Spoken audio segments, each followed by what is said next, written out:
is swung on and hit in the air to right field deep. And you can't forget about this one. Blaze Salter hits number 5, and the Newport Gulls retake the lead. This is the Newport Gulls pregame show, live from Cardines Field in Newport, Rhode Island. Gone! A grand slam! To left power, right tower power, and the Gulls walk off in the 15th inning! Coming up, interviews, stats, standings, lineups, and a whole lot more. Tomas steps on the back for one out, throws to first. It is in time, a double play.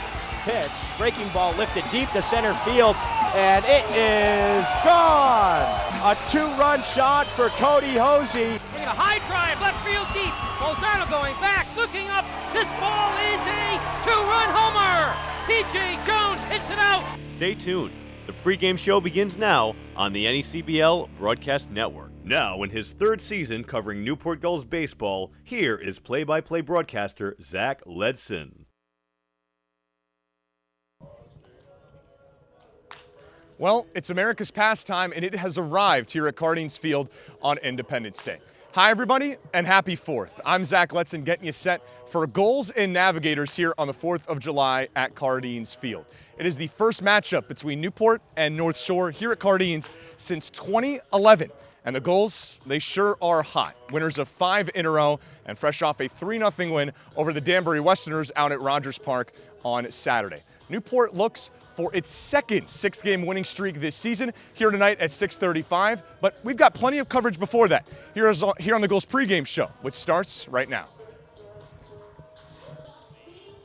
All right, back here on the Gulls pregame show on the 4th of July. Gulls taking on the Navigators. Zach Letson, joined by Newport Gulls and Air Force Academy first baseman Sam Kulisingham. Sam, you racked up plenty of accolades with Air Force this past season. Tony Gwynn Conference Player of the Year, but I want to focus on some off-the-field stuff for at least to start here. What does it mean to you here? It's Independence Day, America's Day here at Cardines Field. What does it mean to you to represent the United States as a member of the Air Force Academy? It's cool. It's an honor for sure. It's just great, playing baseball on the 4th of July at a historic field. Hopefully see some fireworks after, so it's going to be a pretty special night. Well, I talked a little bit about the season that you had with Air Force, a pretty successful one at that, not just for you, but for your team. You end up making the NCAA tournament, and a moment that kind of stuck out to me is when that tournament ended in Austin, Texas for you guys, and you're in the handshake line with the Texas Longhorns, and you just hear the entire Austin crowd just chanting USA, USA. How cool was that, and how did you feel in that moment? It gives you chills. That was cool. I think, just that, even after, a game and all that, at the end of the day, we all live in the same country. So I think that was a pretty special, uniting moment. Well, your time with the Newport Gulls is coming to a close here on July 8th, so pretty soon you will certainly be missed here, but I was just curious, could you give the fans some insight into what you'll be doing come July 8th when you depart from the Gulls? So I'll be headed back to the academy for a program called Ops Air Force, where we get sent out to Air Force Base somewhere in the country or in the world, and we basically just shadow for 2 weeks. So go shadow, pilots or whatever job is at that base. So it should be pretty fun. Just a couple days left. You've had a great year here with Newport, stats-wise. Spent plenty of time on the road with the guys. What's something that'll stick with you as you remember your time here with the Gulls? Oh, definitely just the small stuff with the guys, like going out to breakfast, going out to lunch, bus rides, stuff like that. Like you forget about the wins and the losses, but what you remember is the memories with the boys. Going out, getting food, that kind of stuff, hanging out. So that's what I'll remember the most. All right, well, Sam, it has been a pleasure having you here, and certainly wish you the best. Thanks for the time. Thank you, Zach. All right, the pregame show will continue right here on the NECBL Broadcast Network. All right, time for the manager's show. Zach Letson, joined by goal skipper Frank Holbrook. I had some 4th of July baseball, and Coach, I want to start with that. You were on the 2012 team. You got that won the NECBL title. They played on the 4th of July. Now you're here coaching on the 4th of July. What's it just like to be a part of some America's pastime on a day like this? Yeah, it's great. There's nothing better than baseball in the summer, and 4th of July is probably probably the cat's meow when it comes to summer days. So especially here in Newport, like you said, in 2012 we were away at Mystic, so we weren't able to enjoy it quite the way I think we will have tonight. So got a local boy on the hill who's been throwing it great for us. Fireworks scheduled to go off in the harbor at 9:30, and hopefully we got some fireworks with our bats tonight. Yeah, well, I want to talk about your boys on the hill during this 5-game winning streak. They've kind of been the talking story of the league. They've been sensational the last 4 starts. Guys haven't given up an earned run. Just a 1.71 team ERA pitching-wise. It's kind of been the catalyst. What do you think's worked for them? Yeah, the pitching's been really consistent. I think we've gotten into a groove where we've a couple turns through with I got a 6-7 man rotation, and if I had to pick 1 through 5, I don't know where to begin. They've all been great, and it creates some competition, and guys know that they have to perform to get on the hill. So we've got some depth. Guys are in a good routine. Coach Gosofsky and them are, working on their plans and making sure they're ready and getting their work in, and it shows that they've been doing the work in between because they've been really sharp and, like you said, been dominant for us. Well, it's a 5-game winning streak, 13-8 the record, but this is still a dogfight in the Coastal Division right now. A 1.5-game lead. What do you want to continue to see out of your guys to try to keep it going, get another win tonight?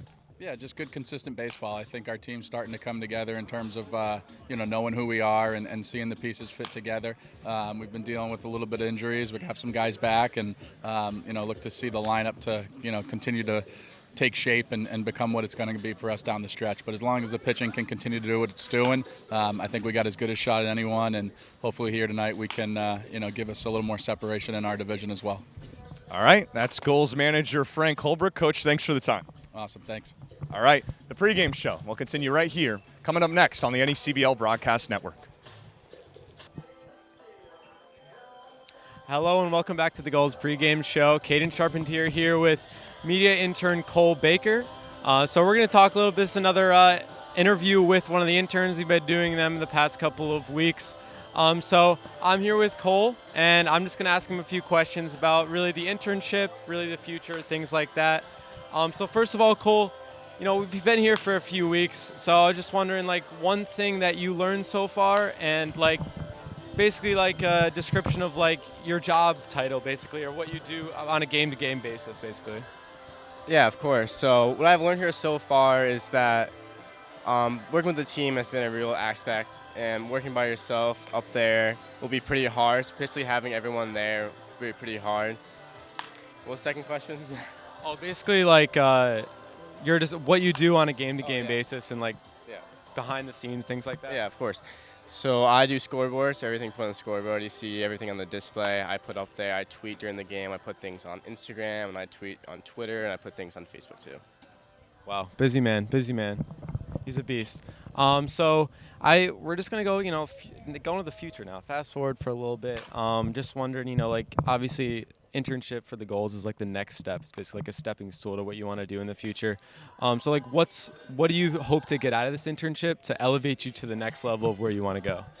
What I want to learn is working in the internship. It will be social media, getting more of baseball. I really want to work in the soccer industry. It's probably one of my favorite sports to get into. So I really want to get to the soccer industry. I want to learn different sports too to really get into the soccer industry, especially with Twitter. Getting to learn to tweet more, getting to put things on Instagram more, and same on Facebook. That sounds awesome. So last question here. So basically, this is kind of the halfway point. Obviously, we still have the playoffs, but I was wondering, the rest of the season, what is something that you're looking forward to for the rest of the season? Looking forward to seeing some home runs. These players are really talented, and these kids are going to get drafted. I really want to see these kids make it to the future, and they got it. I love that. I do want to see some home runs, too. So we could see some home runs here on Independence Day, some fireworks, they say, on Independence Day. All right, so 6:35 first pitch here at Cardines Field. But until then, the Gulls pregame show rolls on. All right, wrapping things up here on the field with our broadcasters roundtable. Zach Letson joined by the voice of the North Shore Navigators, Dugan Lloyd, as well as tonight's Newport Gulls field reporter, Caden Charpentier. Dugan, I'll start with you. A stretch for North Shore that's kind of come out of nowhere. The Navs start 3-16. All of a sudden, now they've won 3 in a row. How's it happened?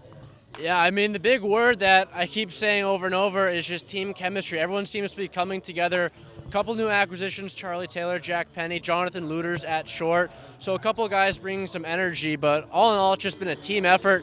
Yesterday they fell into a 4-0 hole and just put their heads down and fought. We saw a 3-run shot from Vieira and then Cooper Smith going a long distance. The Gulls saw him last time he had a start, but really just a camaraderie and a feeling around the team that's special. And it wasn't there to start the season, but they're starting to click, and it's a close division, so we'll see where they can go. Well, the Navs are hot, but Caden, the Gulls certainly pretty hot too. 5 in a row for Newport, its latest 3-0 in 8 innings over the Danbury Westerners. Just another pitching masterclass. That's kind of what it's been. I mean, exactly. The trend has just been pitching. Offense gets it by usually, but the pitching has been phenomenal, especially the starting pitching. We've been talking about it. I mean, we have arguably our best pitcher going tonight in Dom Parachi. I mean, 16 scoreless innings this season alone in 3 starts. That's absurd. That's like video game numbers right there. Kevin Sider, pitcher of the week for the Gulls after his hitless inning streak goes to 12. So, I mean, it's not just one guy doing it, it's many. And I think that's the key in the Gulls. It's not one guy, it's the whole team, and the whole pitching staff is clicking at the right time. A 1.71 team ERA and 0.35 starting pitching ERA during the streak. Newport looks to make it 6 here tonight. We'll see you up in the booth.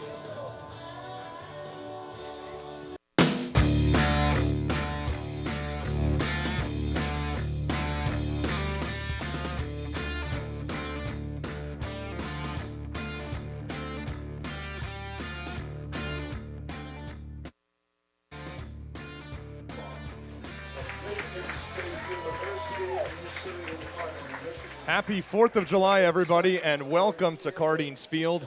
We've got a good one on hand between the Newport Gulls and the North Shore Navigators, as Newport playing here at Cardines Field for the first time on the 4th since 2018. With that, we welcome you to our booth here in the City by the Sea. Zach Letson, joined alongside the voice of the North Shore Navigators, Dugan Lloyd, as well as the field reporter for the Newport Gulls, Caden Sharpens here. It is matchup number 4 between these two teams this season. North Shore has taken 2 of the first 3, and, well, kind of the more recent story, though, between these two teams that are pretty hot right now. Yeah, both these teams on a little bit of a roll. 3 for the Navs, 5 for the home Newport Gulls, and really it was a cold start ever since, I guess, this past week. The Navs have turned things around and started to click for them both on offense and defense. It's really not been perfect, but they've found a way to make it work, which is really indicative of what this team is about right now, and an inspiring thing. They're going to have the day off tomorrow, so got to leave it all in the field here at Cardines Field. First time they played here since 2011, as you mentioned before the broadcast. There's a lot of history here on the 4th. Yeah, first matchup since July of 2011. North Shore back in the NECBL. This is their 2nd season after making it all the way to the NECBL Championship Series in 2021. And we talked about this is matchup number 4. North Shore, they swept Newport in a doubleheader, which may have caught many by surprise. Wasn't the start North Shore wanted, just 1-9 on the season. But then they take 2 big ones from the Gulls out at Fraser Field. Yeah, and looking at that whole series, it's not too often we see a team play each other 3 times in a row in the NECBL. The actual pitching matchup we have today, Tringali versus Parachi, was the Game 1 matchup. Both guys, the great dominant performance, no one letting up a run. It was the bullpen in late inning hitting and just disciplined play from the Gulls that won them that game, but then the Navs bouncing back, winning 2 off the arms of Cooper Smith, as well as a lot of that bullpen. So I guess you could say first time here at Cardines, and 2 teams with a storied history in a short season. Newport looking for its 2nd 6-game winning streak here this season. Newport, like you mentioned, they won that game in which Dominic Parachi and Trad Chingali went up against each other. That was an 8-1 final, and then North Shore took the next 2 games, which were just a day later. Newport came back, went back to Fraser Field the next day, and got swept in a 7-inning doubleheader, 4-1 and 1-0. Speaking of low-scoring games, Caden, Newport has kind of gotten accustomed to that. It's been the pitching that has really been the driving force for this winning streak. Yeah, that's exactly what it is. I mean, the pitching's been the catalyst, but I feel like, as we said, like the offense was on a cold streak for quite a while. They got going with that 14-run win against the Keene Swamp Bats, So I feel like the offense is so talented. Like looking at the lineup today, you see it just so talented top to bottom. Like every single guy can hit the ball at an elite level. So I think it's only a matter of time that the offense is getting going. But you know what you're getting from pitching. Like you know Parachi's coming out tonight. Like you know what you're getting from him. It's just all going to be about the key is the bullpen. I think for the Gulls, if the bullpen pitches well, I think you could see a really happy crowd here at Cardines at the end of the game. Nobody has pitched more innings without allowing a single run across the entire NECBL than Dominic Parachi, one of the D3 pitchers of the year. We will certainly have more to talk about with him once he toes the rubber here tonight for the Newport Gulls. Newport is looking for a 6th consecutive win. North Shore going for a 4th consecutive win here on the 4th of July. It is a gorgeous day for baseball, and we have plenty of pregame ceremonies followed by tonight's national anthem. So we will send it down to the field, and Newport Gulls Director of Operations, Mike Falcone, to take it away. And we'll come back, starting lineups, starting pitchers. We'll give you the full skinny when we come back after the national anthem. But for now, we'll send it down to the field here at Cardines Field.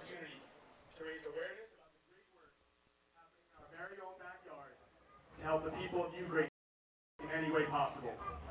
That's why tonight we have with us Eric Ryan and the Pinchot family. Eric is the Director of Defense Research and Development at URI.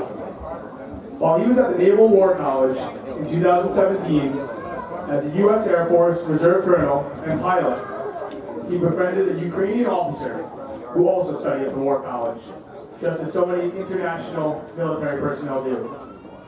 Fast forward to a few months ago, when Russia made the awful decision to invade Ukraine. Eric called his friend, a captain in the Ukraine Navy, and offered to take his family and his former classmate here to live with him in Jamestown, Rhode Island. Victoria, Sasha, and Yana Pinchuk arrived here on April 4th after spending a month in Romania waiting for their visa to clear. Their father and Victoria's husband is still fighting in Ukraine as they fight for freedom and independence. Eric and the Pinchuks live just over the bridge in Jamestown, Rhode Island, where the people of Jamestown have banded together to start the Jamestown Ukrainian Relief Project in support of all the people of Ukraine. They have accumulated thousands of items that have been shipped to Ukraine and are raising money each and every day to support Ukraine now and help rebuild in the future. This nonprofit, as you saw when you walked through the gates, is here with us tonight to raise funds through a 50-50 raffle and sell Ukraine flags to benefit their efforts on the ongoing war-torn country. In closing, before I invite our special guests out for a few words and ceremonial first pitches, the Gulls and our friends at Guarantee Rate hope everybody enjoy a wonderful night of baseball, celebrating the freedoms that we're all lucky to have, while recognizing that the war in Ukraine still persists with no end in sight. Please be generous in your support, and together we can all make a difference.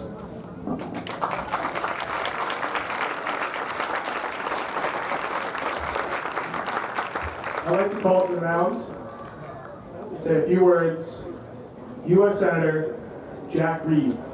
But before Senator Reed speaks, I'd like to note a few of the remarkable accomplishments Jack has had throughout his career here. Born and raised in Cranston, to Joe, a World War II vet, and Mary Reed, he was a graduate from LaSalle Academy in Providence and was nominated for an appointment to the U.S. Military Academy by Senator John Pastore. His story and his list of accomplishments are second to none, serving in the 82nd Airborne Division as an infantry platoon leader, a company commander, and a battalion staff officer. Eventually joining the U.S. Military Academy as a professor and accumulating numerous awards over his tenure. The Honorable Senator Reed was first elected to his seat as a U.S. Senator in 1996. He's currently a senior member of the Banking, Housing, and Urban Affairs Committee, the Senate Select Committee of Intelligence, Appropriations Committee, Armed Services Committee, and just a few days ago returned from one of Ukraine's neighboring countries of Poland where he was speaking to the troops. Senator Reed, thank you very much for joining us. Thank you very, very much. Today is the day we celebrate our freedom and commemorate those who have protected it over the years. Our veterans have left a legacy of courage and honor and sacrifice, which we today appreciate. As has been said, I just returned just a few days ago from visiting the 82nd Airborne Division on the Polish-Ukrainian border and the 101st Airborne Division in Romania. And I can assure you that the Citadel of Liberty are still standing strong and standing for America. So let us celebrate our great American pastime and commemorate those who serve and those who serve today. Thank you very much. Thank you, Senator Reed. He's going to deliver our first ceremonial pitch, and catching them is Sam Alexigum from the Air Force Academy. I was talking when you were speaking, Senator. Big guy. I'd like to call to the mound now for our first pitch, Eric Brine, one of the individuals who was instrumental in putting this night together, and also the individual who reached out to his classmate to bring the pinch-ups over here and has been having them with them for the past few months. Thank you so much, Eric.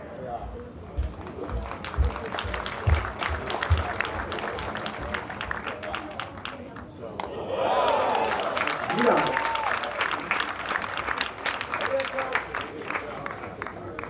Now, I'd like you all to please give a big Cardians Field welcome to Sasha Pinchuk, 10-year-old Ukrainian boy who's now a resident of Jamestown.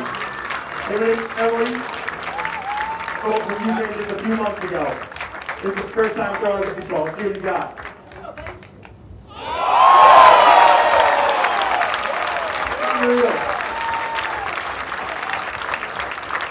Good job, Sasha.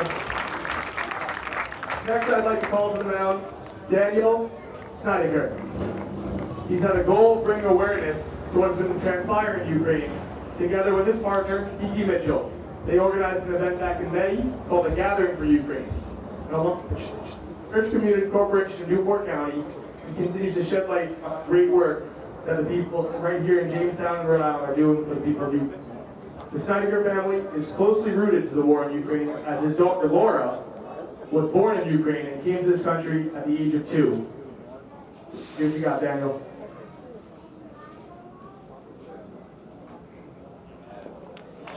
Quality.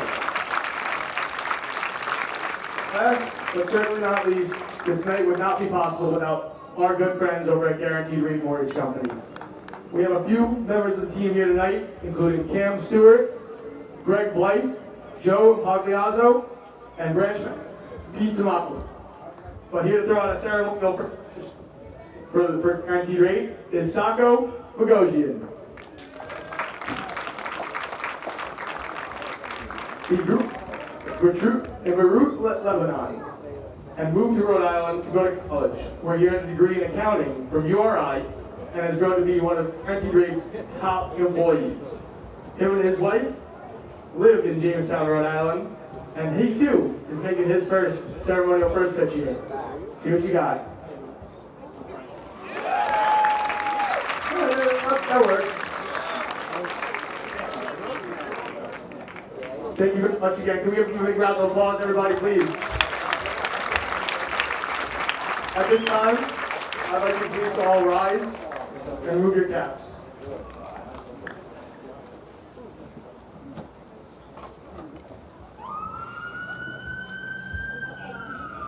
Here in support with the Newport Fire Department, Kelly will be presenting tonight's colors. And here to perform the national anthem is Operation Encore, which include Rob Raymond, Drew Alsop, and Lindsay Meehan. Operation Encore is a nonprofit veterans organization that provide opportunities for veteran and active duty singer-songwriters and musicians to take their music to the next level through artist development, professional growing, and industry-focused educational service, focusing on a life after serving.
Thank you again all. Let's give one more big round of applause for everybody who made tonight possible. To the Senator Reed, Guarantee Base, Eric Ryan, Pinchup family. Thank you so much. Now let's get ready to play some baseball.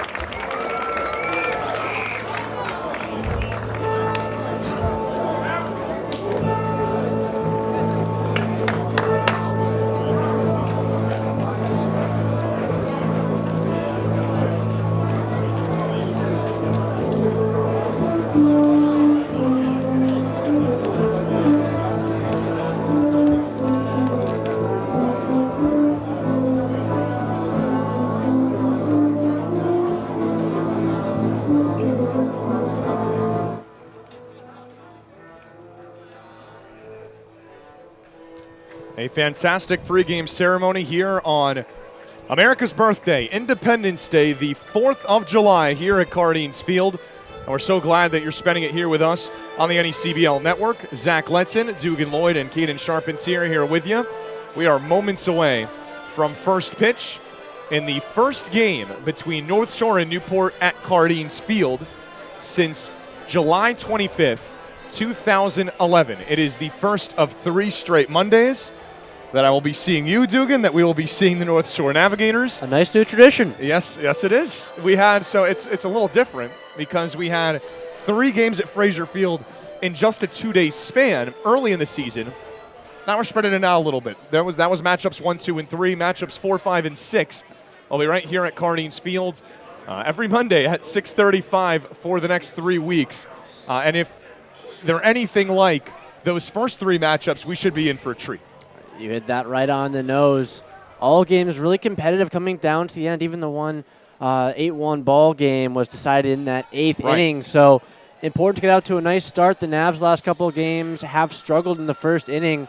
Bases loaded in their last 2 games. First time they were able to get out of it, but 4 runs putting them in a big hole yesterday. We'll see if they can avoid that, obviously wanting to play with the lead and play in a competitive game. So we'll see what's going to happen there as Dom Parachi, you said it earlier, but still has not allowed a run yet. We're going to be in for what should be a pitcher's duel as it was the first time. So exciting to see some good pitching, good baseball on a beautiful night here at Cardines Field. Yeah, North Shore winners in that come-from-behind fashion yesterday against the Mystic Schooners. That was a 10-7 final score. Newport off yesterday, but coming off of a 3-0 victory in 8 innings against the Danbury Westerners. That went out at Rogers Park. The 9th inning was not played due to rain, but it was a fantastic, just another great outing by Newport Gulls pitchers. Colin Lowe, he got the win. And then Garrett Crowley and Chase Renner out of relief helped finish the job. Talked about the close matchups between these 2 teams. It was an 8-1 win for Newport, but the Gulls had to score 8 runs in the top of the 8th inning to get it done, and it's the most runs Newport has scored in an inning all season long. Looking for some of that offensive magic, and we're going to keep this pitching prowess going that we've seen so far. Dugan, how will North Shore look here this evening, 1 through 9, as they try to finally be the team that snaps this scoreless streak against Dominic Parachi? Yeah, looking at this lineup, I'd say as a whole, the big word just being discipline, not helping out Parachi on the mound, swinging at only strikes, and just staying very committed. When they play clean baseball, they're a hard team to beat. Looking at it, it's going to be Jonathan Luters at short, really filled into that leadoff role and doing a nice job there. Jake McElroy in center, Max Vieira in the 3-hole getting the DH tonight. Connor Birch back in the cleanup spot as Charlie Taylor and Jack Penny, the 2 semi-newcomers, round out the middle of that lineup as Nathan Blasek, Stan DeMartinez, and then Ty Dooley end things up for their 1 through 9 batting lineup. And they will be faced with none other than Salve Regina's own. He is entering the transfer portal and will no longer be pitching with Salve, but an unbelievable year with the Seahawks. He was the Commonwealth Coast Conference Pitcher of the Year, and, well, for a pretty good reason. A 1 even ERA. We're talking about a 9-1 record in 71 2/3 innings pitched, 120 strikeouts to just 20 walks. That good for a 15.07 strikeouts per 9 innings. Just efficient as it can get. And then when you talk about what he's done with Newport, it has really lined up parallel to that season he had with Salve, one where they played into the Division III NCAA tournament. But here with the Gulls, we mentioned the scoreless streak. It is up to 16 innings, a 1-0 record for Dom. 3 starts, 22 strikeouts to go with 3 walks. And in that start against North Shore, a game that he did not pick up a decision, but Newport won 8-1. 5 innings, of course, 0 runs, 2 hits, and 6 strikeouts to go with 2 walks. And off of that stat about how he still has not given up a run, and he is leading the league. Yesterday, the Navs faced 3 separate pitchers who had not given up a run. All 3 of those streaks came to an end. Don Parachi's going to have his work cut out for him. We'll see if he can get it done. Well, this North Shore lineup will try to be the one to break through. Pitching was the theme for really the first 3 games that these teams played, and for this 5-game Newport winning streak was the first Newport shutout, actually all season, on Saturday against Newport, but Gulls are trying to continue a streak. 4 straight starting pitchers have not given up an earned run. Dominic Parachi actually pitched in the last loss for Newport. That came in game 1 of a doubleheader 8 days ago against the Mystic Schooners. Not his fault really at all, though. 5 innings, 2 hits, 1 walk, and 5 strikeouts. Mystic scored its only 2 runs in the bottom of the 8th inning of a doubleheader. Ended up walking it off. Since then, Newport has won 5 in a row. As Looters digs in, and we are underway here from Cardines Field, 6:48 Eastern Time, here at the city, in the city by the sea. 73 degrees and sunny here at first pitch. Another pitch down low to the shortstop, calls Seton Hall home, and not somebody that was on this North Shore roster when these teams played at Fraser. He's really made a difference since stepping in. Oh, yeah, he's really been a breath of fresh air so far as he takes a strike. So far, just a source of energy, and the Navs seem to go as he goes. Yesterday, slow start, couple fielding outs, but then went 3 straight singles, and on defense, guy who will put his body in the line time and time again. Grounded right back to Parachi, and an easy play for the first out of the night. I mean, we've talked about the pitching and efficiency. Every single time a starting pitcher has come up, they've been super efficient, from Jake Garland to Colin Lowe to Kevin Sider. Dominic Parachi's first time pitching here at Cardines Field, so first time I've been able to watch him. So efficiency has been the theme for the starting pitching, and hopefully that Parachi could keep that up tonight. That's a treat for these Newport fans. All 3 of Parachi's starts away from home, as Jake McElroy looks at a first pitch ball at Mystic, at North Shore at Fraser Field, and then the only decision he has, a 2-1 win against the Ocean State Waves. That's in there for a strike. Now 1-1 to the center fielder out of Holy Cross, North Andover, Massachusetts, for Jake McElroy. Is a veteran here with North Shore. And quickly behind here, 1-2. McElroy, guy that Bob Macaluso can plug anywhere in this lineup. He's been batting 7th and 8th the last week, but a guy who has hit leadoff a good amount this year. That's hit back to the fence. We'll do the 1-2 again. But, yeah, certainly someone that is comfortable playing here for Bob Macaluso's club. This is his 22nd game. North Shore's played 23. He's only sat 1 game all summer. His first 16 games, he got on base, or he had the streak of 16 straight with an on-base appearance. Did snap it, but still a guy who is in every single day, and another guy who this is his 3rd year with the team, so a bit of a veteran role in the dugout. It's another ball that will go foul. Give you the Newport defensive alignment as Slade Alford went over to field it there at 3rd for Newport in the outfield. Left to right, it's Colton Freeman in left. Colton Ledbetter in center, Alec Makarevich in right. Left to right across the infield, Slade Alford at 3rd. Josh Kuroda-Grauer at shortstop, Trent Farquhar at 2nd. The Air Force Falcon, Sam Kulasingam at 1st. And another foul ball will keep things alive. Jack Scanlon will pick it up. He does the catching as the battery mate for Dominic Parachi. So far, Parachi's done a great job just mixing up his location. Been all over the plate, but no pattern that these hitters have seen in this short game. Here comes the 1-2 again. That shot fair. Right on a line over to Makarevich, and he'll make the catch for out number 2.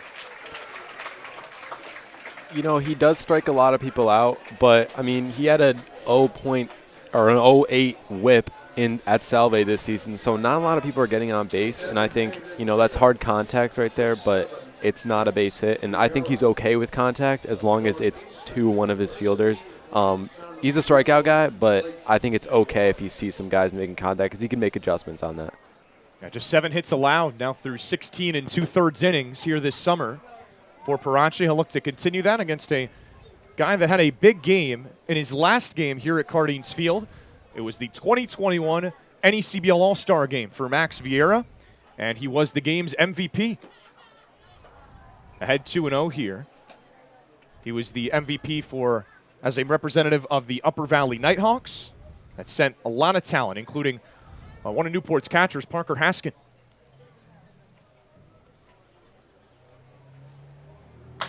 That 2-0 is driven, but it'll find its way right near the roof where some fans are sitting by the newly formed clubhouse. Yeah, hot off his first home run of the season yesterday. 3-run shot down the line in the left at Dodge Stadium. Contributed to that victory. That's inside his first long ball, as you mentioned. 8 RBIs on the season. Brings a .211 average into tonight's action this summer for the DH out of Northeastern. That's in there for a strike. He thought he had earned ball 4 instead. Have to step back in the batter's box here for a full count. Just 3 walks for Parachi in his 16 innings pitched this season. As that's a hot shot. One hopper to Kuroda Grauer. And the inning is over. 1-2-3. Dominic Parachi, another 0 on the board. And Newport heads to the dugout. They'll get their first at-bats. And we come back on the NECBL Network.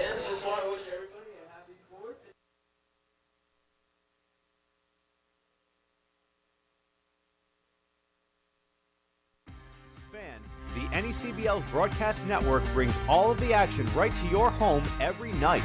Available on your desktop, laptop, mobile device, as well as your Apple TV, Roku, Amazon Fire TV, or Android TV device.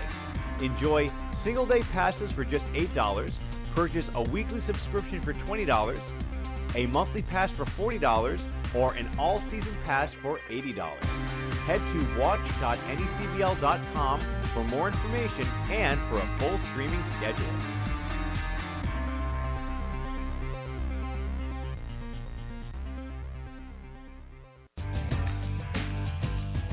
Franklin Sports is proud to be the official batting glove of the New England League. This summer, the NECBL and its 14 organizations join over 200 major leaguers by wearing custom Franklin batting gloves as members of the Franklin family. To design your own custom pair of batting gloves, visit franklinsports.com and join the fam. Franklin is the official batting glove of the New England League.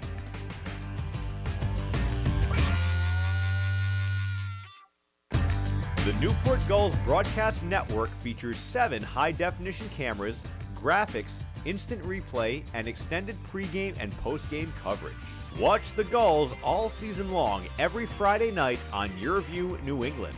Be sure to follow the Gulls all season long on our social media accounts at Newport Gulls on Twitter and Instagram, and Facebook.com/Newport Gulls, and subscribe on YouTube.com/Newport Gulls for the latest video highlights and exclusive interviews.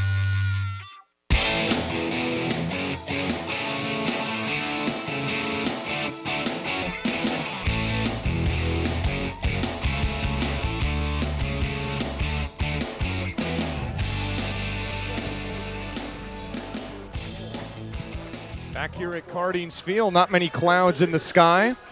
And Newport will get their first at-bats here against Todd Trangali. Newport, the lineup looks as follows. Trent Farquhar starts in the leadoff spot playing second. Alec Makarevich hits second and plays in right. Colton Ledbetter hits third and plays center. Sam Kulisingham, the Air Force Falcon, in the lineup here on Independence Day, does the cleanup hitting. As that first pitch from Trangali misses outside. Josh Kuroda Grauer hits fifth and plays shortstop. Colton Freeman back in the lineup for Newport, plays in left. Noah Martinez hits seventh as the designated hitter. Slade Alford hits eighth and plays third as Jack Scanlon rounds out the order doing the catching and hitting ninth. Farquhar leading things off for Newport ahead with a 2-0 count here, and these Gulls facing a pitcher they've already seen this season. Big hack and a miss from the Michigan State Spartan, but while we talked about it, Todd Tringali, 3 starts on the year, a 1-1 record, had not allowed an earned run until his most recent outing. Yeah, Bristol really, I guess you could say, a blip in his trajectory so far this summer. Been brilliant in his opening starts as he's looking to come off a tough one, allowing 7 runs in 5 innings pitched. Big swing and a miss on the fastball that time. 89 miles per hour from Tringali. Will soon be calling Dayton home. Talked about he's pitched against Newport. A pretty strong start. It seems like the key for him is just getting off on a strong foot, setting the pace for the rest of his game. Got in some trouble with some base runners. And he gets Farquhar looking. Got him on the inside part of the plate. 1 up and 1 down for Tringali. And that start against Newport did not allow a run. 6 innings, no runs, 2 hits, and 6 strikeouts to go with 3 walks. It was a 1-0 Navs lead heading into the 8th inning before all the wheels really fell off for North Shore. Gulls sent 13 batters to the plate and scored 8 times. As Alec Makarevich made his debut with the team the day after that, and he looks to continue a 12-game hitting streak here to open his tenure with Newport.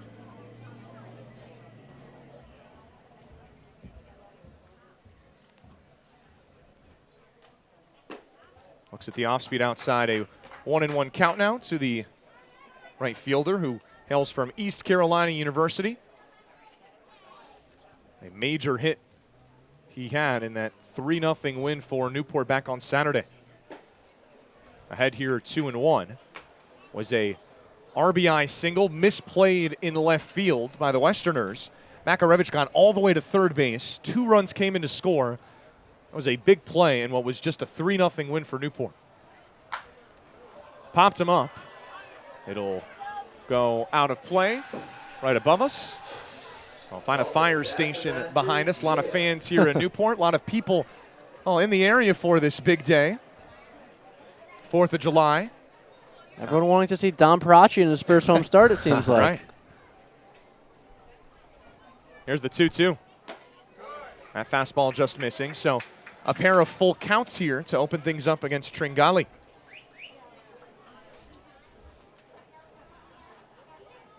.325 average in his first 12 games this summer with Newport. And he'll stay alive.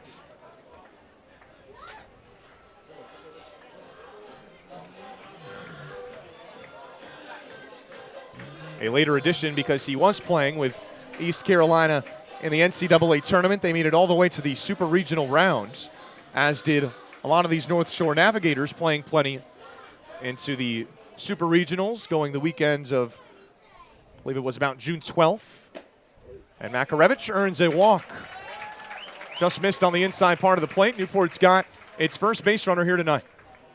Yeah, good thing. I was about to say that he doesn't strike out that many times, so didn't want to jinx him there. So good thing he got on base right there. And that streak gets longer. 12 becomes 13. Straight games on base for Makarevich. His 6th walk this summer, and setting the table for a guy you want up with guys on base. It is the home run leader here for the Gulls, Colton Ledbetter. Looks at ball 1. Yep. Home run leader on the Gulls. 6th home runs, is 2nd across the entire NECBL. That's far from the only stat that he's near the top of the leaderboard in. Oh, yeah, 5 of the last 6 home games he's got a home run here. So, I mean, he loves Cardines Field. These walls are tall, but not to Colton Ledbetter. I mean, they probably seem like Little League fences to him. I mean, he just launches those things. Not meaningless home runs either. It was a 2-run home run that he had against Ocean State back on Friday. A 2-1 win for the Gulls. It was all the offense they had, all the offense they needed, and a pitcher's duel victory. That's it back to the fence now, 1-2. That was the masterful start from Jake Garland. Newport held on for dear life, ended up winning its 6th 1-run game this season. Nearly half of Newport's wins coming by just a run. Living on the edge. The Navs getting Newport with a 1-run victory In the last matchup between these two teams, a pitcher's duel in and of itself, as that's inside. Navigators almost won that game without a hit as well, if you remember. Yeah, Kevin Sider, 6 no-hit innings. North Shore ended up winning the game by, of course, getting the inherited runner in the 8th inning. Advanced him to third on a bunt, ended up scoring on a wild pitch. It is a real tough pill to swallow for the Gulls. As that off-speed misses inside now. It is another full count here. All 3 batters that have come to the plate for Newport have run it full. You mentioned Ledbetter, 2nd in the league in home runs, but 3rd in RBIs as well with 21. As mentioned, there's not many categories he's not at least on the leaderboard for. The .615 slugging percentage. That ranking 2nd across the entire league as well. Runner goes on the payoff pitch. It won't matter because it's ball 4. So back-to-back walks here earned by the Gulls. And now 2 on for Sam Kulasingam.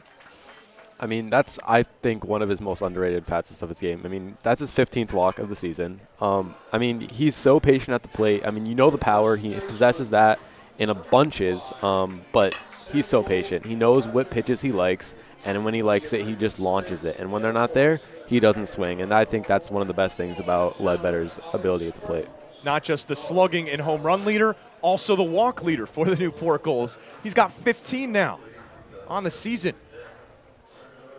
And that coming in just now 22 games. Kulasingam, a big cut and a foul tip into the mitt for the first pitch strike.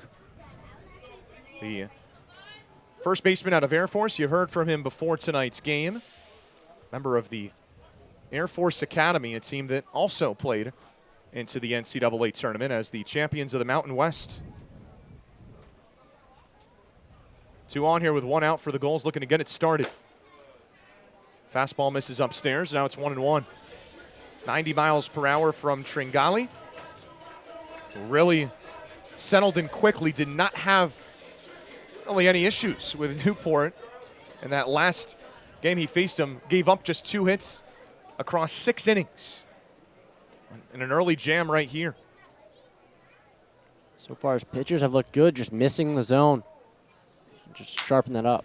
It's hit the other way, and it could be 2. Over to second for 1, and they turn it. 5-4-3. The Navigators are out of trouble. Getting the double play, and Tringali, after walking a pair, averts crisis. We head to the second, no score here at Guardians.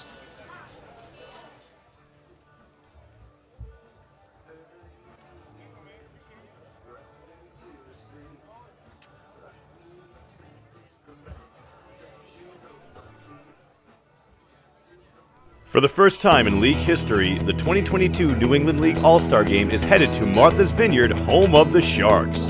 On Sunday, July 24th, join the NECBL's best as they ferry over to the island and enter the Shark Tank in front of scouts from every MLB organization. Visit asg22.necbl.com for more information. And don't forget to make your ferry reservation at steamshipauthority.com.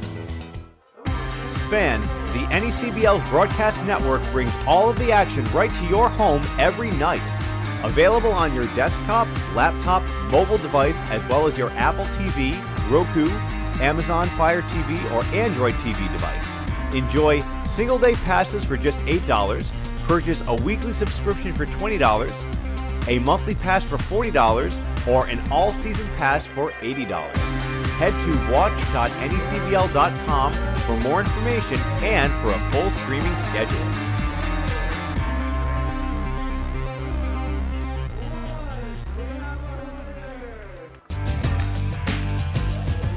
Franklin Sports is proud to be the official batting glove of the New England League.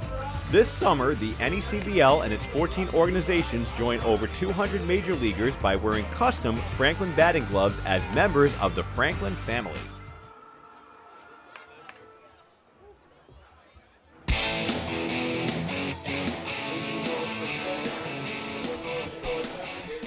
Well, you gotta love it. It's the Moz donut eating contest that you just saw on your screen, including Newport Gulls relief pitcher Chase Allen. He was just chunking along right there. Oh yeah, very calm, cool, collected. I feel like he was just a Sunday morning just eating a donut. feel like that's got to be probably the most fun of the mid-inning activities that we have here. As it's 4, 5, and 6 here for the Navigators, and first baseman Connor Birch is the first up. Looks at ball one there. That is a big donut, though. Hard to finish. Oh, yeah. Extremely difficult. We were talking with our on-field host before the game, Brian. He says, I don't think I've seen anyone finish the entire thing. Or even half. I mean, you only have 45 seconds, so you basically just have to inhale it. And by that point, you're just going to make yourself sick. You know, maybe if Todd Tringali isn't pitching next time we do visit Cardines Field, he might be participating. His pregame ritual, 3 chocolate frosted donuts from Dunkin' Donuts. It's a grounder over to third base. Slade Alford makes the play. 4 up and 4 down here for Parachi here on Dom Day. Looking to dominate another lineup. Keep that scoreless streak going. It is now up to 17 1/3 here this summer. I mean, this is the NECBL. It's not the MLB The Show. We're not creating our own pitcher right now. This man is just shutting people out. And, I mean, right now it's kind of interesting. Every single batter has made contact with the baseball so far. So he hasn't struck anyone out, which is unusual for him. I'm sure we're going to see that. But the fact that the Navigators have made contact, I feel like that has got to be like a confidence booster for people coming up in the lineup of it. 3 groundouts on the infield for the Gulls. For North Shore, induced by Parachi. That's in there for a strike. Also a fly out as Charlie Taylor digs in here for Newport.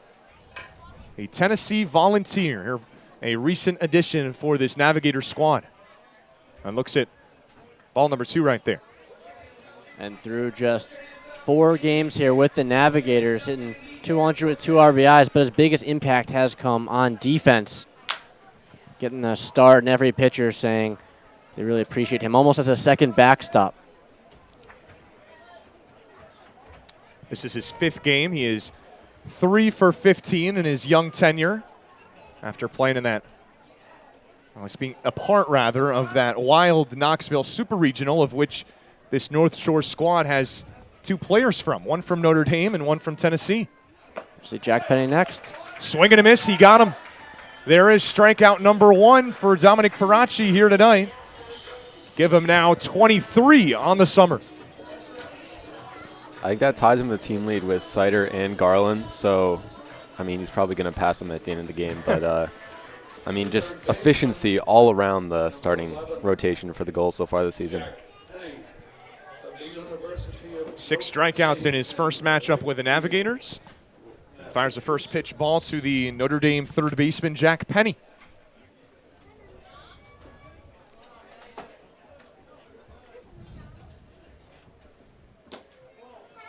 That again down low on the 88-mile-per-hour fastball from Parachi.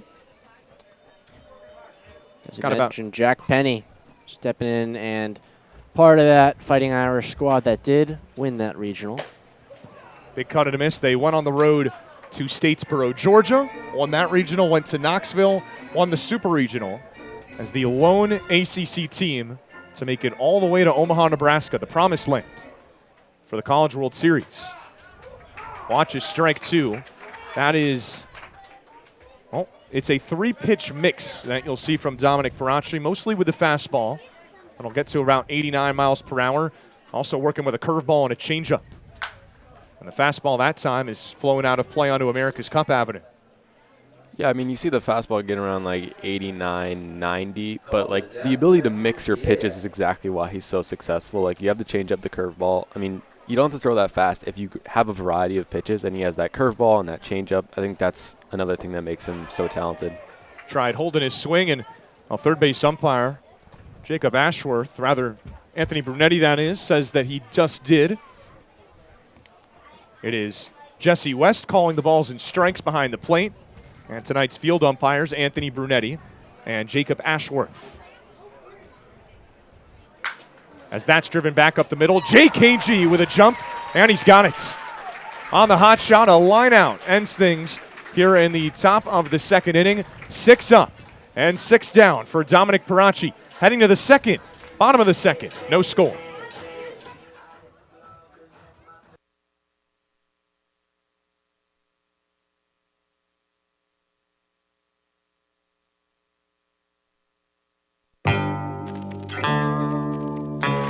The chase for the Fay Vincent Senior Cup begins on Monday, August 1st, when the 2022 New England League playoffs begin. 6 teams will qualify this year, each of the 3 division winners and then the 3 teams with the highest winning percentages. The top 2 teams will receive a first-round bye, while the other 4 teams open things up with a single elimination wildcard round. The winning teams will advance to the best-of-3 series for the Final Four, and then the last 2 teams standing will match up in the best-of-3 NECBL Championship Series to compete for the league title and the right to hoist the Fay Vincent Senior Cup. We'll see you in August for the start of the 2022 postseason.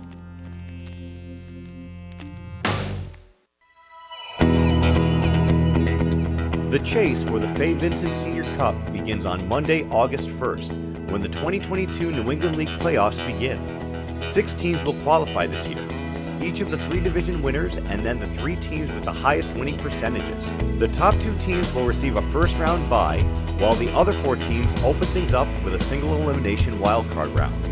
The winning teams will advance to the best-of-3 series for the Final Four, and then the last 2 teams standing will match up in the best-of-3 NECBL Championship Series.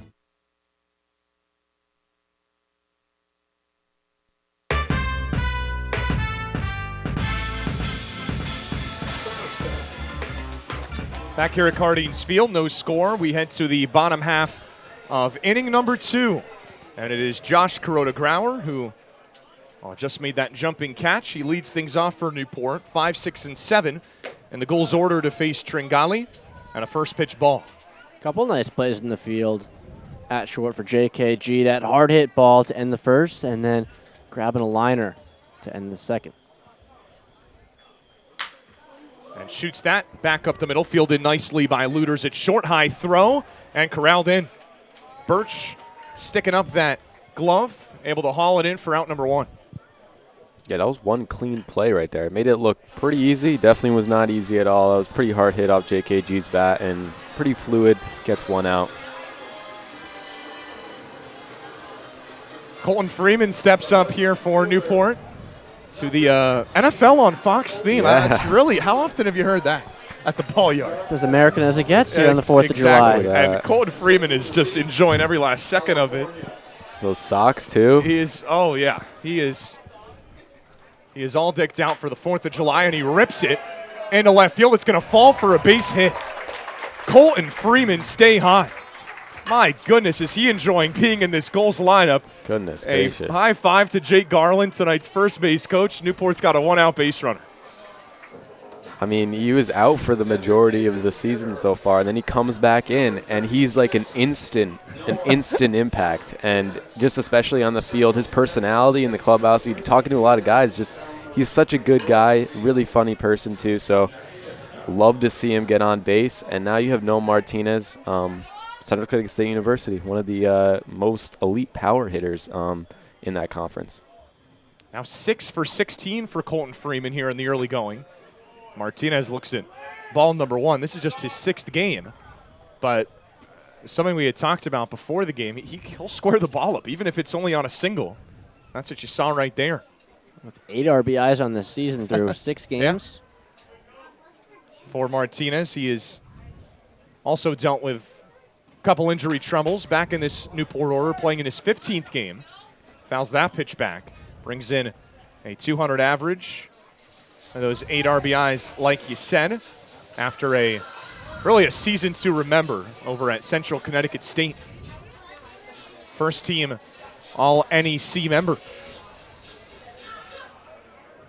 Yeah, this is the guy that I always mark in the lineup whenever I see the lineup card. If he's in it, like he's at the bottom of the lineup today, but he's really like a cleanup hitter with the fact that his power was on display at Central Connecticut for the Blue Devils, and he's right here in this spot in the order. He has a big opportunity right here to really get some more base runners on base, get Freeman to third base. But I think this is only a matter of time for him to get hot, because I think it's going to be soon. 15 home runs and 62 RBIs this season with CCSU.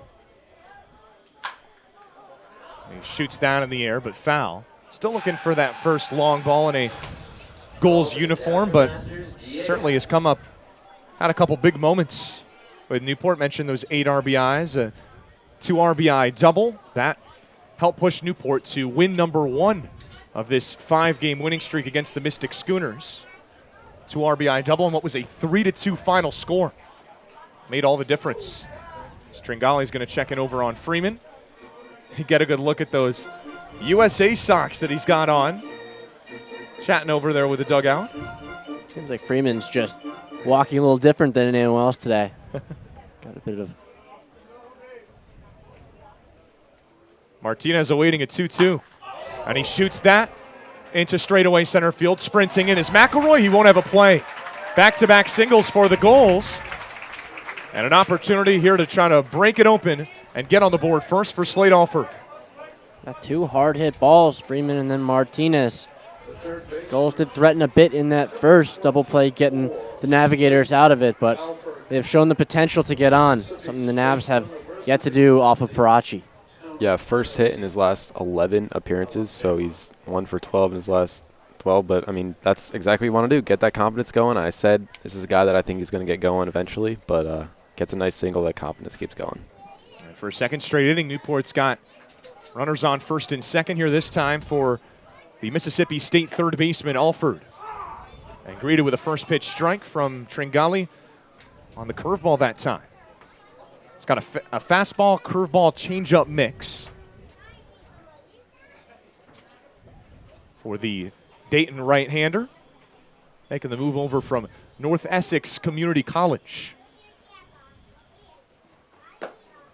That pitch outside, now a 1-1 count for Tringale. Really a well-deserved move over after a great year at NECC. 10-0, a 1.11 ERA. Not to mention back-to-back no-hitters in that season this spring. A guy who lives for the moment, so probably the one pitcher that comes to mind for the big 4th of July game here at Newport. There's a big swing and a miss. He did go to the fastball that time and got Alford to chase. Yeah, Alford, another guy I think he's got to start getting heat up. He's 1 for his last 12, so I think he's definitely due for a big hit here. 2 men on, no outs. So this is a huge opportunity. You always talk about Newport leaving men on base, so this is another opportunity for them to execute.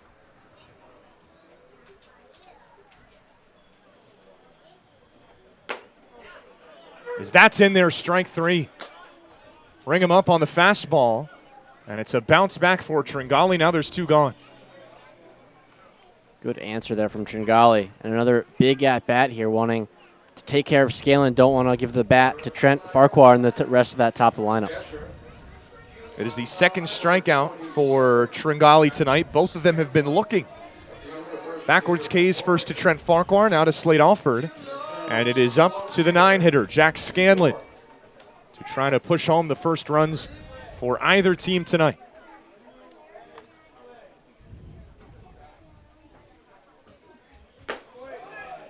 Looks at that pitch upstairs. He got the start for Newport in its first game against the North Shore Navigators. Went 0 for 4, but ended up scoring one of those 8 runs in that monstrous inning put together by the Gulls. Still have not matched that total in an inning all season. It's not easy to do. 8 runs, 13 batters came to the plate. As that's ripped just foul down the line. In general, Zach, this lineup for the Gulls looks pretty similar to the last time the Navs saw them. A lot of teams, you want to look at Mystic yesterday, it seemed like half that lineup were new guys or maybe guys who didn't see the field in the first matchup, but Gulls and the Navs getting pretty familiar with each other here at the beginning of July. Just 1 for 19 for Scanlon so far this season, but has some pull power as a lefty, and this is a lefty-friendly ballpark at Cardines. Just 300 down the right field line. Freeman at second, Martinez at first after back-to-back singles for the Gulls. And Scanlon watches ball 2. Yeah, what I will say about Scanlon, obviously he's 1 for 19, but the Gulls are 6-2 in games that he's played. It's the best winning percentage of any catcher on the team. There you go. So he's a spark no matter where he is. So 6-2 in games that he's played. I mean, they won their last 2, won the last 3 of the last 4 when he's played. So obviously he's doing something right because they're winning games when he's in the lineup. It's like a player's plus-minus in the NBA. Now I nearly came in and got him. Now a good hitter's count here, 3-1. Well, we could talk about his offense, but definitely what I've seen from across the NECBL, one of the more impressive defensive catchers in the entire league.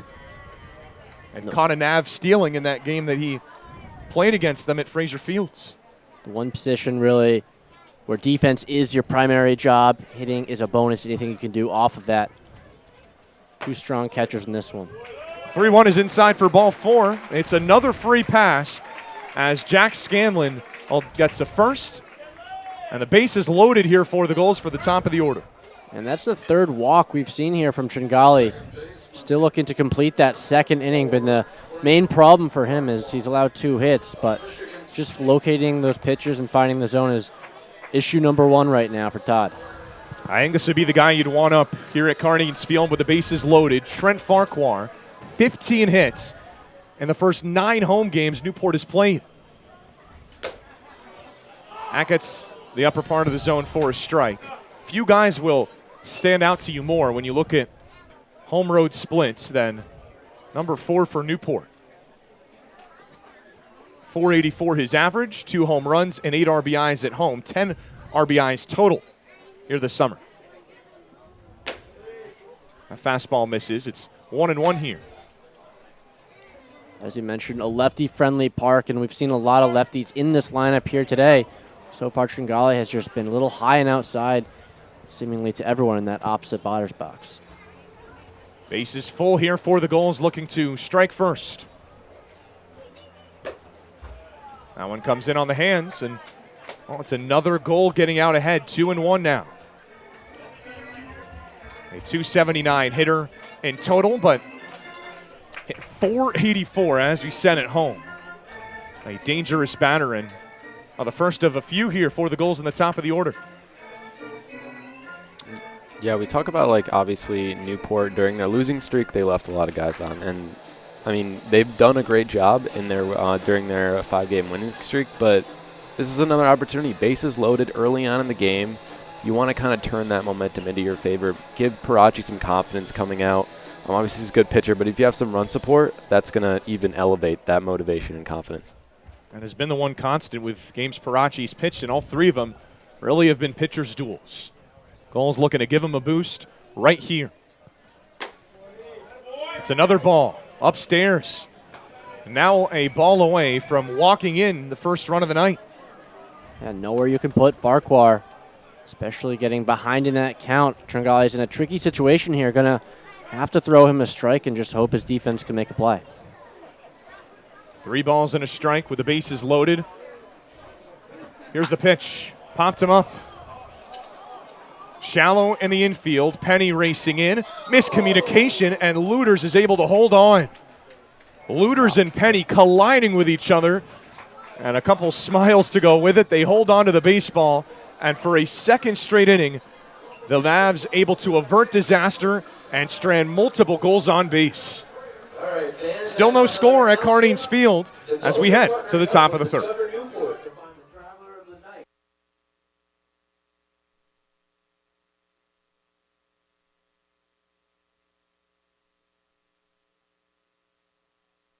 For the first time in league history, the 2022 New England League All-Star Game is headed to Martha's Vineyard, home of the Sharks. On Sunday, July 24th, join the NECBL's best as they ferry over to the island and enter the Shark Tank in front of scouts from every MLB organization. Visit asg22.necbl.com for more information. And don't forget to make your ferry reservation at steamshipauthority.com. Fans, the NECBL's broadcast network brings all of the action right to your home every night. Available on your desktop, laptop, mobile device, as well as your Apple TV, Roku, Amazon Fire TV, or Android TV device. Enjoy single-day passes for just $8, purchase a weekly subscription for $20, a monthly pass for $40, or an all-season pass for $80. Head to watch.necbl.com for more information and for a full streaming schedule.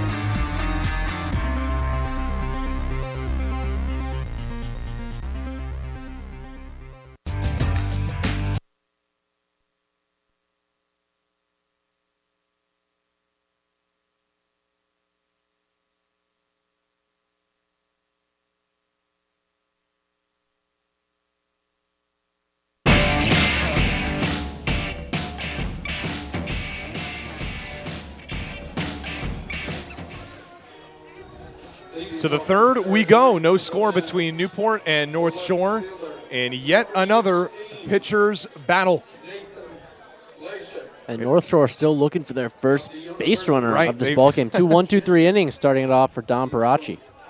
Going down in order are the first 6 Navigators tonight. So 7, 8, and 9 due up in the third. Nathan Blasik, Stan DeMartinez, and Ty Dooley.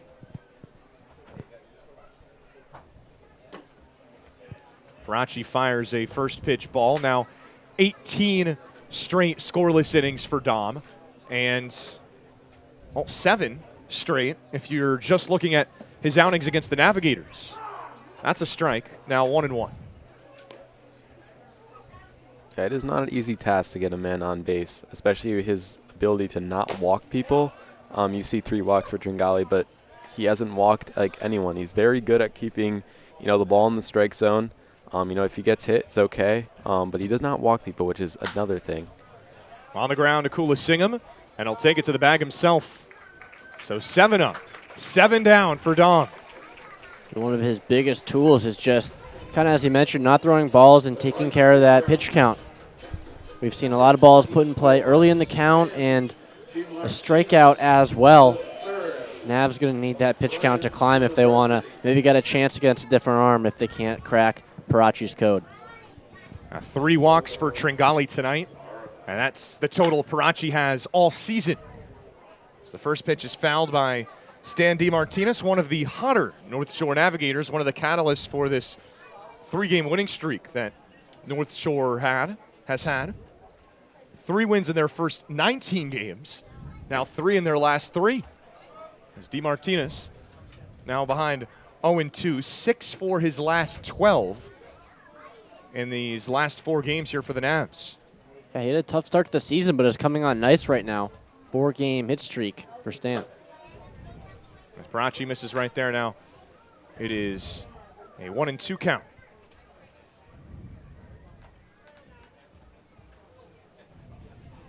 Swing and a miss. He got him.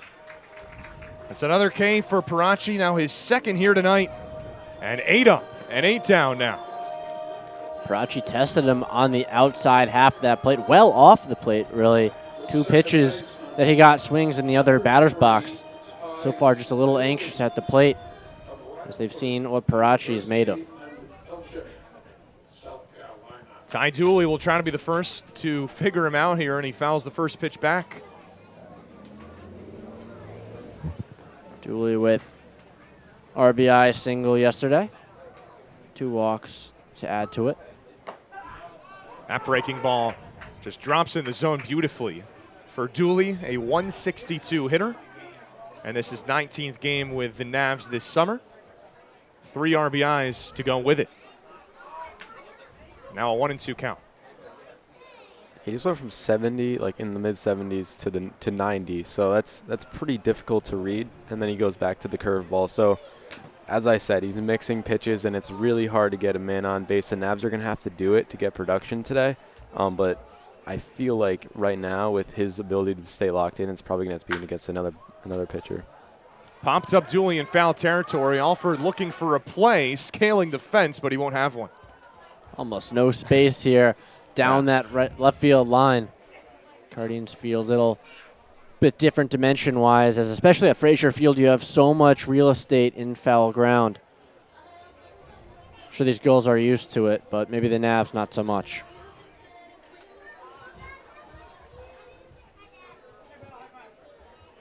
So another 2-2 coming from Parachi. Another breaking ball low, 76 miles an hour. And now a full count.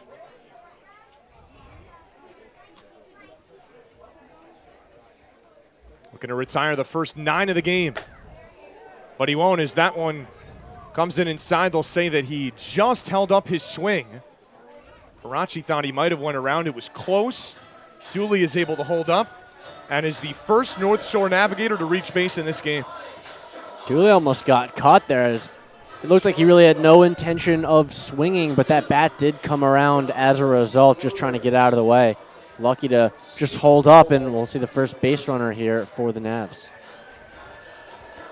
Yeah, just trying to dunk it, but Swing nearly went around. Instead, he's the first base runner to reach, and will bring up the top of the order. And Jonathan Luters flies the first pitch out of play. He grounded back to Parachi, and well, it had been clockwork for Dom since then. 8 straight outs before that walk. He's only thrown now 50 pitches, trying to finish off his 3rd inning here. Scoring around for a bunt, and it's a good one. Hit softly, Scanlon field, spinning on the throw, not going to be in time.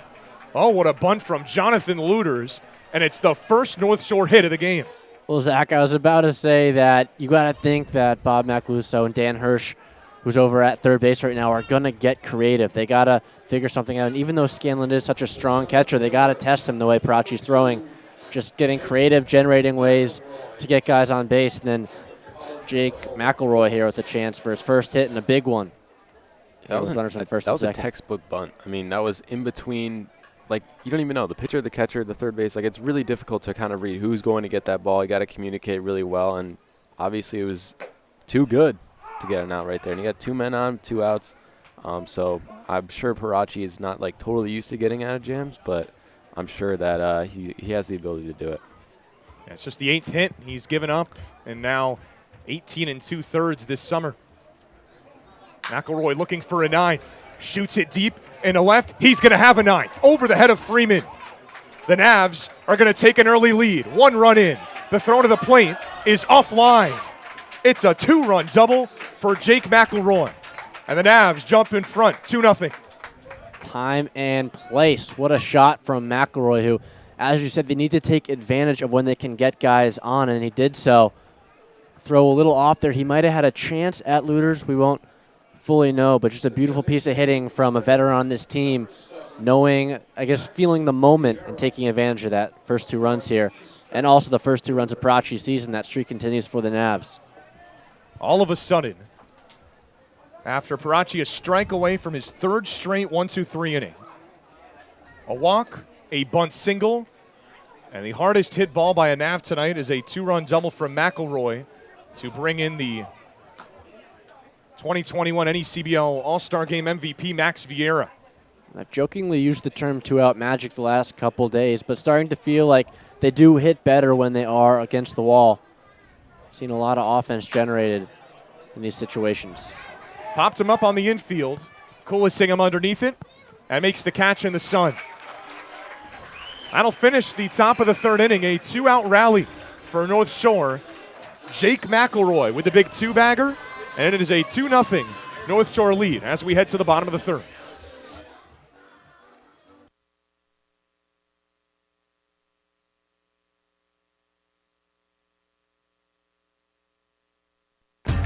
The Newport Gulls Broadcast Network features 7 high-definition cameras, graphics, instant replay, and extended pregame and postgame coverage.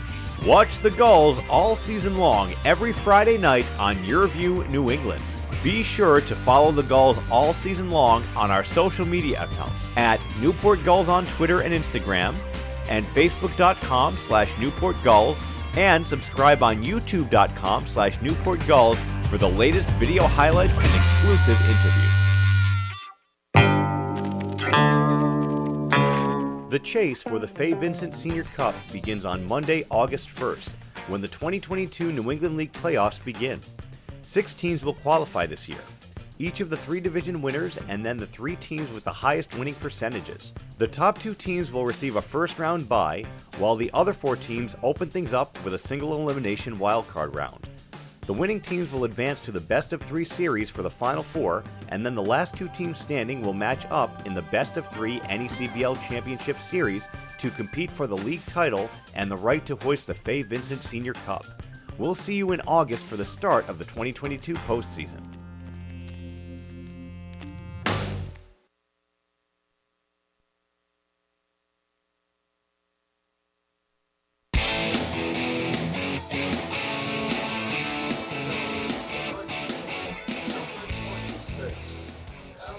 Well, for the first time all summer, in over 18 innings, a team has finally gotten in the run column against Dominic Parachi. 2-0 North Shore leads Newport. And the Gulls looking for a response. Here in the bottom of the third, it is Alec Makarevich, Colton Ledbetter, and Sam Kulis-Singham to try to respond. The heart of Newport's order to face Todd Tringali on the bump. And a big swing and a miss for strike one. Two different stories so far from both these teams. Newport getting guys in scoring position in both their 2 chances, 2 innings, and not scoring anything. Navs get 2 on, they're only 2 on, and are able to bring them home. You got to trust if you are Newport that will manifest into some runs, but so far just flirting with danger is Todd Tringali and the rest of this defense. 5 left on base for Newport through just the first 2 innings here tonight. Amac, high and deep into left field, ranging back. Blasik with room makes the catch. First time tonight that Makarevich has been retired, and 1 away here at the bottom of the third. Another hard hit ball off Tringali. Just unfortunate. These left fielders in the right position at the right time. And now Colton Ledbetter's up, so, you know what it is. 4th of July, fireworks. What better guy to give you some fireworks than this man right here? He'll look to do his part. Has home runs in 5 of his last 6 home games. 6 total here this summer. Watch the first pitch miss down low. He did not have a chance to take that bat off of his shoulder in the first inning. 1 of 3 walks issued by Tringali to Ledbetter back in the first inning. But he was stranded at first base. As that is smoked. Straight away center field. McElroy back. And that baby is on a one-way ticket out of here. Oh my goodness. Demolition. Colton Ledbetter, for the 7th time this summer, says adios. And it's a 2-1 game here in Newport. I mean, this man is unconscious right now. I mean, another home run. I mean, this man it's unreal. The Navigators have 99 problems, and Colton Ledbetter is definitely one right now.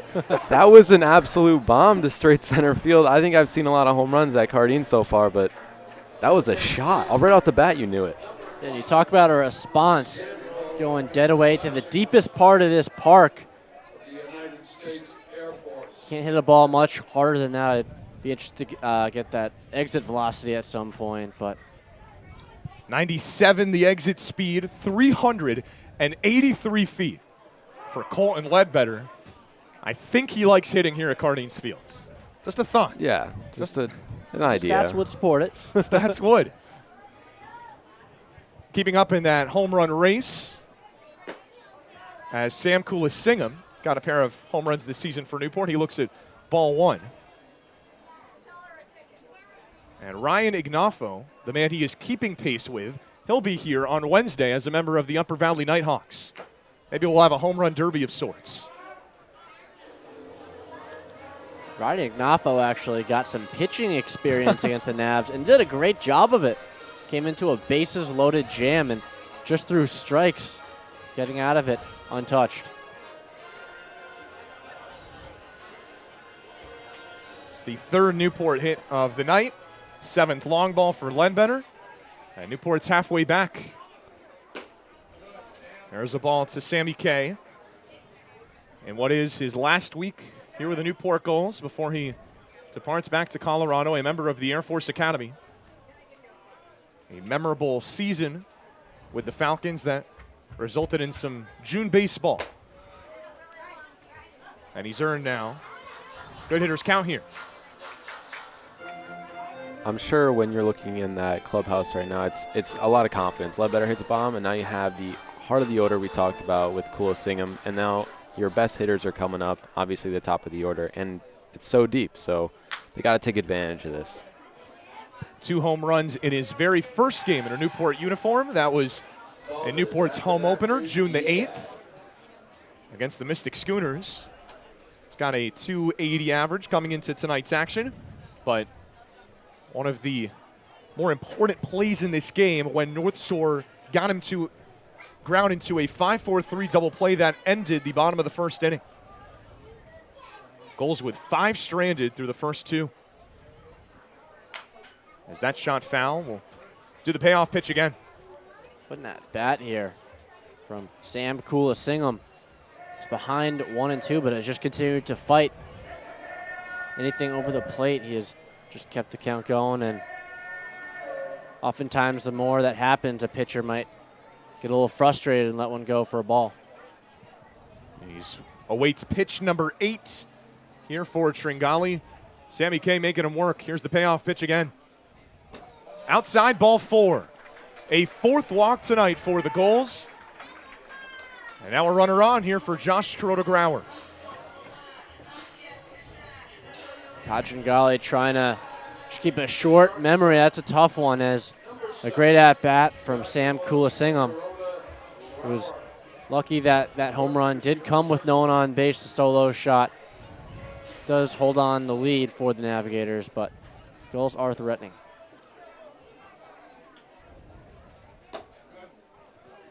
JKG looks at ball number 1, getting the nod at shortstop tonight.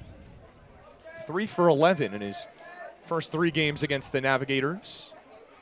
And an everyday starter here for Newport for good reason. 25 hits on this Gull squad. Only Colton Ledbetter has more. As that's in the air to right field. Battling the sun is DeMartinez, and he makes the catch for the second out. Yeah, battling the word. I don't know about you guys, but it seems like every time I see a pop-up, every fielder fighting a little extra hard just to track that in the air. Even in the infield, we saw Luters and Penny run into each other. Luters able to hold on to it, but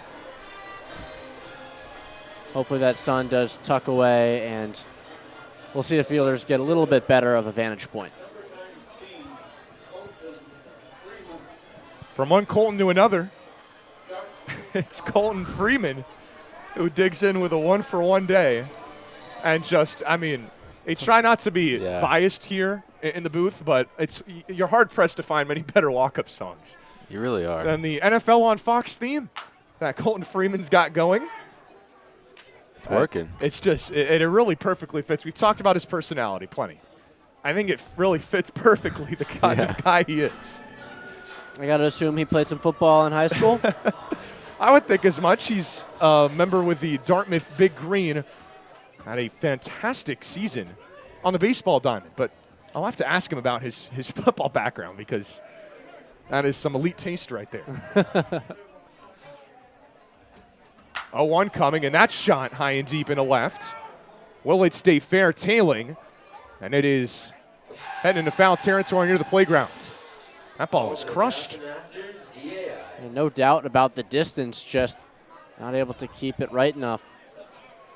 So far, he's swinging a hot stick, reached on a single his first time around, and got to meet up with Dartmouth teammate on first base, Connor Birch.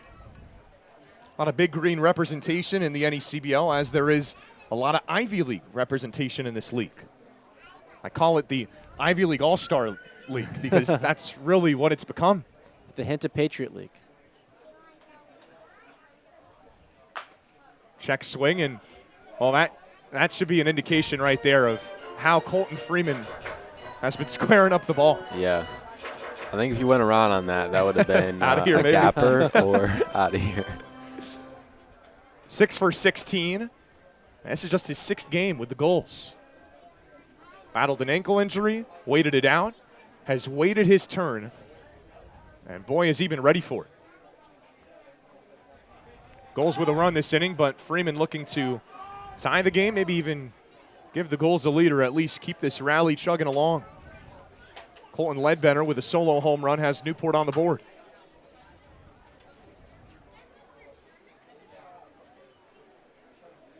Here's Tringali's 0-2. Swing and a miss. So he gets Freeman swinging. That ends the bottom half of the third. Colton Ledbetter, he gets Newport on the board. It is North Shore 2 and Newport 1. We head to the 4th.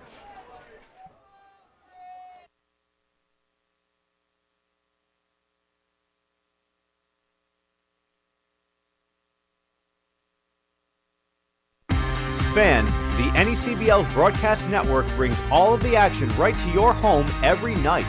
Available on your desktop, laptop, mobile device, as well as your Apple TV, Roku, Amazon Fire TV, or Android TV device. Enjoy single-day passes for just $8, purchase a weekly subscription for $20, a monthly pass for $40, or an all-season pass for $80. Head to watch.necbl.com for more information and for a full streaming schedule.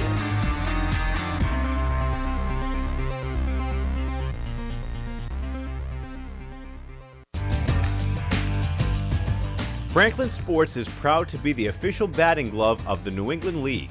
This summer, the NECBL and its 14 organizations join over 200 major leaguers by wearing custom Franklin batting gloves as members of the Franklin family. To design your own custom pair of batting gloves, visit franklinsports.com and join the fam. Franklin is the official batting glove of the New England League.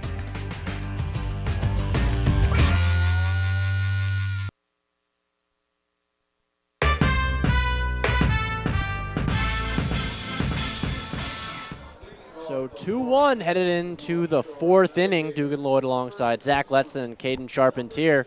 We've had a treat of a 4th of July baseball game here so far. Dom Parachi has been good, but did give up his first 2 runs of the season. We'll see how he continues on. Here he'll be facing Connor Birch to lead things off. Birch will leave one low in the dirt. And back in the second inning, did ground out to Slade Alford at third base. Another one in the dirt to Parachi. And Ken, you mentioned he really hasn't seen too much, or hasn't had too much experience with guys on, given his dominance so far. Interesting to see how he develops in this ball game now. Yeah, 100%. I think maybe psychologically that home run helps just a little bit. Your teammate has your back in terms of getting a run on the board. But I think it's motivation that, the scoreless streak ended. But I think he wants to start a new one. I think that's his mentality right now. So the rest of the way, I think he's going to try to, keep that, get a new streak going. Because I think that, he's a great pitcher, and that's what he wants to do. Yeah, that run definitely big. I feel like baseball oftentimes a game of flow. 3-1 now to Birch. Big swing out ahead of it. Yeah, and the Navs had to get real creative with how they were able to manufacture those 2 runs. I think that's the most interesting part, getting that small ball a walk and a bunt single. On the ground to short. JKG charges and throws over for the out just in time. Another full count for Parachi. Gets out of it, no problem. Yeah, it's just about inducing that weak contact and kind of got him a little bit in on the hands right there. And we talked a lot early in the game about it may not be a high strikeout game for Dom, but if you can keep him on the infield, that's really a lot of what he's done in these first 3 innings and change. He'll be in good shape. Exactly. An out is an out. Layup counts just as much of a dunk, as we always like to say in basketball. It'll be Charlie Taylor, who did strike out his first time around. Sends one into the netting. After Taylor, it'll be fellow newcomer Jack Penny, both looking for their first on-base appearance here today. Taylor, another guy, just a defensive stopper behind the plate. So we'll see a pitch inside.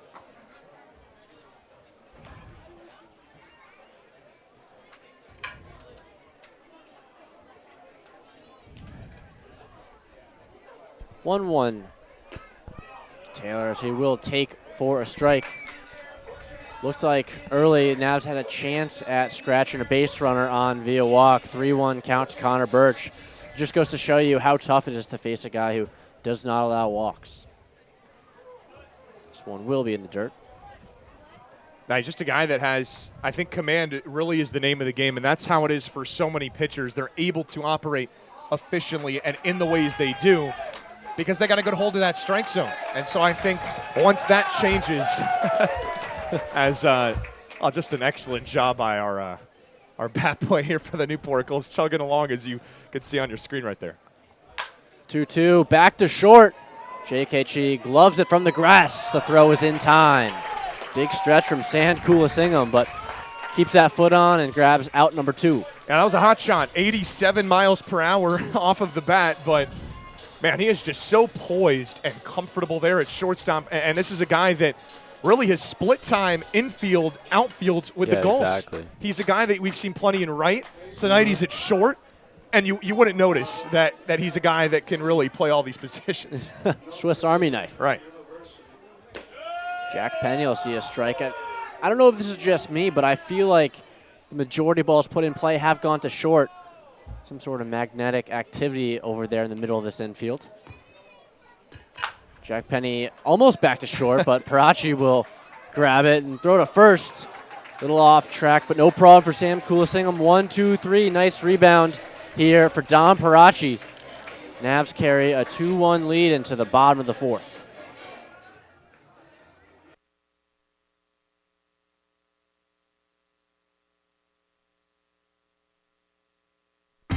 Fans, the NECBL's broadcast network brings all of the action right to your home every night. Available on your desktop, laptop, mobile device, as well as your Apple TV, Roku, Amazon Fire TV, or Android TV device. Enjoy single-day passes for just $8, purchase a weekly subscription for $20, a monthly pass for $40, or an all-season pass for $80. Head to watch.necbl.com for more information and for a full streaming schedule.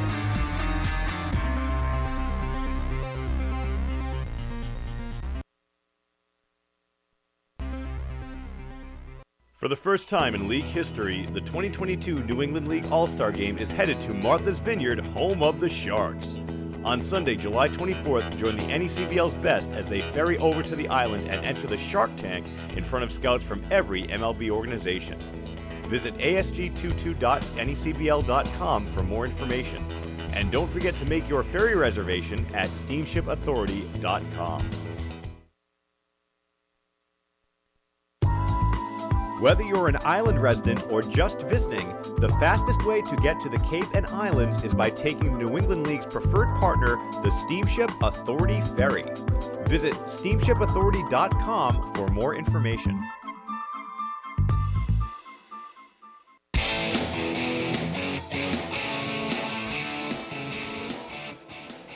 The Navigators just fresh off a trip on the Steamship Authority Ferry down to Martha's Vineyard, who at the time was first in the Coastal Division. The loss to the Navigators, then putting the Gulls in. The Gulls have been hot since, with a game-and-a-half lead there in the Coastal, and really a division all year. No clear leader as it's back and forth. Yeah, it's been a dogfight, and really the only difference is kind of that tough start that North Shore had, and now they're picking it up. So it really has been all hands on deck, I think, really 1 through 5. No off night in the Coastal. Open things up. Hard hit ground ball down the first base line. So Noah Martinez with that single in the second. Get another chance here in the fourth. Guy who, as we mentioned, someone who hits for a lot of power at CCSU, had 15 home runs and has 8 RBIs so far this year. Still looking for that first home run, a lefty bat who does have that short porch out and right. Someone who might be due.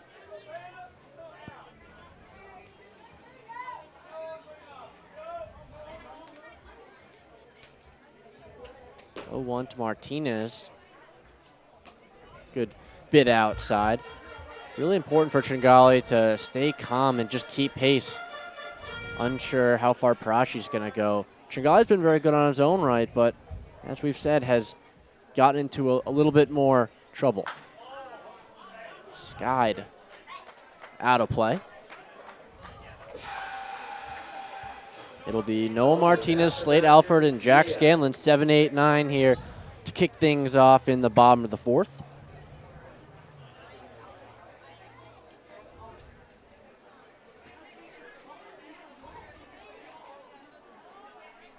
One-two to Martinez will leave it outside. It's been the one area that Tringali has been missing when he's off. So far, we have seen 4 walks from Todd, so his pitch count not as great.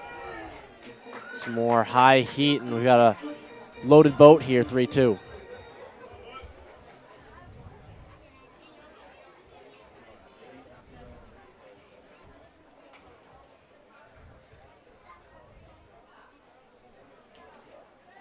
Full count.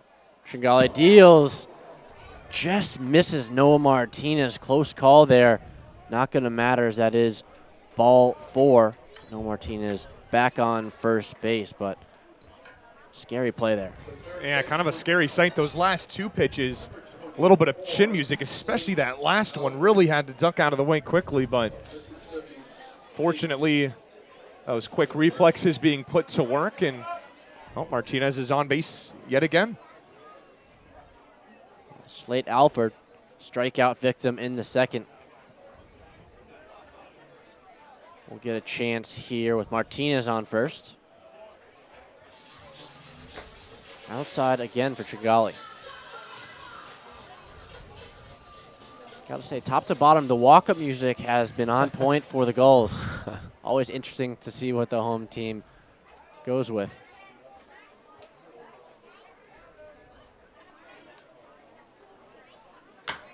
Lifted high in the air, but out of play. Shallow, fallow grounds. Not given too much interest from Birch.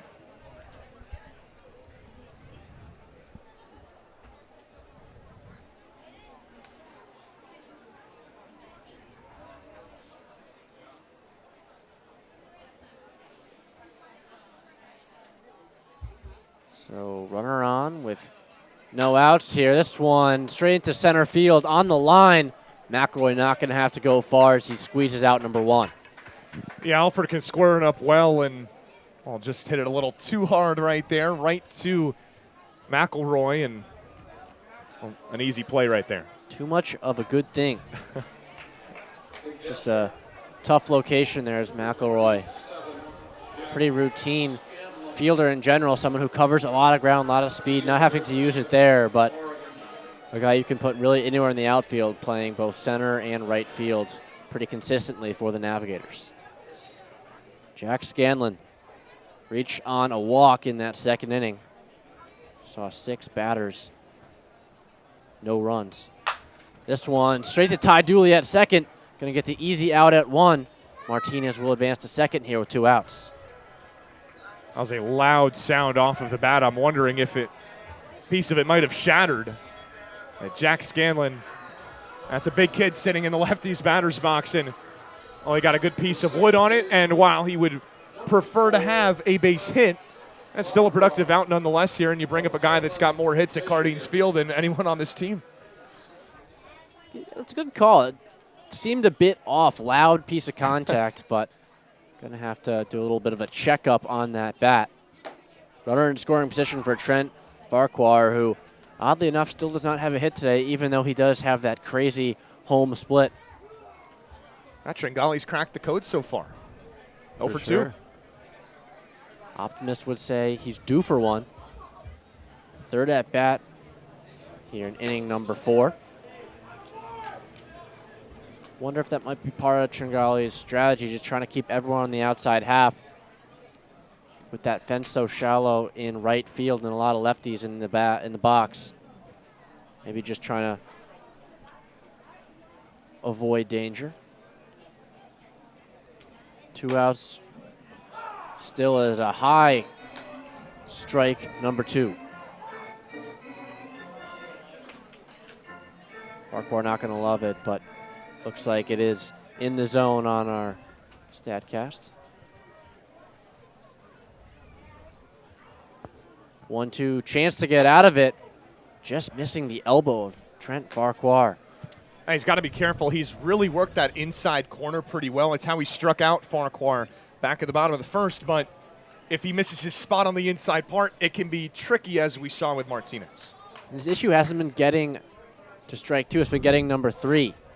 That one low again. We've seen him get out ahead, but another full count. That's really been the story. Just all these 3-2 counts. I don't know what the total is for Newport, but certainly more than anyone can keep track of just off the top of your head.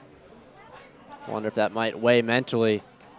Just having that in the back of your mind. We'll see what Tringali can do here. 3-2 payoff pitches outside, ball 4. So getting off to a nice 1-2 start. Farquhar able to battle back against Tringali, and we've got 2 on for Alec Makarevich. Newport put 2 on in the first, 3 on in the second, just 1 in the third, but of course that's the only inning that the Gulls have scored with that home run from Ledbetter. Here they are again with 2 more in the fourth. it just gets to a point where this is how games are decided if you can convert in these moments. Well, patience has put them in this position. Makarevich leaves the ball low. Yeah, we talked about, AMAC's hitting streak. So this is a perfect time to extend the winning streak. If you want to extend it, this is exactly where you want to do it. They've hit the ball hard in this inning. They've just been in the right place at the right time. So if we can hit the ball right in the right and find a gap. This one high in the air. A couple Navigators converge. It's going to be Jonathan Luters out in center field. Getting some traction there as they get out of another jam. Todd Tringali has done a good job putting his head down in those situations. Heading into the fifth, still 2-1. After they'll strand 2 on the base pass. Don't go far.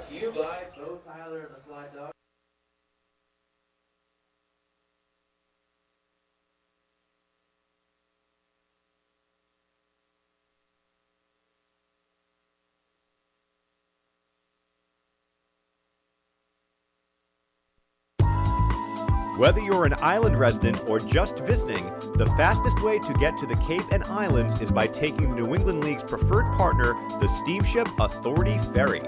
Visit steamshipauthority.com for more information. Zephyr is the official on-field cap of the NECBL. Also known as the Z-Hats, Zephyr is the authentic college hat with a loyal following of those who only wear the Z. Zephyr makes hats for over 800 colleges and channels that same energy and creativity into building custom hats of all types for pro sports teams, clothing brands, and companies everywhere. Make sure you pick up your Newport Gulls official on-field cap today. The law firm of Haller & Sage is proud to partner with the Newport Gulls for a season-long and, dare I say, epic battle for the Haller & Sage Cup. The Newport Gulls, the Mystic Schooners, the Bristol Blues, the Danbury Westerners.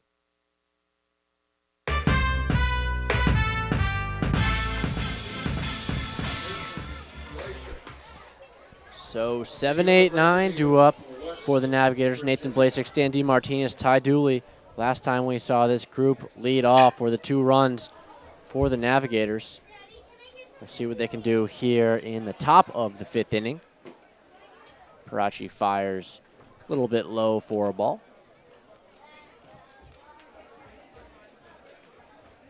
Nathan Blasek grounding out to first base his first time around. Has been a consistent glove in left field and also one of the top batters in this lineup. A little bit slower of recent. This one high in the air, right center field. Potentially off the wall and over. A home run from Nathan Blasek. A shot off the bat into right center field. The Navs extend the lead as Nathan Blasek squares one up. Yeah, squares one up is right. That was a tater and just skied in the air. Real good piece of contact. We've talked about that is rare. To get the bat on the ball like that against Dominic Parachi, not a sight we've seen a lot this season, but just waited on it. Waited on the fastball, got a pinch he could hit, and boy, did he hit it. Parachi not hit often tonight, but when he is, some strong contact going back to that McElroy double out and left, and then a Yabo, just right center. Yeah, I mean, that's 72 and 2/3 innings for Salve this season. He allowed just 2 home runs. So that is a rare sight to see, someone to go long on Parachi. But, I mean, Newport left guys on base. I feel like that's something that needs to be talked about and has been talked about. But DeMartinez out to right, no problem for Alec Makarevich. It's nice contact, but right at. I think more than anything else, it's also a sign that the Navigators have just really turned the page and turned things around. You talk about the tough start they've had offensively in those first 19 games. This has kind of been how things have changed, has been a really complete offensive effort. At no point have the Navigators been blowing teams out of the water, but just timely hitting, knowing what they have to do, and from time to time, they break through. Big hack from Dooley here. No one on with one out. Parachi has passed the eye test, but still finds himself down 2 in this ball game. Strike 3. Ty Dooley out front on the breaking ball. Gets him swinging. That was a ball of filth. My goodness. Just a breaking ball and a curveball that just completely just drops in an elevator at the last moment, and Dooley was completely fooled. And just you see the frustration with himself just after just how fooled he was by that pitch. It happens to batter after batter Parachi faces. Top of the lineup now. Looters is hit. Tough guy. He'll shake it off and jog down to first base. Looks like it didn't catch anything too bad, but another base runner is Jake McElroy. Last time around had that RBI double down left field line. And just kind of losing the grip on that one, and the Navigators have forced him to labor here. I think that's how you can see these kind of outcomes, because that's the first batter Parachi's hit all summer. Parachi has been ahead of them almost at all times from a physical standpoint, but maybe just a little mental game here, and that's going to be the night for Parachi.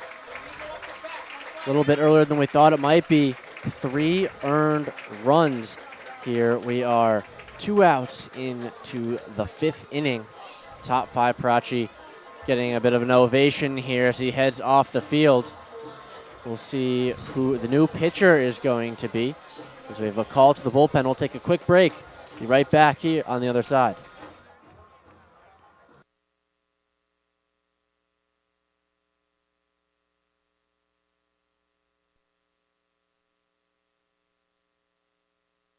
For the first time in league history, the 2022 New England League All-Star Game is headed to Martha's Vineyard, home of the Sharks. On Sunday, July 24th, join the NECBL's best as they ferry over to the island and enter the Shark Tank in front of scouts from every MLB organization. Visit asg22.necbl.com for more information. And don't forget to make your ferry reservation at steamshipauthority.com.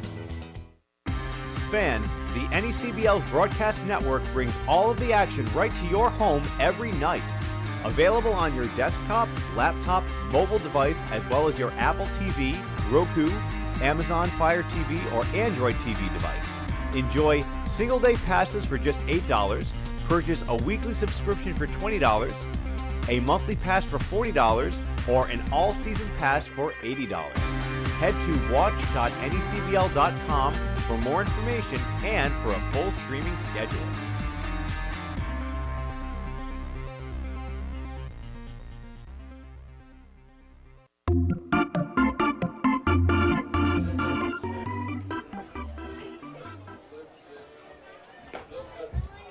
So it'll be Peter Sakalaris taking over for Dom Parachi out of Virginia Tech. We saw him serve as a closer, late inning guy for the Gulls last year.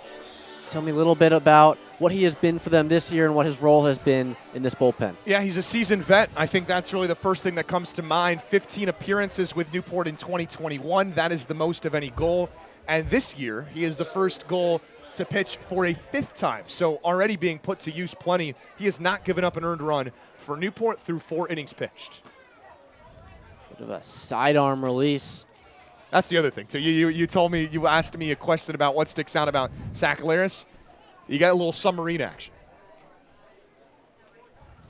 Not far from submarine capital of the world, as just missing the plate. 2-0 now. Navs haven't seen too many guys throw from that side release, the submarine, but when they have seen it, they have struggled. Sakalaris just a little bit off the plate so far. And this is kind of what Newport did in that 8-1 win against North Shore. Parachi started. He went 5 shutout. And Peter Sakalaris actually was the one that finished that game. 2 shutout innings, gave up just 2 hits. Struck out 2 as well. 3-0 off the plate. First 4 pitches for Sakalaris will be balls. 2 aboard here as McElroy claims first base. Looters moving into scoring position as Max Vieira gets the bat. Haven't seen much from him. 0 for 2 on the day, but yesterday the 3-run bomb down the line in left field at Dodge Stadium. he's going to get another chance here in the 5th. Yeah, first walk right there for Zach Leris on the season. So definitely shocking, but I think you got to find control here because you're definitely in a jam. Got 2 outs, so that's an advantage, though. That one right down the heart of the plate. Vieira will leave it for strike number 1. Part of the strategy that has been working is just a very disciplined approach at the plate for the Navigators, making pitchers throw strikes and earn every out. 0-1, Vieira ahead of it. Zach Leris going with some off-speed first 2 pitches here to Vieira. It has been effective as he's out to a nice little start.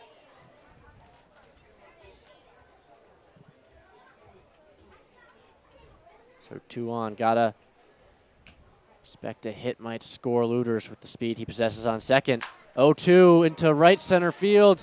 It is caught by Trent Farquhar, ranging from second out onto the grass, making a big 3rd out, getting him out of the jam, giving it back to his bats.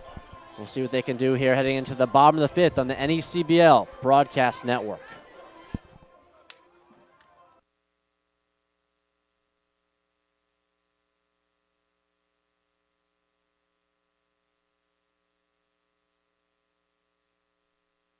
For the first time in league history, the 2022 New England League All-Star Game is headed to Martha's Vineyard, home of the Sharks. On Sunday, July 24th, join the NECBL's best as they ferry over to the island and enter the Shark Tank in front of scouts from every MLB organization. Visit asg22.necbl.com for more information. And don't forget to make your ferry reservation at steamshipauthority.com. Fans, the NECBL's broadcast network brings all of the action right to your home every night. Available on your desktop, laptop, mobile device, as well as your Apple TV, Roku, Amazon Fire TV, or Android TV device. Enjoy single-day passes for just $8, purchase a weekly subscription for $20, a monthly pass for $40, or an all-season pass for $80. Head to watch.necbl.com for more information and for a full streaming schedule.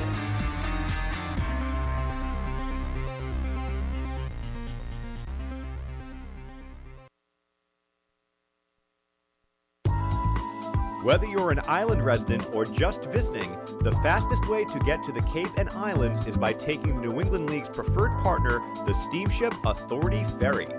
Visit steamshipauthority.com for more information.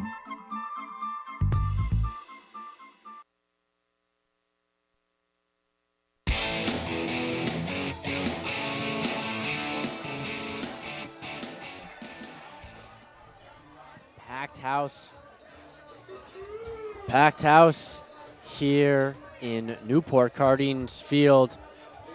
Looking lively as none other than Colton Ledbetter steps in that solo home run in the 3rd after a walk in the 1st. So far the most dangerous bat we've seen here for the Gulls. Yeah, he's a threat every time he comes up to the plate. Dugan, no doubt about it. Just with, I've talked about his pull power, but maybe the most impressive home run that he's had this season. He'll chop to Ty Dooley on the move for out number 1. Nice routine play, soft ground ball.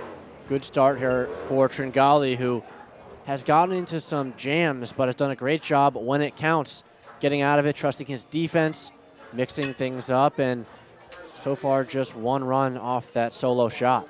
Yeah, I think when it counts is the big key there with what you said. In those situations, Newport has had him. They've left 8 on base. 8 on base through the first 4 innings. He's gotten out of those jams. Another ground ball. This will be fair. Birch grabbing it for a quick second out right down the line. Tough vantage point from where we're sitting, but another out on the ground to that right side of the infield. We'll take a look at this replay. That was close. Real close. And Birch doing everything he can to kind of stay in that area and keep it fair, or at least give the indication to the umpire that it stayed fair. Got his feet down. Right. It's almost like in football, right? It's only 2 feet in the NECBL, I believe. Oh, man. So just like that, JKG getting the bat for a 3rd time. 0 for 2 so far. Ground out and a pop out. 2 outs. Lifts one in the air into foul territory. Birch over, can he grab it? No, out of play. Call the Disaster Masters DAI. Todd Tringali going back to that point about when it counts. We called him a big game pitcher and I guess a big moment pitcher as he's shown so far today.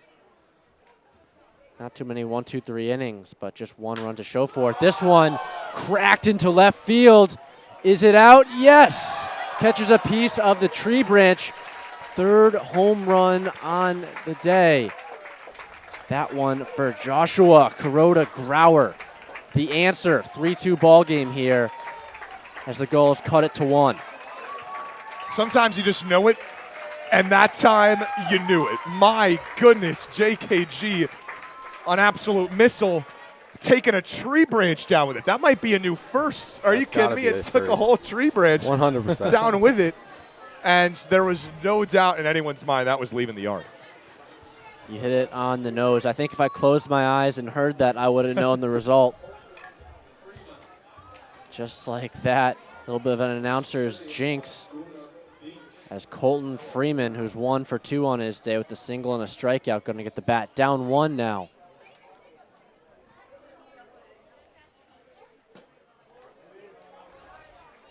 Just inside to Freeman.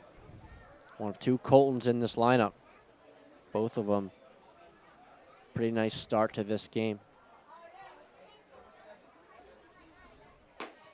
Some high heat. A little brush back there as Freeman works out ahead 2-0.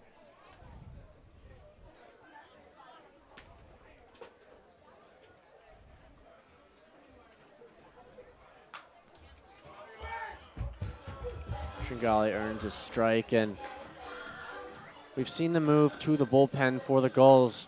Question mark becomes with that pitch count climbing, how far can Tringali goes if he keeps up the way he has?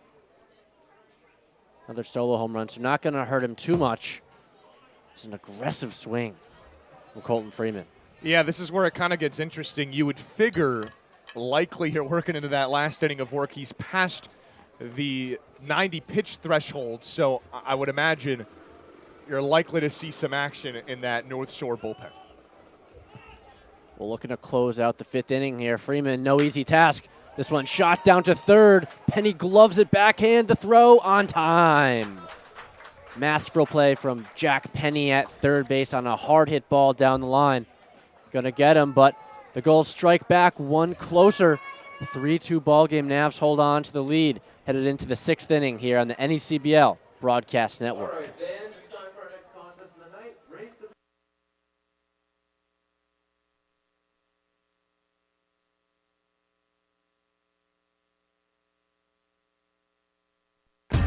The Newport Gulls Broadcast Network features 7 high-definition cameras, graphics, instant replay, and extended pregame and postgame coverage.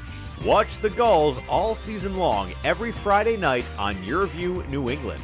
Be sure to follow the Gulls all season long on our social media accounts at Newport Gulls on Twitter and Instagram, and Facebook.com/Newport Gulls, and subscribe on YouTube.com/Newport Gulls for the latest video highlights and exclusive interviews. The chase for the Fay Vincent Senior Cup begins on Monday, August 1st, when the 2022 New England League playoffs begin. 6 teams will qualify this year, each of the 3 division winners and then the 3 teams with the highest winning percentages. The top 2 teams will receive a first-round bye, while the other 4 teams open things up with a single elimination wildcard round. The winning teams will advance to the best-of-3 series for the Final 4, and then the last 2 teams standing will match up in the best-of-3 NECBL Championship Series to compete for the league title and the right to hoist the Fay Vincent Senior Cup. We'll see you in August for the start of the 2022 postseason.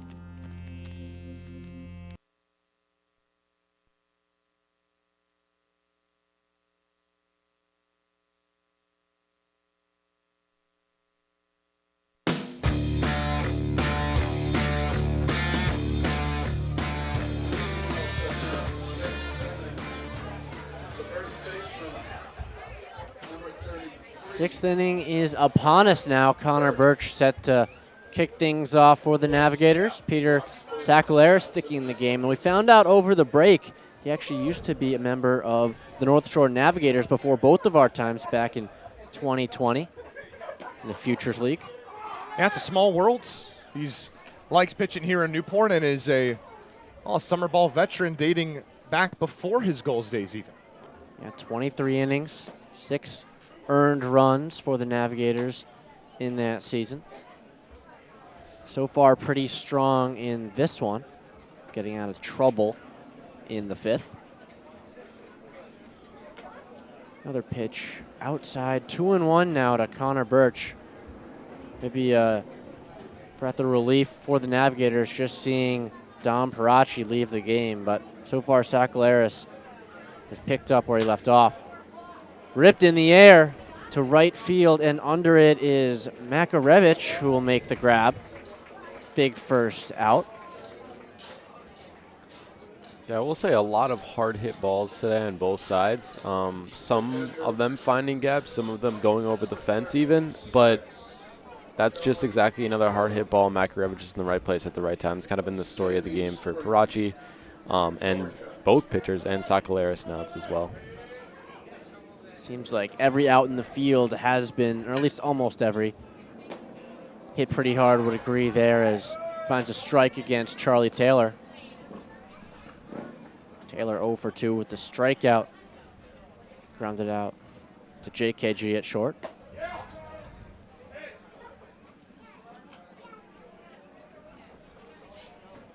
Jack Penny is on deck. Both these newcomers looking for their first hit on the day.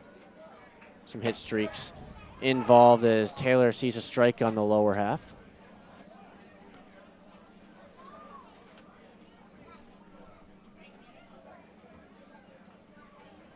One and 2 to Chuck Taylor outside. Been pushing that nickname I was for the gonna ask last couple days. You know, baseball's all about the nicknames that you can give guys, and I was surprised to hear that no one's given him that nickname before. Right? I mean, some write themselves, and that's one of them. Right. That's a pretty good one. I thought so. The pursuit is just about, you know, anyone can give someone a nickname, but how good is that nickname? How much is it going to stick? Will it stick? There's ball 4 just inside to Chuck T. He'll take first base. Jack Penny, the lefty, gonna dig in now. First lefty on righty matchup we've seen. Yeah, Holbrook's going to come out here, and that, as we get a home plate wave from Jesse West, will mean the second pitching change here for the Gulls. Well, maybe I did speak too soon, as they will go to the bullpen. Second reliever here in this ball game, pitching by committee so far. We'll take a quick break, let him warm up, and then shortly back here on the other side.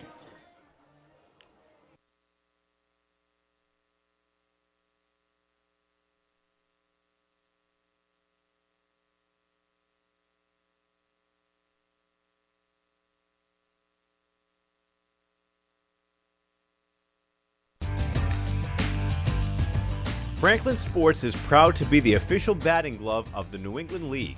This summer, the NECBL and its 14 organizations join over 200 major leaguers by wearing custom Franklin batting gloves as members of the Franklin family.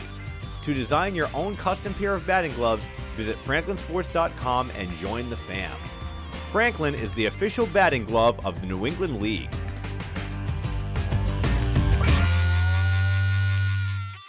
The Newport Gulls Broadcast Network features 7 high-definition cameras, graphics, instant replay, and extended pregame and postgame coverage. Watch the Gulls all season long every Friday night on Your View New England. Be sure to follow the Gulls all season long on our social media accounts at Newport Gulls on Twitter and Instagram, and Facebook.com/Newport Gulls, and subscribe on YouTube.com/Newport Gulls for the latest video highlights and exclusive interviews.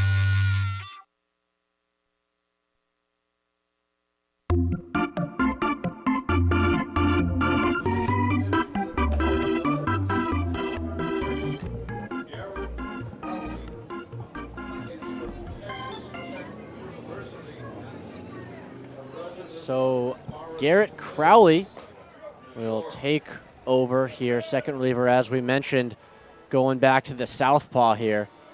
Garrett Crowley from Texas Tech. Can you tell me a bit about Crowley? Yeah, so another guy that Frank Holbrook's gotten comfortable putting in to the game and to these situations. He actually pitched for Newport in its last game just 2 days ago and gave Newport a shutout inning of relief at Rogers Park against Danbury. 2 strikeouts, allowed a hit, only faced 4 batters. So I say that to say, you know, he can have the one-day rest and pitch because didn't face a whole lot and also pitched for Newport in that 2-1 loss to Mystic. That was Parachi's last start. It looks pretty fresh so far. Missing a bit to start. Upstairs there to Penny. 2-0 now, and we've seen the Navigators go to some creative and not extreme means, but ways of moving up base runners. That was to Parachi, so maybe a little bit different approach here. Penny looks like he is going to get the green light. Maybe not now as it is a 3-0 count, but they're looking to hit off Garrett Crowley. 1 out here with McElroy on, or excuse me, Charlie Taylor on first base. 3-0, that'll catch a piece. I think for Newport right now, just the most important thing is trying to get command of that zone back. I think the reason why Sakalaris exits is he gives up the walk to Taylor, 2 walks in those 2/3 innings that he was in. He's bounced back nicely so far. Works it full here to Jack Penny, still looking for that first hit. Penny with a hit in his first 4 games for the Navigators. Runner's gonna go, the swing, and no throw down. Charlie Taylor takes second base, but Jack Penny sent back to the dugout via K. 2 outs now with another runner in scoring position. Yeah, how about your catcher getting the green light? Took second and picked a good pitch to run on. That ball kind of in the dirt a little bit, and with the way Scanlon kind of had to glove it, not much of a shot, so they traded out for an advancement of 90 feet there. Both teams not too unhappy with that. Is a great defensive player, but an athlete all around the field. Charlie Taylor has the ability to go.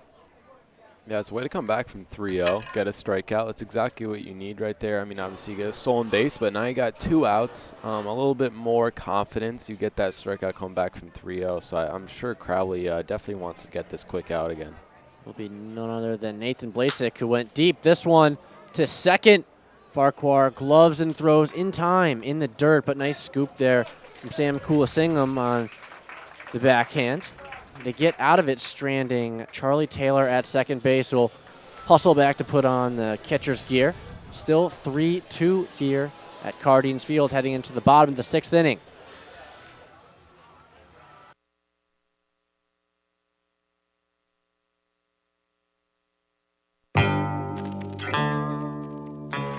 The chase for the Fay Vincent Senior Cup begins on Monday, August 1st, when the 2022 New England League playoffs begin.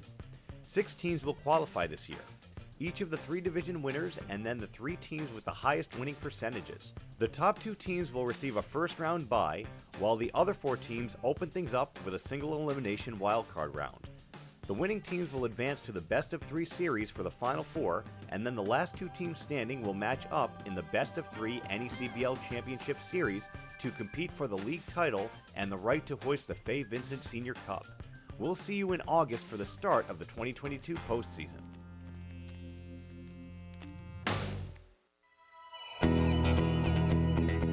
The chase for the Fay Vincent Senior Cup begins on Monday, August 1st, when the 2022 New England League playoffs begin.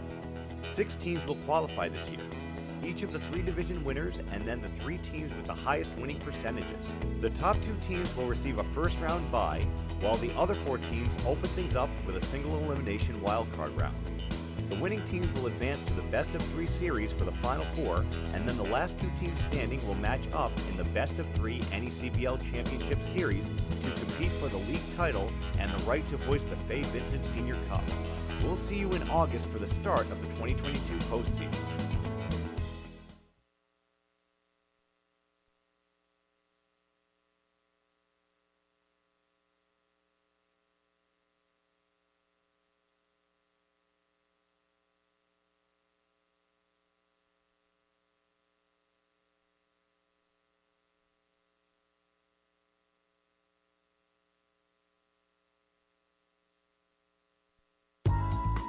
Whether you're an island resident or just visiting, the fastest way to get to the Cape and Islands is by taking the New England League's preferred partner, the Steamship Authority Ferry. Visit steamshipauthority.com for more information.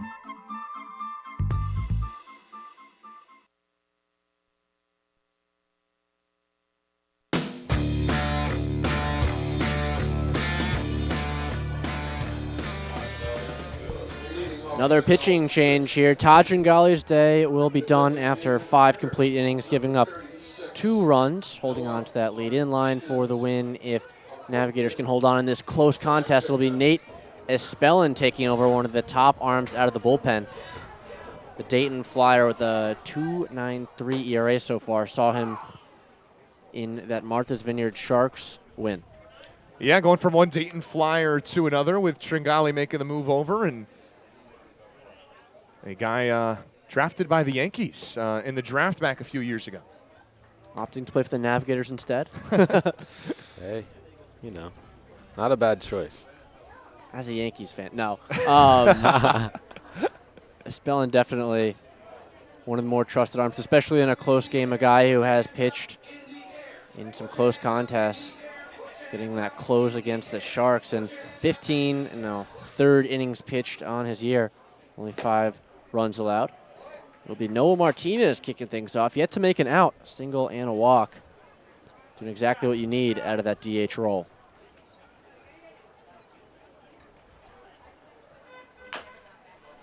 Martinez chops one off the plate and into the dugouts. This is the first time, as we mentioned, this group of Navigators has come to this field, and one of the adjustments they had to make was the dugouts and the bullpens being on the same side of the field. An interesting twist.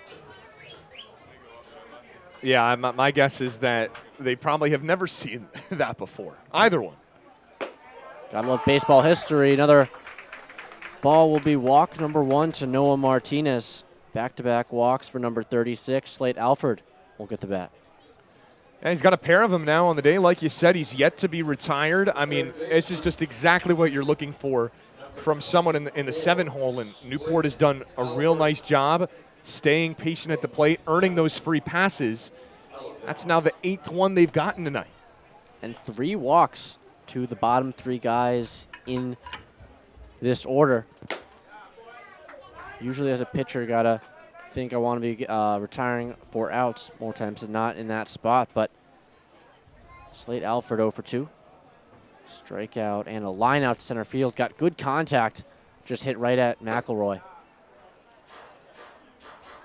Another ball, Spellin a little off so far, trying to settle in and find that zone. Yeah, the last thing the Gulls want right here is a double play, but hopefully Slate Alford could get a nice walk, draw a walk again, or get a nice little base hit. This one right back up the middle. No doubt about it, in for a hit. Martinez stays at second just like that. Alford reaches with his first hit of the game, another hard hit ball up the middle. Well, I talked about earlier in the game about manifesting things. Well done, Caden. Well done. Yeah, it's usually the opposite. I'm usually very much a jinx up here whenever I'm in the booth, but hey, I'll take one. I'll take one nice manifest right there. After he used the D word, the double play, I was thinking it might go an opposite way, but we'll see a quick mound visit. That's going to be a pinch hitter here for the Gulls as well, in for Jack Scanlon in that 9 spot. And this will likely, I shouldn't say likely, it will mean a defensive change as we go to the 7th inning, but Luke Beckstein, the Newport infielder, is going to pinch hit here for Scanlon.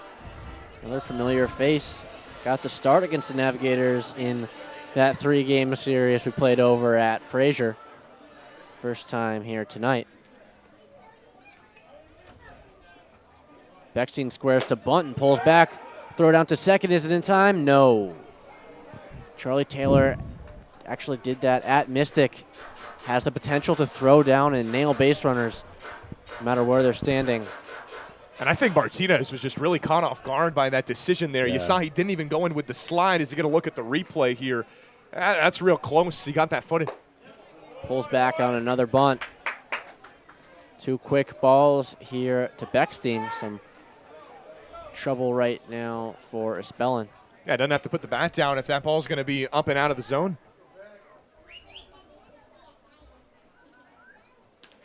Bottom of the lineup.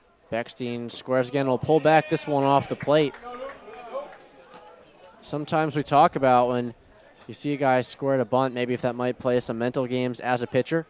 Never want to think about just laying one in there, but good spot here for Beckstein. Little square again, pull back. That's ball 4. Another 4-pitch walk, and that'll load the bases here with no outs. Chance here for the Gulls to strike back and grab the lead for the first time of the night. Top of the lineup, Trent Farquhar. Newport has had a plethora of opportunities. This has got to be the tastiest one. Bases are loaded, no outs. Oh, yeah. Trent Farquhar, I've said it a million times. I'm going to sound like a broken record. 15 hits in his first 9 games. Not sure if you could draw it up any better here. Bottom of the 6th inning for the Gulls. Top of the lineup, no outs, bases loaded. Okay, how about 7, 8, and 9 in your order? Really getting it done, putting yourself in this kind of position here. Last couple games, that's been the strong suit for the Navs. This time, it's been all Gulls tonight. Getting production from 1 through 9 is so important. Don't want to be overly reliant on the top or middle of any lineup. Gulls very rounded out here as the lefty Farquhar digs in. That's going to catch a piece of him, they're saying? Yes? Yeah, sounded like it got him pretty good there on the leg, so that'll force one in. The tying run via hit by pitch.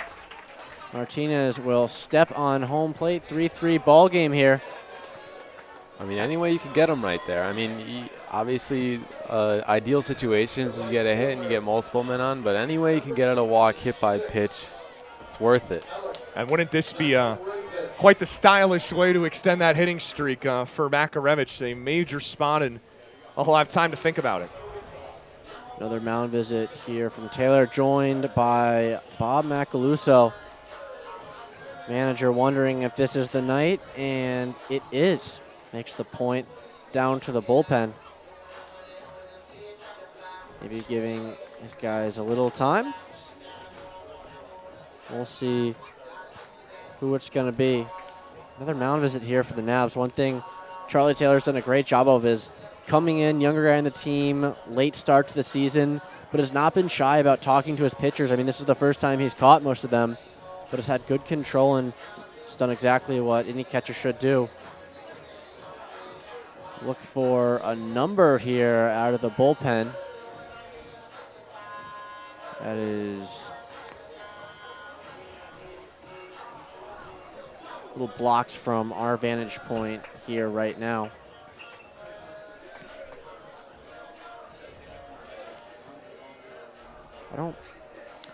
Yeah, it looks like it'll be number 15, and that would be Matt Remley here for the Navigators.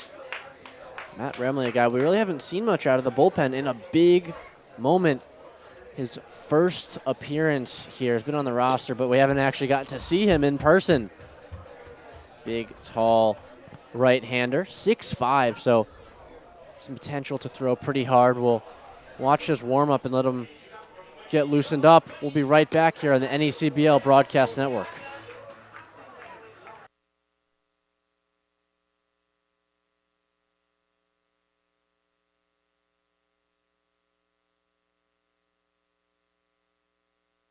Zephyr is the official on-field cap of the NECBL. Also known as the Z-Hats, Zephyr is the authentic college hat with a loyal following of those who only wear the Z. Zephyr makes hats for over 800 colleges and channels that same energy and creativity into building custom hats of all types for pro sports teams, clothing brands, and companies everywhere. Make sure you pick up your Newport Gulls official on-field cap today.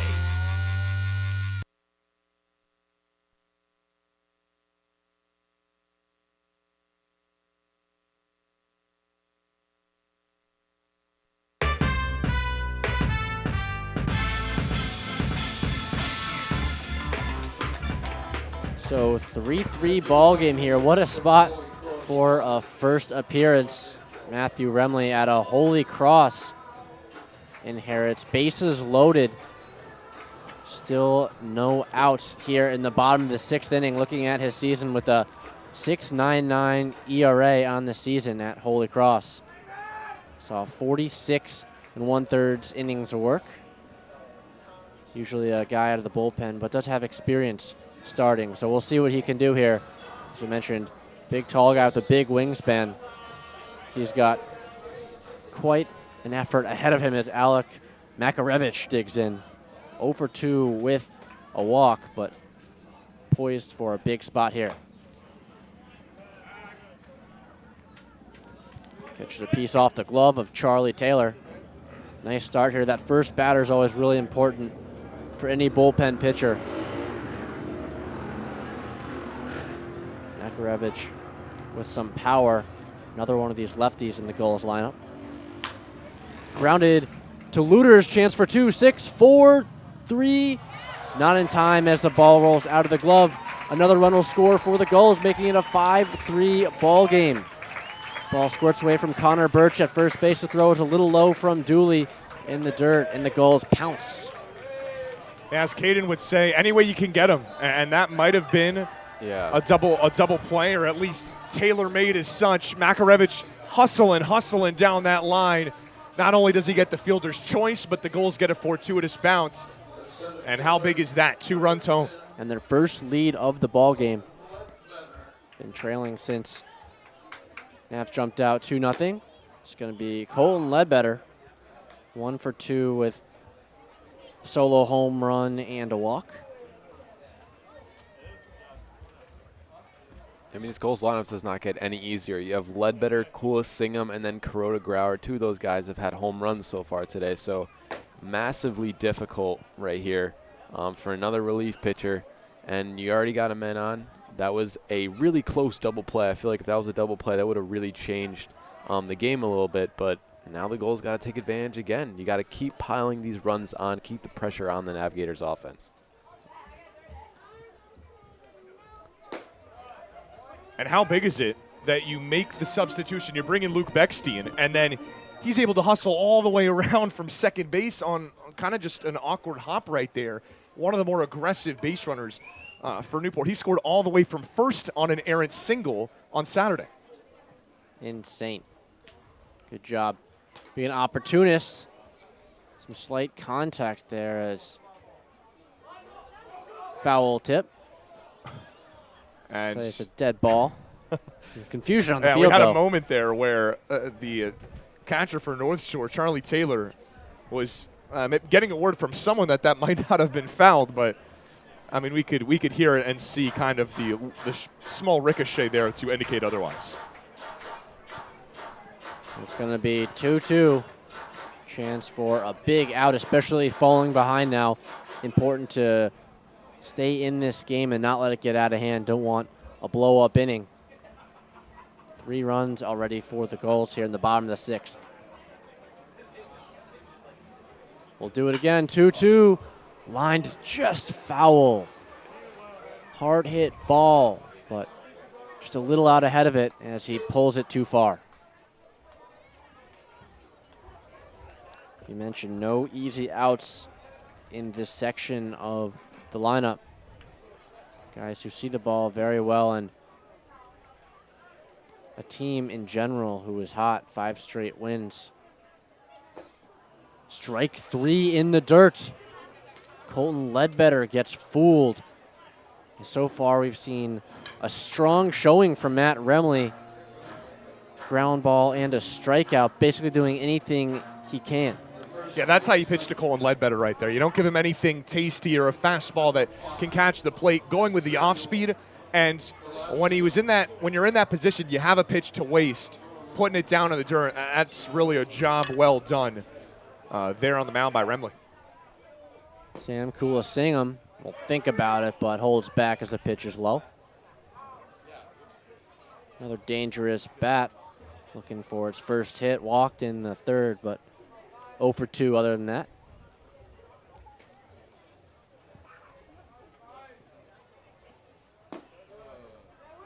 Another low delivery. Remley needing to elevate bit here to Kula Singham. As you mentioned, cool seeing him coming close to the end here for the Navs as he will have to head back to the Air Force Academy.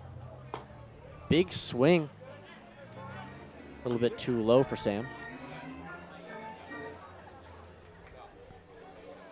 Yeah, certainly a busy guy. He'll head back out on July the 8th, and well, certainly his impact, both on and off the field, really, with the kind of guy he is, will be definitely missed here by the Gulls. Not done yet. This one lined into that foul ball netting. Just like that, it's 2-2.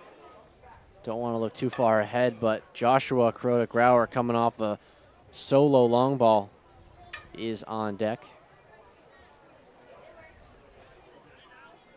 Family looking to close out this semi-disastrous 6th inning for the Navs. 2-2 payoff pitch on the ground and just foul. Yeah, it's just cool seeing his ability to stay alive in an at-bat. I mean, sometimes you think he's out of it, but he's always there. He knows where the strike zone is. He's so disciplined at the plate, and he doesn't try to do too much, and that's just what makes he's not a power hitter. He's always just trying to make solid contact on it and get on base. Really all you can ask from a managerial standpoint. We'll do it again, 2-2. This one lifted in the air. Will it be playable? Yes, Jack Penny in foul grounds making the catch just west of that third base line. 3 runs crossed in a big inning for the Gulls. They gain the lead for the first time here. 5-3 ball game. Navs looking to answer as it heads to the 7th inning.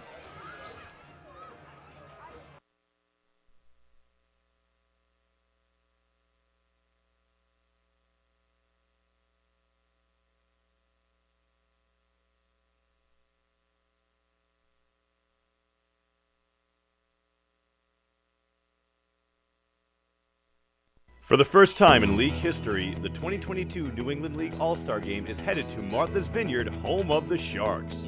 On Sunday, July 24th, join the NECBL's best as they ferry over to the island and enter the Shark Tank in front of scouts from every MLB organization.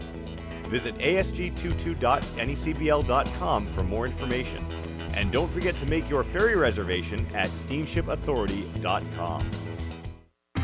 Fans, the NECBL's broadcast network brings all of the action right to your home every night. Available on your desktop, laptop, mobile device, as well as your Apple TV, Roku, Amazon Fire TV, or Android TV device. Enjoy single-day passes for just $8, purchase a weekly subscription for $20, a monthly pass for $40, or an all-season pass for $80. Head to watch.necbl.com for more information and for a full streaming schedule.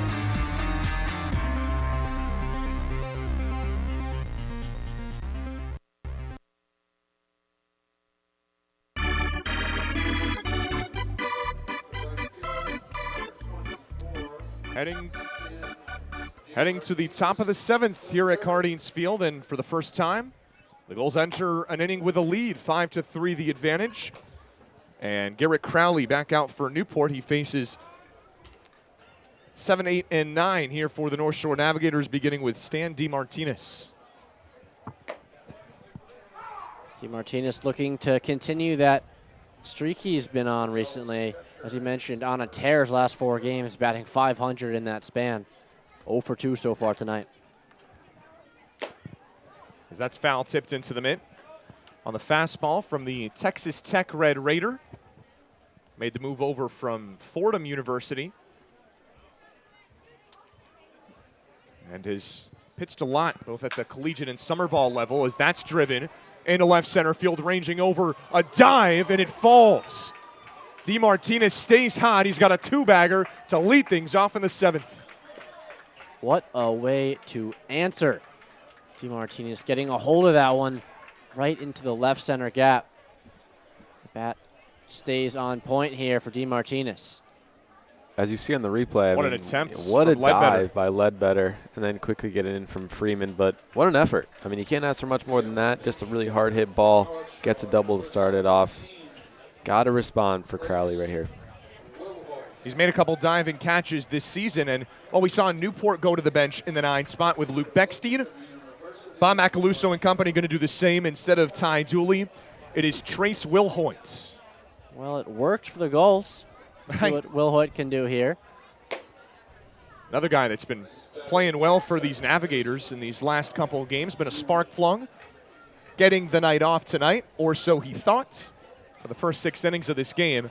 And he represents the potential tying run here in the 7th. And a strong bat to using this pinch hitting role. Big cut and a miss there. He has played in 18 games for North Shore this season. 174 his average, a home run, 3 RBIs as well. Had 17 home runs on his spring season at Lipscomb.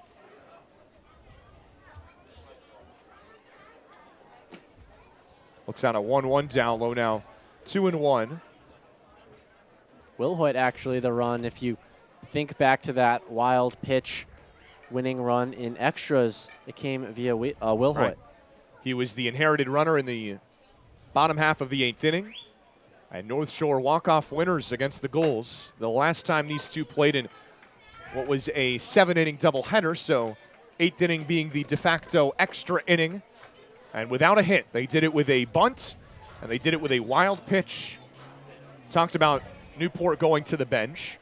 In their 9 spot, Jack Scanlon out, and the new catcher for the Gulls is Jake Burley. Mr. Reliable.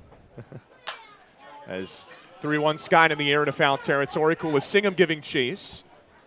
That just hits square off of the top of the warehouse.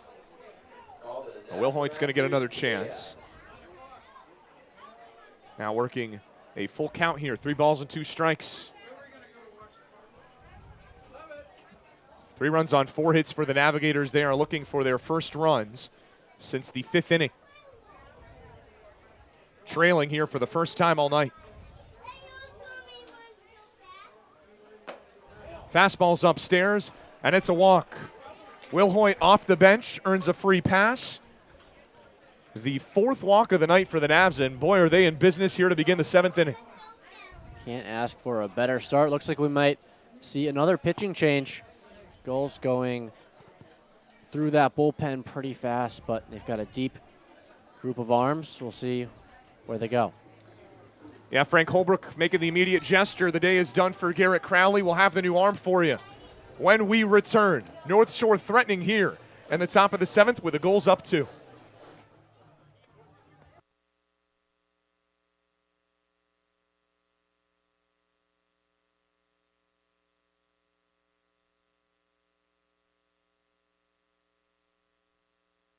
For the first time in league history, the 2022 New England League All-Star Game is headed to Martha's Vineyard, home of the Sharks.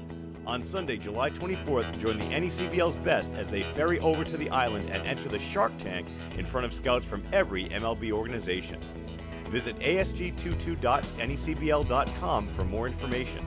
And don't forget to make your ferry reservation at steamshipauthority.com. Fans, the NECBL's broadcast network brings all of the action right to your home every night. Available on your desktop, laptop, mobile device, as well as your Apple TV, Roku, Amazon Fire TV, or Android TV device. Enjoy single-day passes for just $8, purchase a weekly subscription for $20, a monthly pass for $40, or an all-season pass for $80. Head to watch.necbl.com for more information and for a full streaming schedule.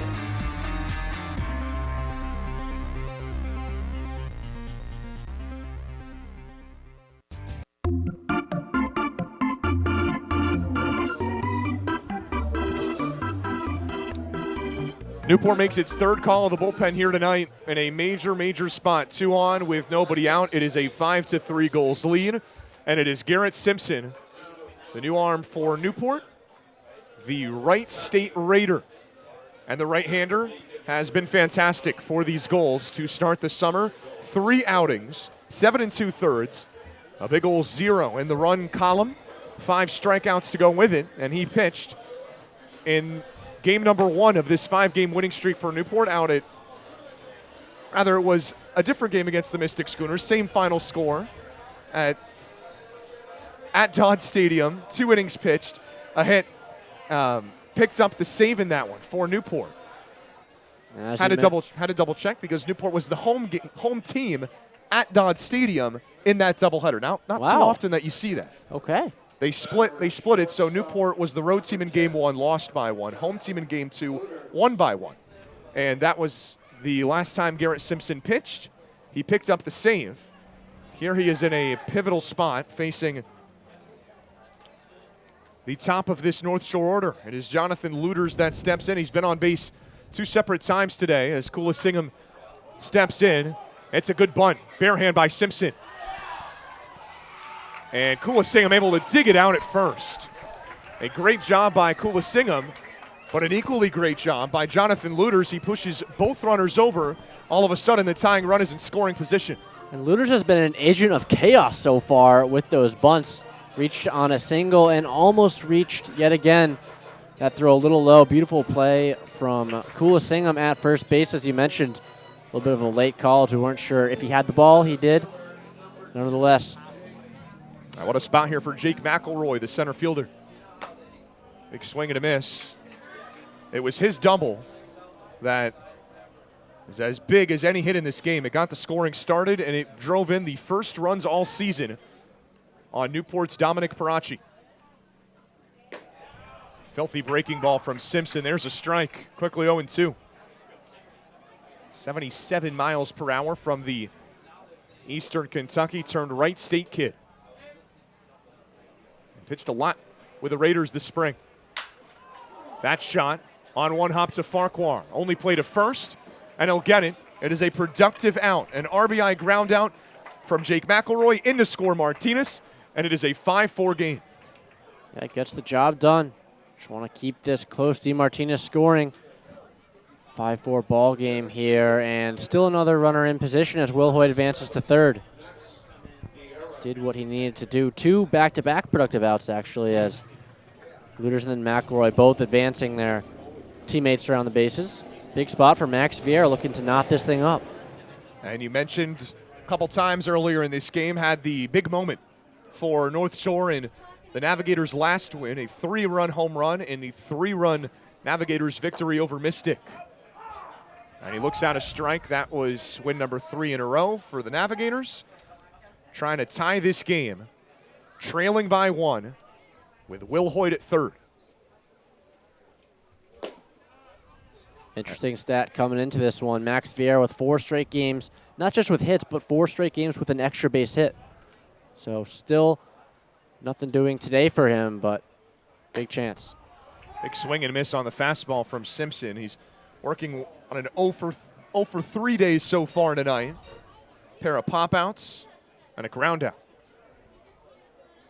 for the Northeastern Husky. Actually, will be transferring to Seton Hall, joining teammate Jonathan Luters. All right.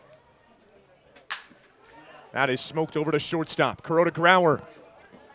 Kulisingham, he can't grab it in. On one hop, it took a brutal hop in front of Sammy Kay, and this game is tied.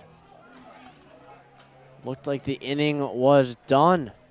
Throw just a little low there at short from JKG. Tough play for Sam Kulisingham, who has bailed his teammates a couple times this season. We look at this replay. That is a brutal, brutal one to try to pick. I mean, we talk about JKG's defense. I mean, that's just I feel like just a blip, but it just kind of short-armed it there, to be honest with you. I feel like he was a little bit too just relaxed on that play. I feel like he kind of running in for the end of the inning, and obviously now the game's tied, but unfortunate, definitely unfortunate. The Bulls could have went into the dugout up a run. Well, 5-all. Hunter Bursch looking to maybe trying to give the Navs the lead back here. Looks at strike 1. 3 runs for Newport in the bottom of the 6th, and North Shore wasting no time answering. It's a 5-5 game, 2 runs here for the Navs in the 7th, as that fastball just missing on the outside part. Goes down as the very first error all night for either team. Both defenses playing a very clean game. That's what we talked about in the pregame. We got what we wished for. Runner goes. Pitch in for a strike. Throw down. Not in time. And what a job by Max Vieira. Got a fantastic jump and the go-ahead run standing at second. How about that effort from JKG coming over on his knees, fielding that one-hopper with Max Vieira sliding into that same vicinity. And Farquhar nearly had him, and he looked to the field umpire as if he might have. Very close play. 1-2. And it just misses. Deuces wild here at Cardines Field. 2 balls, 2 strikes, and 2 outs. To the North Shore first baseman hitting the cleanup spot. Birch, another relatively hot bat of recent and looking for his first hit. Big spot here. Second team All-Ivy Leaguer. Looking for a breakthrough moment for these Navigators. Swing and a miss, got him. Burley with a fist pump, and Simpson's out of it. Strands the go-ahead run at second base, but North Shore has tied it 2 runs in the top half of the 7th inning. It is time to stretch here at Cardines Field. Don't go away. We got another fantastic game for you. Newport 5 and North Shore 5 here on the 4th of July. We'll be right back at Cardines Field.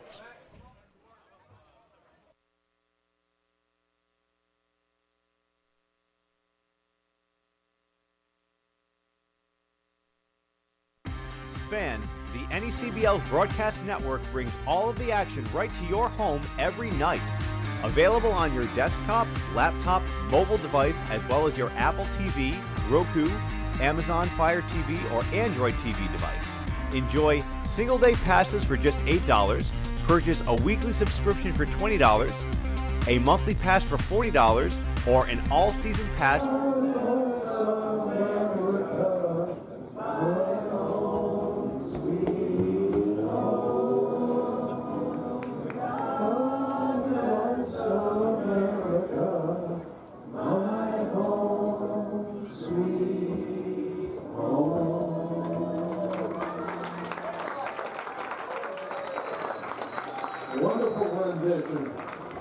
Great job, thank you. All right, fans, it's time to call the winning number for the 50-50 raffle ticket. Let's get those blue raffle tickets out.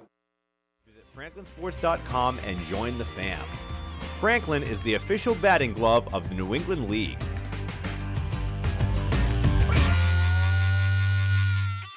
The Newport Gulls broadcast network features 7 high-definition cameras, graphics, instant replay, and extended pregame and postgame coverage. Watch the Gulls all season long every Friday night on YourView New England. Be sure to follow the Gulls all season long on our social media accounts at Newport Gulls on Twitter and Instagram, and Facebook.com/Newport Gulls, and subscribe on YouTube.com/Newport Gulls for the latest video highlights and exclusive interviews.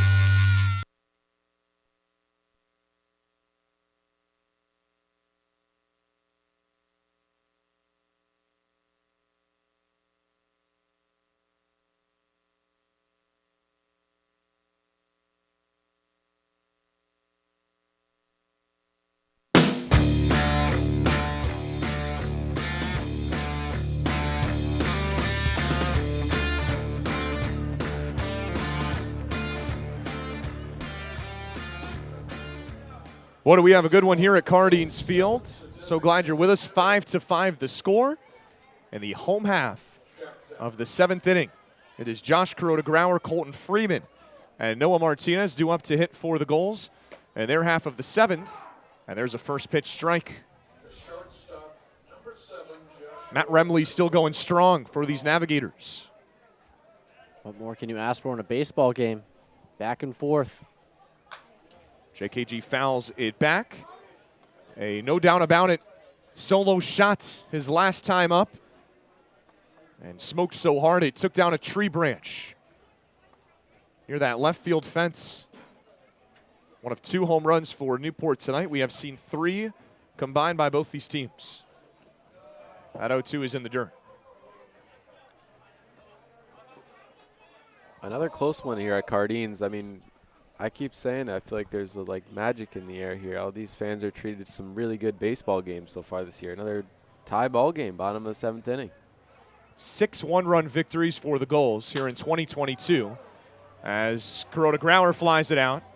Shallow into right field. and D. Martinez has it for the first down. Remley has really been a strong arm so far for the Navigators. Came into a pretty tough spot in first at bat on the ground and a strikeout. Doing the best with what he's got, and so far facing the meat of this lineup. Gets Grauer to fly to right. Now it's Colton Freeman, Newport's left fielder. That walk up. I mean, we can't talk about it enough, can we? We've heard it 4 times, and I think we all smile every time we hear it. It does not get old whatsoever. Strike number 1. But, I mean, it's just, it almost, you're reminded by it, right? It catches you off guard a little bit. You know who's at bat when you hear the song. And I think that's the goal. As that's blooped, shallow into left field, charging in, making the catch out there in left, Blasik. And now 2 flyouts here in the 7th, 2 gone. Grauer, another productive out, isn't really wasting any time. Great first performance here for the Navigators when they really needed someone to step in and take control. Matt Remley has done so. Well, the Navs have not recorded a 1-2-3 inning all night. We're here in the 7th inning. They have a chance to do it if they can get Noah Martinez. They also have not retired Noah Martinez. So maybe try to kill 2 birds with 1 stone here, huh? Martinez has not been retired today, but in the scorebook, it's gone down as a 1-for-1 day. That's because 2 of his plate appearances not been registered as at bats. That's smoked. Will it stay fair? No, it won't. Hooking foul. 1-for-1 as Martinez has that single in the 2nd. Walked his last 2 times up. That was awfully close to being extra bases. Close call there for Matt Remley. Nathan Blasik out and left. Just a little behind that pitch, missing by milliseconds. I feel like Noah Martinez is starting to come around as a hitter, I think, at the Gulls. I feel like, 2 walks, get a single here today. That ball was really well hit, just unfortunate. So hopefully you get another opportunity here. Watches that pitch outside, 89 miles per hour from Matt Remley, the righty here, the 2nd arm out of the game. Has yet to allow a hit from these Gulls. Trying to finish off his 2nd inning. On the ground to 2nd. Dooley to 1st, and it's the first 1-2-3 inning for the North Shore Navigators here tonight. We go to the 8th. Newport 5, North Shore 5. In a thriller here at Cardines Field. We'll be right back.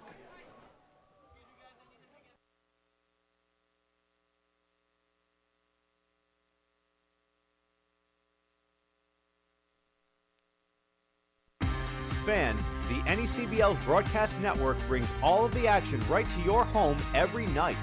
Available on your desktop, laptop, mobile device, as well as your Apple TV, Roku, Amazon Fire TV, or Android TV device.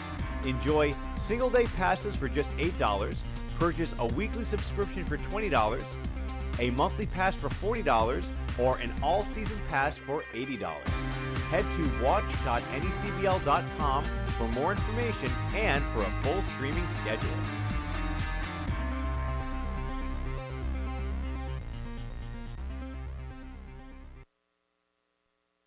For the first time in league history, the 2022 New England League All-Star Game is headed to Martha's Vineyard, home of the Sharks. On Sunday, July 24th, join the NECBL's best as they ferry over to the island and enter the Shark Tank in front of scouts from every MLB organization. Visit asg22.necbl.com for more information. And don't forget to make your ferry reservation at steamshipauthority.com. Fans, the NECBL's broadcast network brings all of the action right to your home every night. Available on your desktop, laptop, mobile device, as well as your Apple TV, Roku, Amazon Fire TV, or Android TV device. Enjoy single-day passes for just $8, purchase a weekly subscription for $20, a monthly pass for $40, or an all-season pass for $80. Head to watch. Back for the 8th at Cardines Field, and back where we started, 5-5 the score. As 5, 6, and 7 due up for North Shore here in the 8th inning. Charlie Taylor, the catcher, fouls the first pitch off. Taylor, Jack Penny, Nathan Blasik. Their job to try to break this 5-5 tie. The stalemate. Pitch misses upstairs. It is Garrett Simpson for Newport, out for his second inning of work in a game that is started to go by committee for these Newport Gulls arms. Breaking ball, swing and a miss. Bit of a delayed swing there from Taylor. And that's what Simpson's done. He has held control of that zone. 10 strikes, just 4 balls out of the pen. Swing and a miss, that time on the fastball to get him for strike 3. Strikeout number 2 for Garrett Simpson. There's one gone here in the 8th. Back-to-back strikeouts, getting Birch to end top of the 7th, and Taylor to kick things off here. Penny, another guy who struck out last time around, struggled so far today. The Notre Dame third baseman looks out a first pitch ball down low. 0 for 3 on the day so far, and a strikeout victim his last time up. Breaking ball in for a strike. 1-1. Played in 39 games with those Fighting Irish that talked about earlier. Omaha bound this year. Roped, but gobbled up by Singham. And he'll take it to the bag himself. 2 up and 2 down here in the 8th for Garrett Simpson. What more can you say about that glove Singham has been working with? We saw one ball in the dirt he wasn't able to handle, but other than that, he's been tested time and time again. Has held strong. Another great defensive play over at first. Yeah, I mean, Simpson's done everything you asked of him since coming in. He's got a .3 whip so far this season, so he doesn't really get that many guys get on base when he's pitching. So he's done a really good job. I mean, you have Sakalaris, and I mean, 2 guys, Crowley and Sakalaris, didn't really have command of the baseball, and now Simpson's starting to do that. Soft roller, Farquhar makes the play. And that is a 1-2-3 inning over in the blink of an eye for Garrett Simpson. He's got 2 shutout in relief for the Gulls, looking for some magic. We head to the bottom of the 8th in a tie game.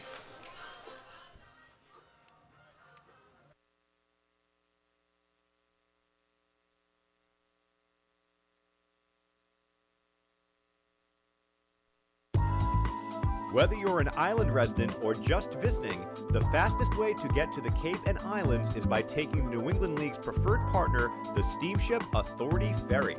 Visit steamshipauthority.com for more information.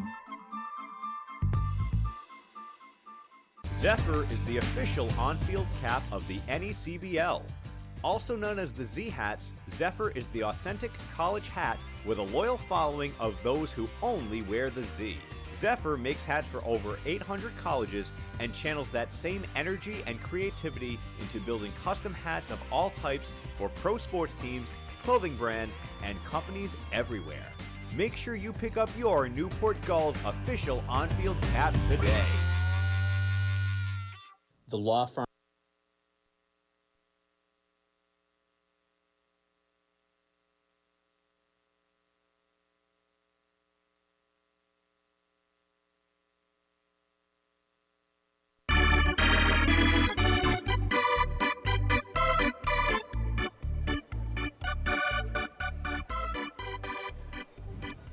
Well, it's the 4th of July, so only a matter of time before we saw some fireworks here in the city by the sea, Newport, Rhode Island.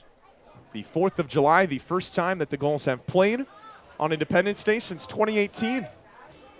9:15 Eastern, about the time you would expect to see some fireworks roll in. And, well, that the same time these Gulls are hoping some fireworks will roll in offensively. It is a 5-5 game here at Cardines Field. And 8-9-1 for Newport, looking to break it. Slade Alford, the first to come up to the dish. He faces still Matt Remley out on the mound here for the Navigators. Alford, Jake Burley, and Trent Farquhar due up in Newport's half of the 8th. Remley, 2 shutout innings. He's been great for North Shore, facing the minimum.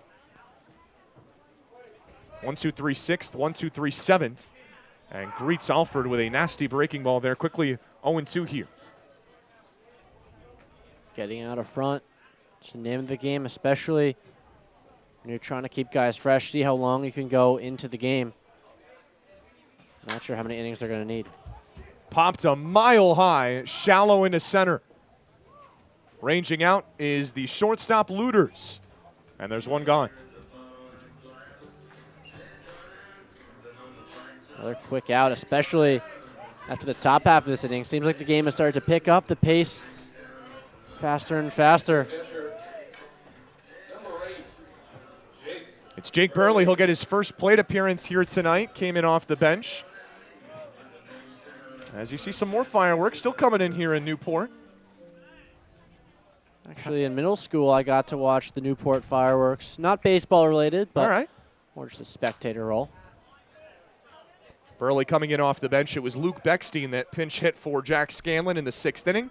The last time Newport scored, and, well, Beckstein scored the last run for Newport on that fielder's choice turned to error by Alec Makarevich. Here he steps in, base is empty with one down. And hits it back to the fence. Seems like the last 3 foul balls have been straight at us. Luckily, Well, we have that big fence in front of us. Right. But Oh, yeah. Luckily enough. We were almost hit the other day at home. Frazier Field, the ball hit right above our head. There's a cement block. That's hard to in do. our way. It You're- is. you're pretty- you you're really pretty have to hit distanced. the perfect angle, and we've had a couple close calls now. Burley, a swing and a miss. Got him for strike 3. Oh, the beat goes on for Matt Remley in a groove. There's his second strikeout.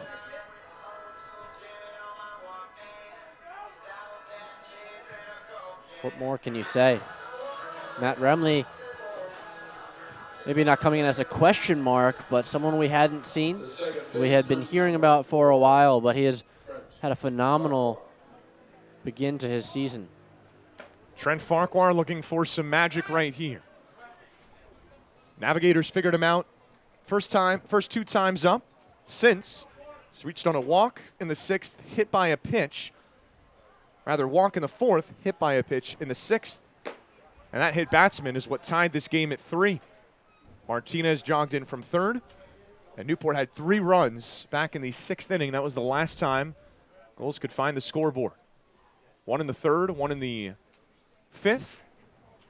And then a trio in the 6th. Farquhar scoring around to bunt on the 1-1 and bunts it foul. Yeah, trying to do anything to get a nice little head as we see some fireworks. Nice work by our camera crew here today. Getting a nice little view of the fireworks. Love to see that. Especially as we're a little blocked up because we're facing the field, Right, so we we can't can't see see it. them. I Exactly. appreciate it.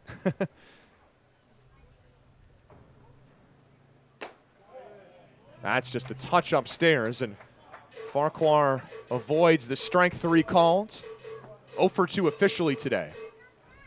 And 17 hits on the season, 15 of which right here at home. Looking for an 18th. High in the air and deep to right. Ranging back with space is D. Martinez. He makes the catch, and we head to the 9th. Cardines just held it in. Fireworks at Cardines. Plenty more to come here on the field. 5-5 to score, and well, we'll keep it here on the NECBL network instead of going to break. You can keep an eye on those fireworks before we check things out here around the NECBL. It is a shortened schedule. Only 6 of the 14 teams in action here on Independence Day, Caden, but still some scores worth mentioning. Yeah, just 6 teams in action right now. 1 final so far, 2 games right now that are still playing right now. 1 there at Cardines and then 1 in upstate Massachusetts. The Mystic Schooners is the only final against the Winnipesaukee Muskrats. They've won 4 of their last 5. They won 6-1. They rebound after a loss to the team that is here today, the North Shore Navigators, yesterday. That is 6-1 final up in New Hampshire. And then the only other game other than this one is the Valley Blue Sox and the North Adams Steeplecats. The Blue Sox have been struggling. They, right now, I believe they have lost 5. Yes, they have lost 5 in a row. They're trying to snap that streak right now. They're up 4-2 against the Steeplecats. Can they do that? Hopefully top of the 7th right now in upstate Massachusetts. And then we have probably the best game, as usual, here at Cardines How often Field. have we said that? 5-5 going in to the 9th inning. It's another thriller at Cardines. We've seen one walk-off already this season, and that was against those very same Valley Blue Sox. Home game number 2, game number 3. A walk-off 10th inning single from Luke Beckstein. That is the lone Newport walk-off win, not just from this season, but from last season. Only one walk-off in the books. The Gulls have been walked off against twice, including once against North Shore in the last matchup between these two teams. Stan DeMartinez gets it started in the top of the 9th. It's 8-9-1 here for North Shore, and a first pitch strike from Garrett Simpson. Last time DeMartinez led off, last at bat actually in the 7th, kicked things off with a double into left center and then scored run number 4 for the Navigators in an important inning. Back to the breaking ball again, and he buckled him for strike 2. 17 strikes, just 16 balls. He has had command tonight, working now into his 3rd inning of work. Easily the longest of any goal out of the bullpen tonight. As that fastball hit high and deep in a right center field, charging in Makarevich with room to make the catch. Wasn't sure whose ball that was going to be out in right field. We saw Ledbetter charging over from center, but good job communicating. Good first out. You want to be clean, routine here in the late stages of this game. Sure handed out and right. Fireworks continuing here in Newport. And plenty of them as we reach around 9:30 here on this Independence Day. And we've been treated to a good one. It is a former Newport goal that will pinch hit in the 9th spot, Jake Gustin, and a line drive base hit. On the first pitch he sees, he hits it in the left, and North Shore with a go-ahead runner here on first. That's what you need. You don't need any home run, any double. You just got to get on base, and then you see a shot right in that 5-6 hole. Doing exactly what they need, bringing up the top of this lineup. Yeah, first time a Navigators actually got a hit off of Simpson so far today. Let's see how he responds. It's one way to make an impact off the bench. Gustin on in the top of the order up here, Jonathan Luters. Looks at ball 1, just missing that outside part of the plate. I wouldn't put bunting past Luters. He's already reached on a single, almost reached on a sac bunt there in the 7th inning and was hit by a pitch earlier, so it's been productive in unconventional ways. Runner goes in there for a strike. A throw from Burley. He got him. Oh, baby, what a throw from behind the dish. And a massive one at that to gun down Gustin in the 9th. I mean, talk about a guy who just came in the game a couple innings ago for Scanlon, and we talk about his defense consistently. Really good behind the plate, but he has a fantastic cannon of an arm, and he throws them out right there. Just an amazing play, a nice, just a nice hit, and then he turns the tide right there. And now Simpson's got some confidence. And now just an out away from getting back to the dugout. The single erased. And a 2-1 count here to the leadoff man.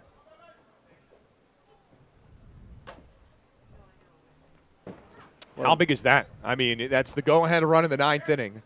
And a risky decision by the Navigators, and Burley got him, and got him pretty easily. Yeah, beautiful throw, rising to the moment. A mental blow for the Navigators. Hit back sharply up the middle. Farquhar on the backhand knocks it down and gets the out at first. Newport heads to the bottom of the 9th, looking for its 2nd walk-off win of the season here on the 4th of July. Can they get it? We'll find out when we return.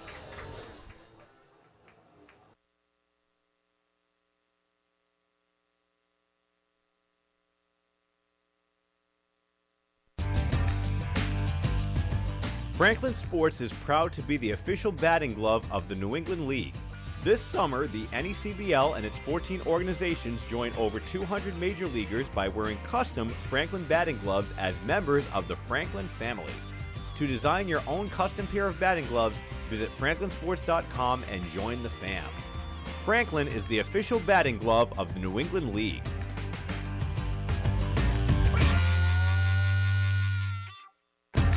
The Newport Gulls broadcast network features 7 high-definition cameras, graphics, instant replay, and extended pregame and postgame coverage. Watch the Gulls all season long every Friday night on YourView New England.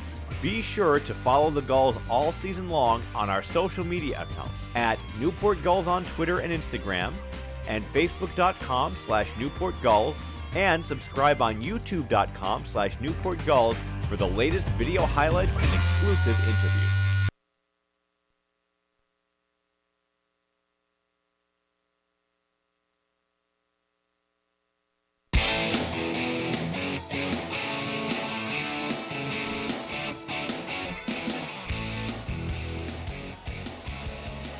Fireworks continuing here in the city of Newport.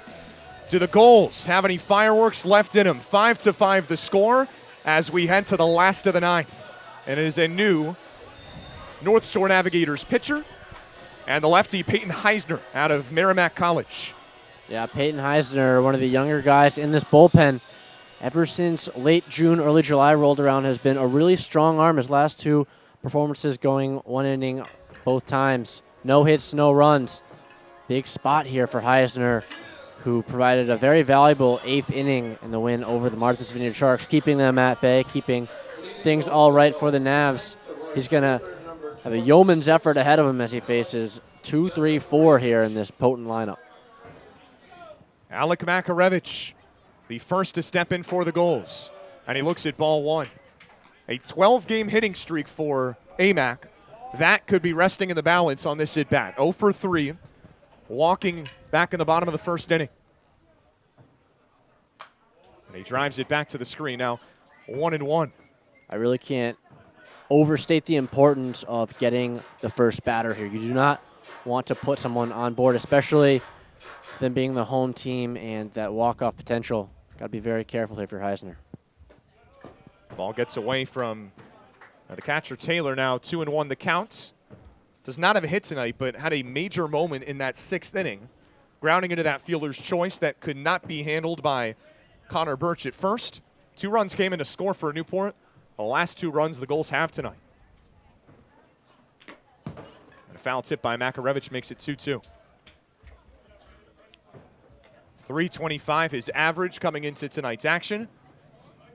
A spark plug midseason for these Gulls. Looking for, what could be maybe the biggest hit of them all that he's had this summer right here. And they'll stay alive.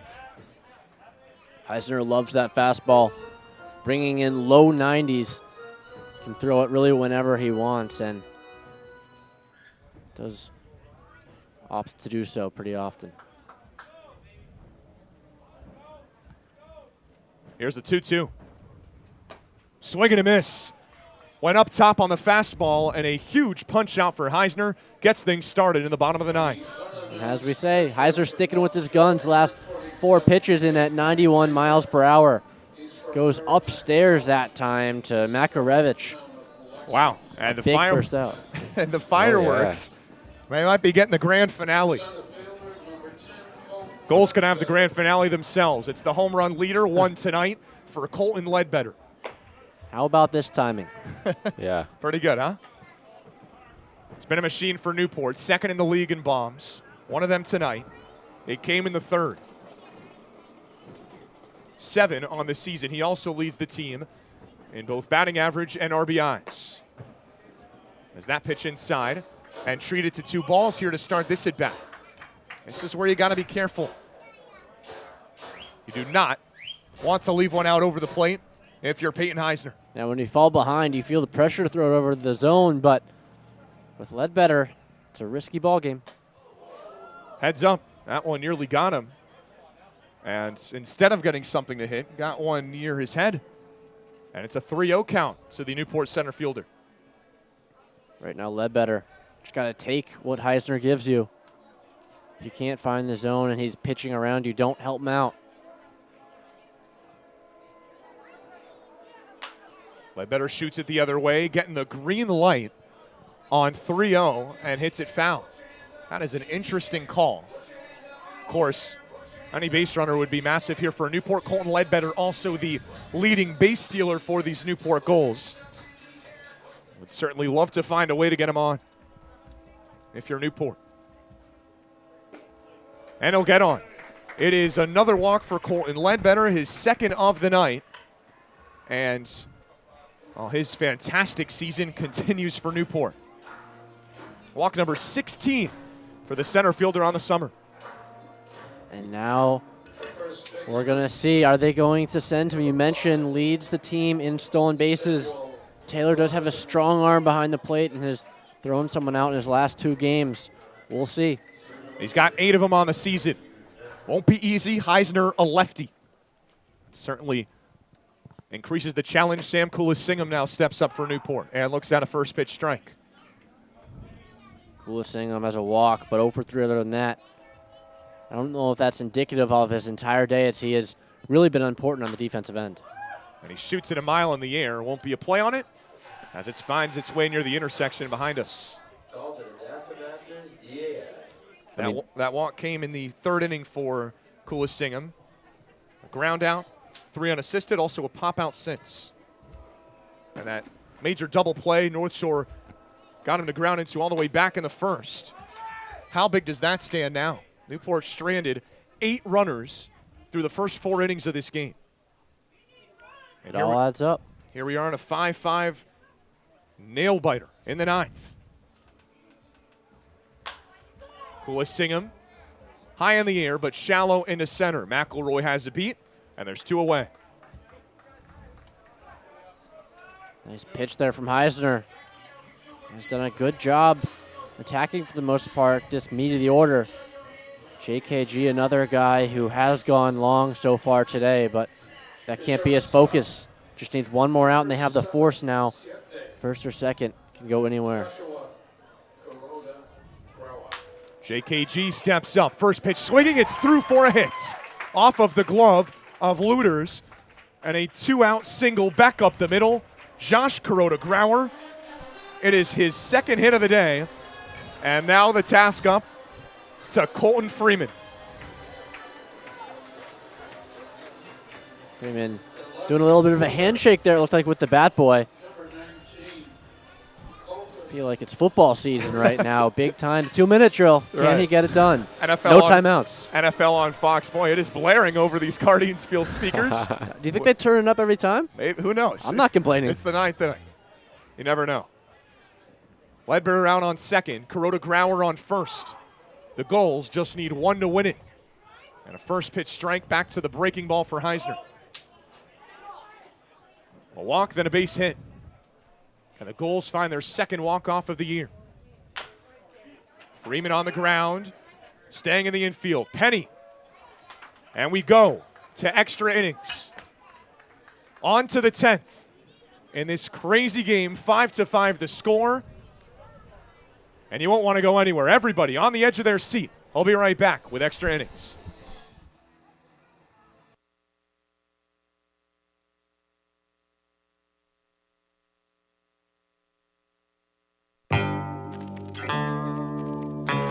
The chase for the Fay Vincent Senior Cup begins on Monday, August 1st, when the 2022 New England League playoffs begin.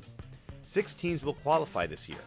Each of the 3 division winners and then the 3 teams with the highest winning percentages. The top 2 teams will receive a first-round bye, while the other 4 teams open things up with a single elimination wildcard round. The winning teams will advance to the best-of-3 series for the Final 4, and then the last 2 teams standing will match up in the best-of-3 NECBL Championship Series to compete for the league title and the right to hoist the Fay Vincent Senior Cup. We'll see you in August for the start of the 2022 postseason.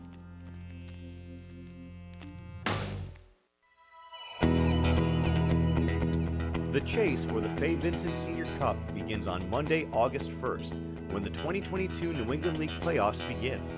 6 teams will qualify this year. Each of the 3 division winners and then the 3 teams with the highest winning percentages. The top 2 teams will receive a first-round bye, while the other 4 teams open things up with a single elimination wildcard round. The winning teams will advance to the best-of-3 series for the Final 4, and then the last 2 teams standing will match up in the best-of-3 NECBL Championship Series to compete for the league title and the right to hoist the Fay Vincent Senior Cup.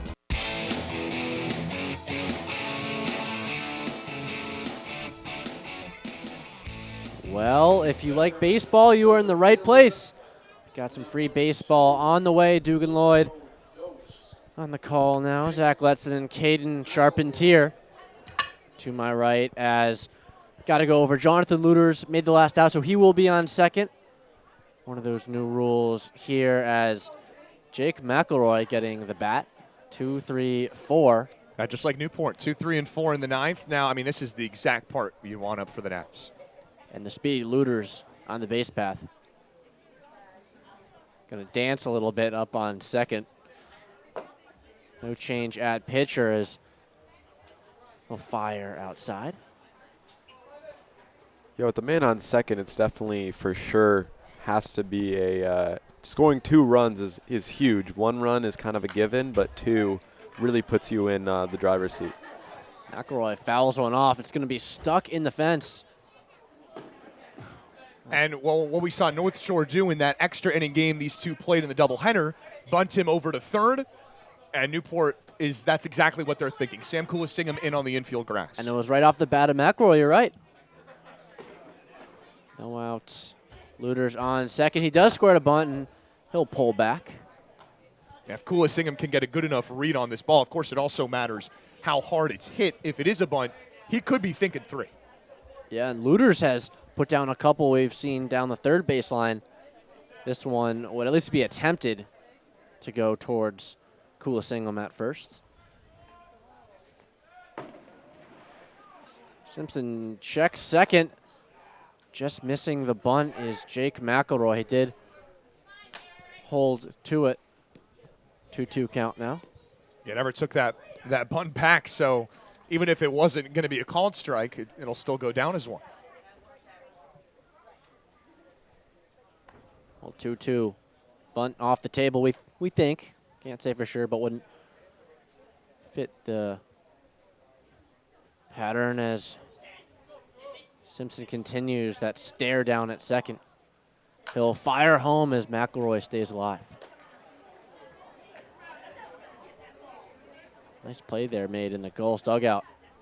Ball almost falling on the faithful bat boy, but getting out of the way of it.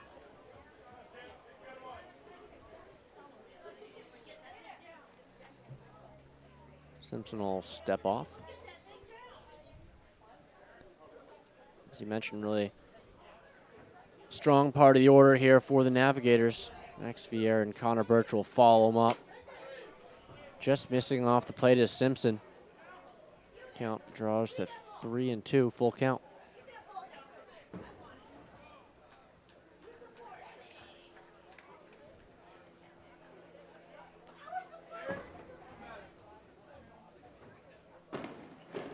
Full boat now. Fireworks continue.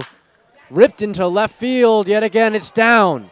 Luters is going to stay put at third. The throw back into the infield in time. Just like that, the choice not to send Luters. Stays safe with no outs as McElroy reaches runners on the corners.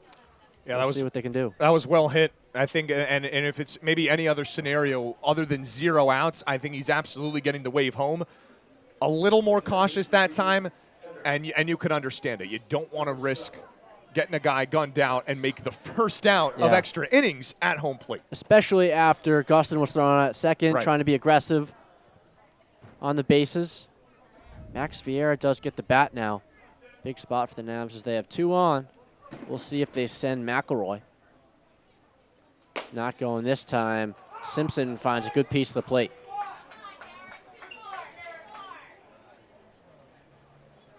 Interesting decision here. Newport's going to play with the infield back, so maybe giving up this run if it's a ground ball on the infield. We'll see. Vieira lifts one over our heads. 2 quick strikes to number 7.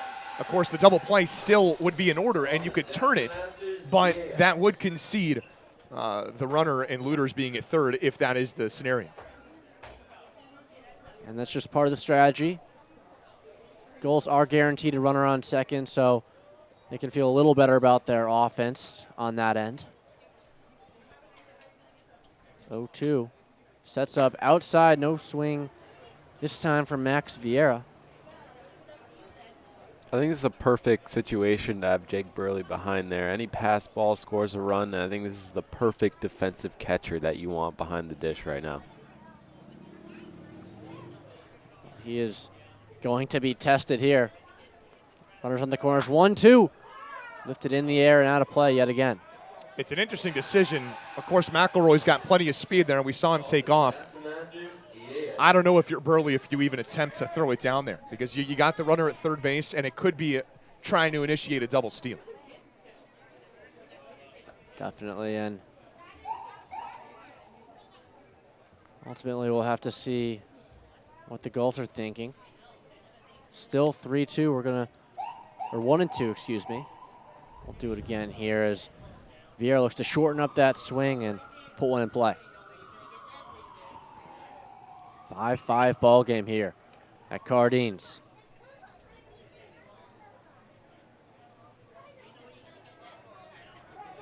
Time is called. We'll wait for an official call. Maybe he just felt that took a little too long. Not exactly sure, but seemingly so from our end. Yeah, not too often that you see time called that late in a pitcher's motion. Yeah. However, I mean, this is a mental battle right now between Simpson, who's been great, Vieira, who has plenty of history in the NECBL, and so it's a battle, a lot of time in between these pitches. And so far, Vieira 0 for 4. Big spot here is he makes contact yet again. Simpson has not been missing the zone, but cannot put Vieira away, who has been testy here. Yeah, wasting a lot of what could be third strike pitches here, just fouling him off, waiting for something that he can maybe drive. Throw to first. It is not in time, just missing. I think Kulasinghe may have dropped that ball, but I'm not totally sure. That was real close. But it was very, very close. Got to be really careful if you're McElroy. Don't want to give away any, maybe not free outs, but anyways, throw again. This one, no tag applied. McElroy, I think he got the message. Yeah, he certainly has a lead big enough to go, and we've already seen him attempt to steal here in this at-bat. Count still at 1-2. Vieira swings into left field. Back is Freeman on the warning track. Looters will tag. And the Navs will take the 6-5 lead. The go-ahead run scoring. McElroy stays put at first base. They record the out, but a big run as the Navs regain the lead. Situational hitting. It doesn't have to be anything super flashy. Can you find contact in the right moments, in the right spots? And that's just a great job, well done. Getting a really good piece of contact on it, more than deep enough. And they still have McElroy on first base. Birch rips one in the 5-6 hole, right back into left field. McElroy will take second base. And just like that, the Navs are starting to see Simpson. We got to wonder if maybe a move might be made. We've seen so far a lot of different bullpen arms. Simpson has been really good, just a tough position as that runner on second to start off the inning. Now, he's been great, but this is his longest outing of the entire summer. I think that is what you're starting to see, a guy that's working into his fourth inning of work. And after, I mean, not just getting contact and getting hits, but, I mean, these Navigators hitters are squaring up the ball. They are squaring up the ball like they had not been doing in really innings 7, 8, or 9, at least, you know, in innings 8 or 9 when North Shore didn't score.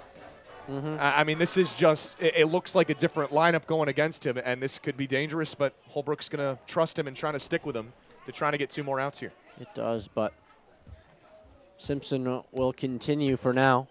6 hits apiece, 6-5 ball game here. Navigators lead will be Chuck Taylor with 2 aboard. Takes a strike on the lower outside half. Yeah, and I mean, the one run that you get in the extra innings, I feel like, is a given. That second run is massive. That it kind of changes the game, the momentum, the confidence, I think. If the Gulls can get out of here with just, like, down a run, I think the confidence is key, and they could still think they could come back. Big hack from Taylor, who falls behind 0-2 real quick. Really interesting point you bring up, Caden, as the Navs look to generate one, maybe two more runs. McElroy and Birch on the bases. 0-2 is upstairs. Still just one out here. The force all around first, second, and third.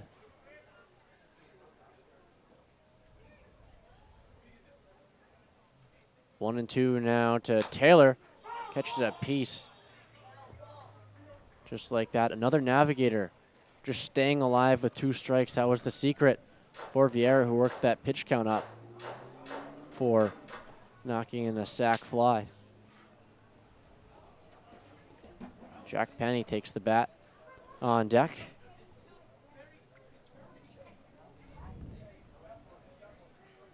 Taylor now another pitch. Little too high for his liking. Evens it up at 2-2. Yeah, I mean, not just that they've been squaring up the ball, Dugan, but these at-bats that have been worked here in the 10th inning, remarkable patience. I think the patience and the plate approach has been fantastic from these Navs. Yeah, we've seen 20/20 vision from the Navigators in the 10th inning. Popped up and out of play. Another ball onto the street. Call the Disaster Masters DAI. We'll do it again here at 2-2. Gulls trying to hold on. Down by a run, but the offense is due up. Just outside to Taylor, and another patient approach resulting in a full count. Yeah, I mean, that's what it's been. They're not beating themselves, Dugan. They're staying patient. They're watching those pitches that have missed, and it's been hard. It's been hard to try to get them to chase. Navigators looking for another extra innings win. A lot of work left as Charlie Taylor, full count, catches a piece. Looks like that might have knocked off a piece of the fence. That's a gutsy decision right there. You put the runners in motion. You never know what's going to happen if it's a swing and a miss. If it's a line drive, I mean, it's a risky play here, but Navigators are putting all the cards on the table. That's really been the MO, it seems like, from Macluso. Hirsch, strike 3, and the throw down to first. They have him in a pickle. Just like that. Birch is going to go to second, but now McElroy to third is going to be caught. Tries to avoid, but out of the base path and tagged. A clumsy play from the base running Navigators. Fall down to the double play. They get one in the inning, but a head scratcher to end it.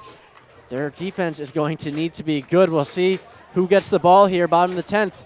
We throw it back to Zach.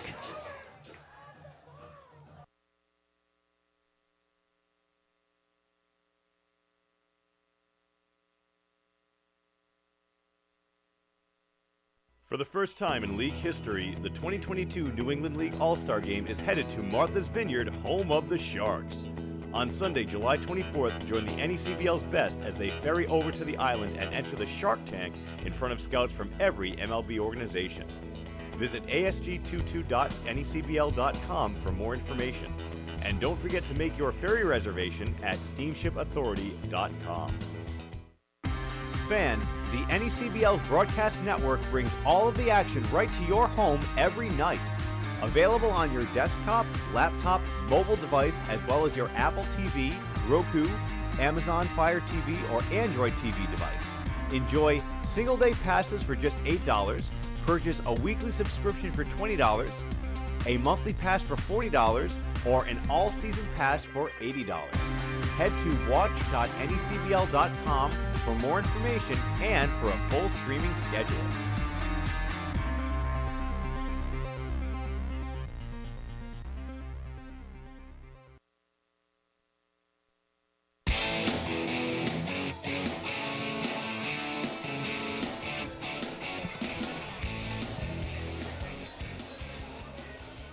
The Gulls need some magic. We head to the bottom of the 10th.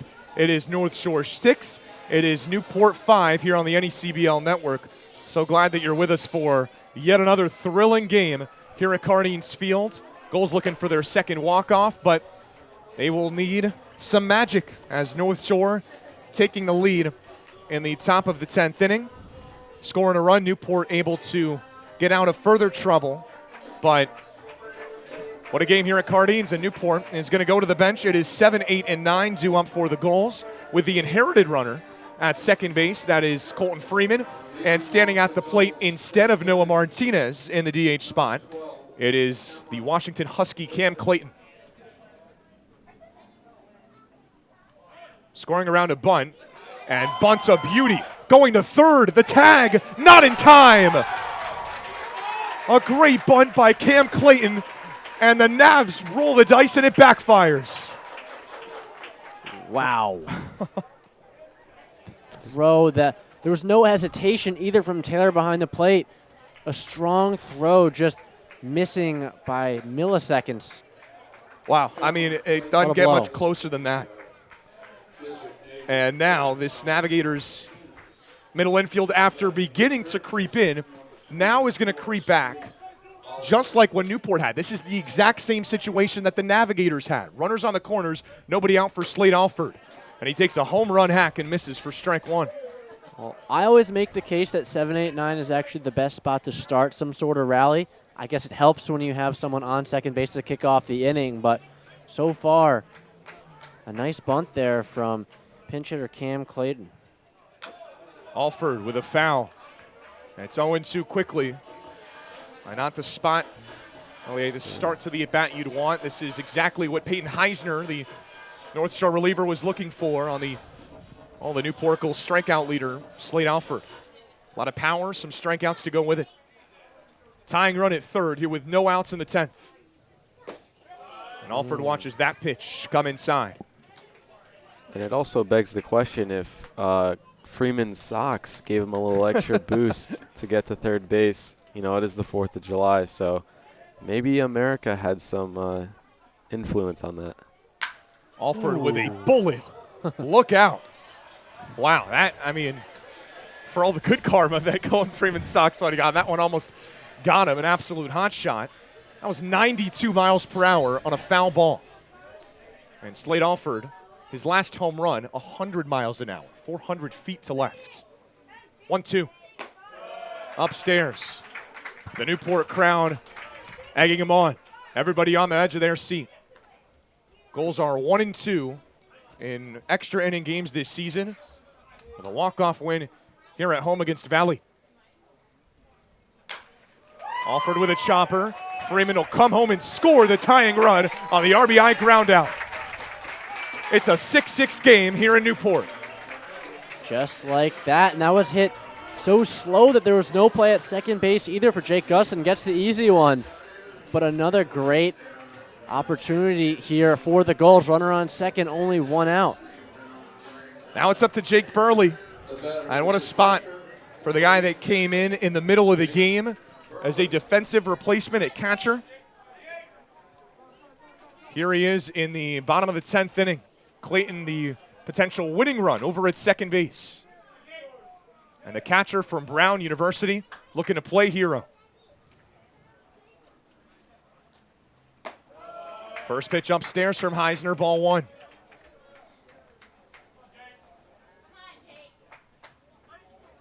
A strikeout swinging for Burley that came back in the 8th inning. His lone at bat here tonight. And a huge cut and a miss on the 88-mile-per-hour fastball. It's now a 1-1 count. So far, Heisner really hasn't done anything wrong. There was a bunt that just didn't go their way, and then a ground ball to second base. Burley, a huge swing and miss once again. And Heisner blew another one by him. It's now 1-2. At this point, small ball and situational baseball is just paramount. The bang-bang play. 5 hits on the season. A 6th could get Newport a walk-off win. Runner goes on the 1-2, out of the glove of Taylor, and he'll have it without a throw. Taylor already maybe thinking about that throw to third, taking his eye off the ball. And that allowed Cam Clayton, the speedy Newport shortstop, who steals his team tying for first, 8th bag of the season. Now the Navigators infield creeps in. The winning run at third. 2 balls, 2 strikes, and 1 out in the bottom of the 10th. Swing and a miss. He got him. For a second time, Burley goes down on strikes. What a huge response from Peyton Heisner. He needed it and he got it. Some high heat from Heisner. Clocking in low 90s and a big time. Needing 1 more out to extend this game to the 11th and final inning. Trent Farquhar looking to play hero. First pitch is a strike. Still looking for his first hit tonight, an 0 for 3 day. Been on twice. Once a walk, once a hit by pitch. Clayton at third. And that pitch misses, now 1-1. Heisner trying to finish his second of relief. Both of these teams emptying out the bullpen in this wild game that is tied at 6 in the 10th. Seems like he's trying to work the outside of the zone. Farquhar on the right side. Throw over to first. It is in time. Oh my goodness. What a play by Looters. In this seesaw, heart-stopping, unbelievable game, we go to the 11th, tied at 6. Take a breath. We'll be back. For the first time this season, the Gulls play in an 11th inning on the other side.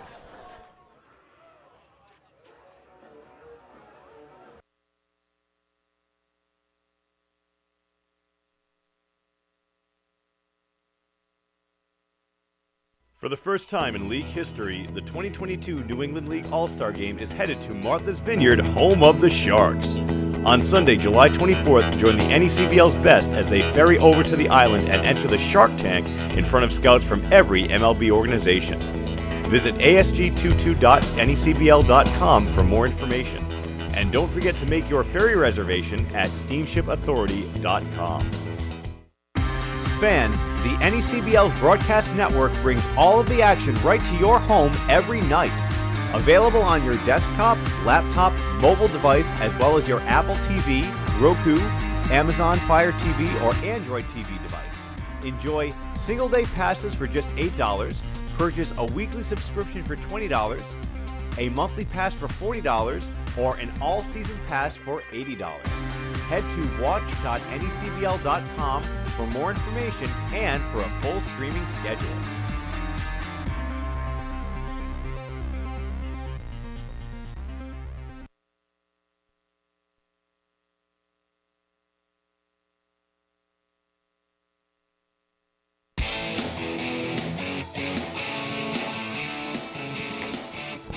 With everything on the line, Jonathan Looters makes an exceptional backhand play, throw to first to extend this game to the 11th inning. We have a pitching change as Mr. Tyler Cortland takes over. We saw Simpson go for a while out of the pen. I want to say 4 full innings around there, Yeah, but yep. I'll throw it to you now. What do we got in Cortland? Yeah, Simpson finishes his day. 4 innings out of the bullpen, 3 hits, the 1 run that North Shore was able to get. And now it's up to the Dartmouth Big Green Farmington, Connecticut native, the righty Tyler Cortland. He's been good for this Newport team. 2-0 his record, 3 games pitched, and really has come in almost only in these big spots this season. He's 2-0 on the season in just 3 outings of relief, so that would indicate that he's come in these games that can go either way. A 1.92 ERA, just 4 2/3 innings pitched. But again, his last time out was in a close game that Newport pulled away late. Ended up getting a win at Goodall Park against the Sanford Mainers. 2 innings, 1 run, 1 hit, and 2 strikeouts in that outing. Well, he's got a knack for the big stage, as you mentioned. Very trusted in these spots. It's going to be Jack Penny kicking things off. Charlie Taylor on second base, if you remember, back to the top, then 10th, sorry. It's getting late. Jack Penny was on deck when Charlie Taylor struck out, and then just a bit of a miscommunication. Birch went to second, but McElroy stayed put on second. 6-6 ball game here as Cortland starts off inside to Jack Penny.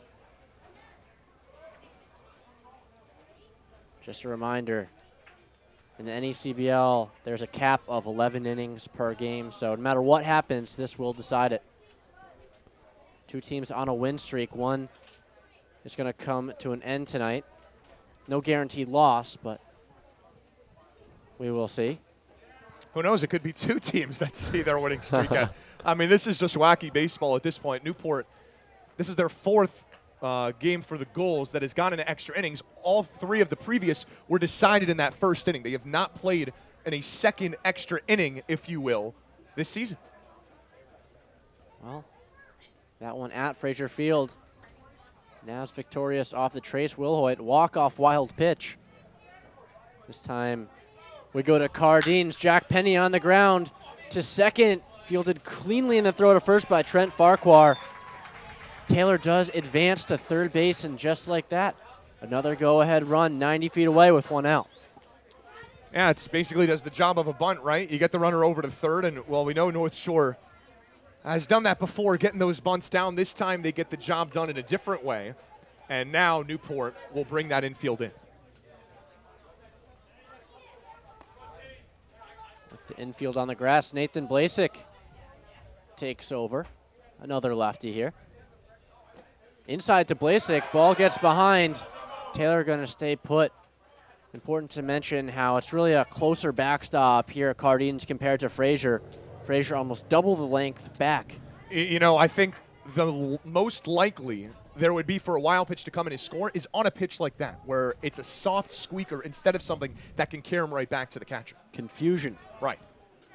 Yeah, and especially Burley, who's very athletic, loves to dive in the dirt and try to make some sort of athletic play to get it out at home. Nathan Blasik now take for a strike high in the zone. Good pitch.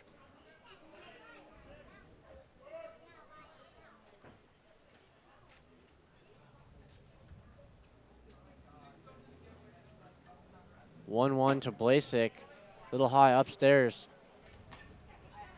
Cortland has also really done what he's needed so far, but just as a byproduct of that ground ball, does face a runner so close.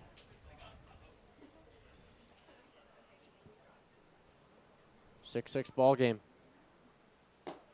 Inside to Blasik, and it seems like Cortland to these lefty batters, a couple times he has almost hit the ankle/foot area of these batters. When he's missing, he's just pulling it a little too far across the zone. Yeah, trying to paint that corner, and it's not an easy job to do. He's done a good job on the season of it. Behind 3-1 to Blasik, who will leave outside. First base belongs to number 16, Nathan Blasik. Runners on the corners here. We saw it in the 10th. Navs were able to score. Yeah, you do have first base open, so it isn't only the worst thing in the world for Newport. Now a ground ball is in play, and Josh Kuroda-Grauer and Trent Farquhar in the middle infields move back. Looks like we might have a pinch runner on first base. Wait for him to turn our way. Looks like that might be Jarrett Ford. It is. Center fielder Jarrett Ford getting some rest today. Big spot for him now on first base. Stan DeMartinez at the plate, and he catches a piece off the helmet of Burley. Doesn't look too shaken up. I mean, man, I'm sweating here. This game is insane. Uncle Sam has treated us today. Those fireworks. I mean, this is America's pastime. We love to see it. Exactly. More baseball on the 4th of July. Love to see it. The game outliving the fireworks. Top of the 11th, DeMartinez chops one.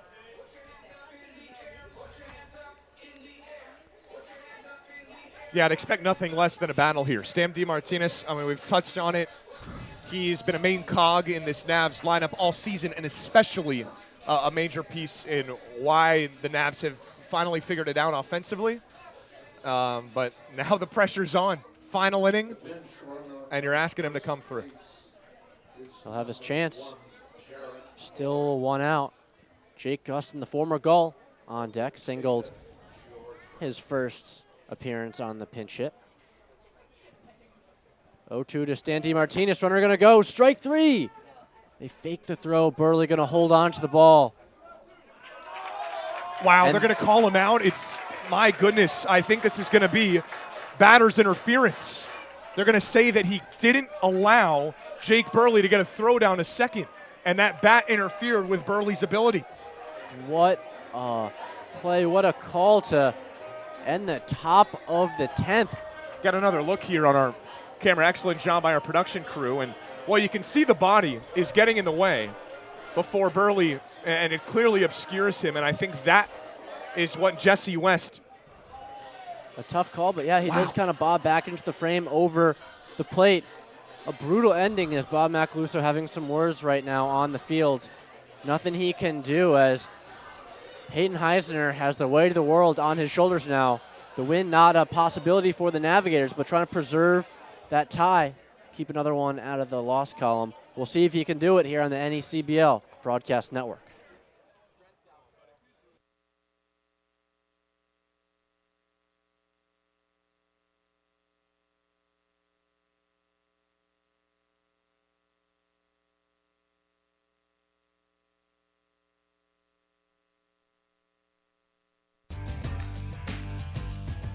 Franklin Sports is proud to be the official batting glove of the New England League. This summer, the NECBL and its 14 organizations join over 200 major leaguers by wearing custom Franklin batting gloves as members of the Franklin family. To design your own custom pair of batting gloves, visit franklinsports.com and join the fam. Franklin is the official batting glove of the New England League.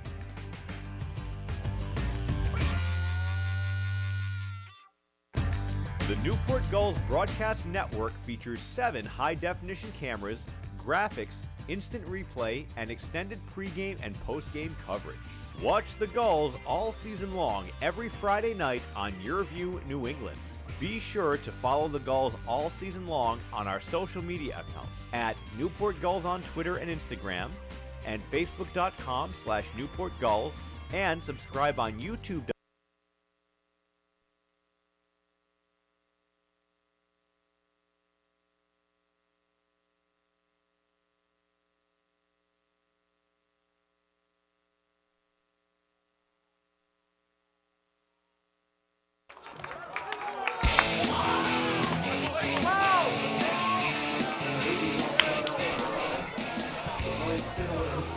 You cannot make this stuff up.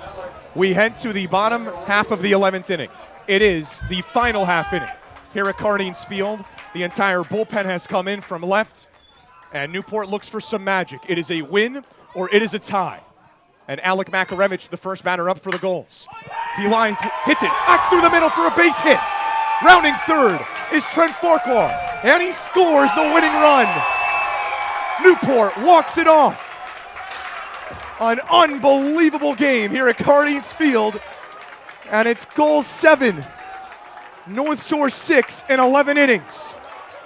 I mean, we talked about it before the hit. Amac extends his hitting streak, and what a way to do it on a walk-off. Just unbelievable performance by the Gulls. One of the best games, if not the best game here at Cardines Field.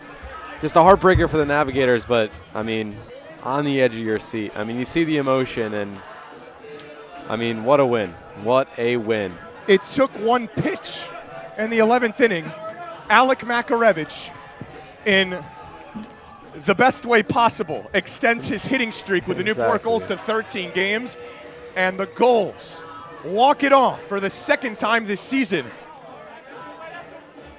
Unbelievable stuff. One pitch.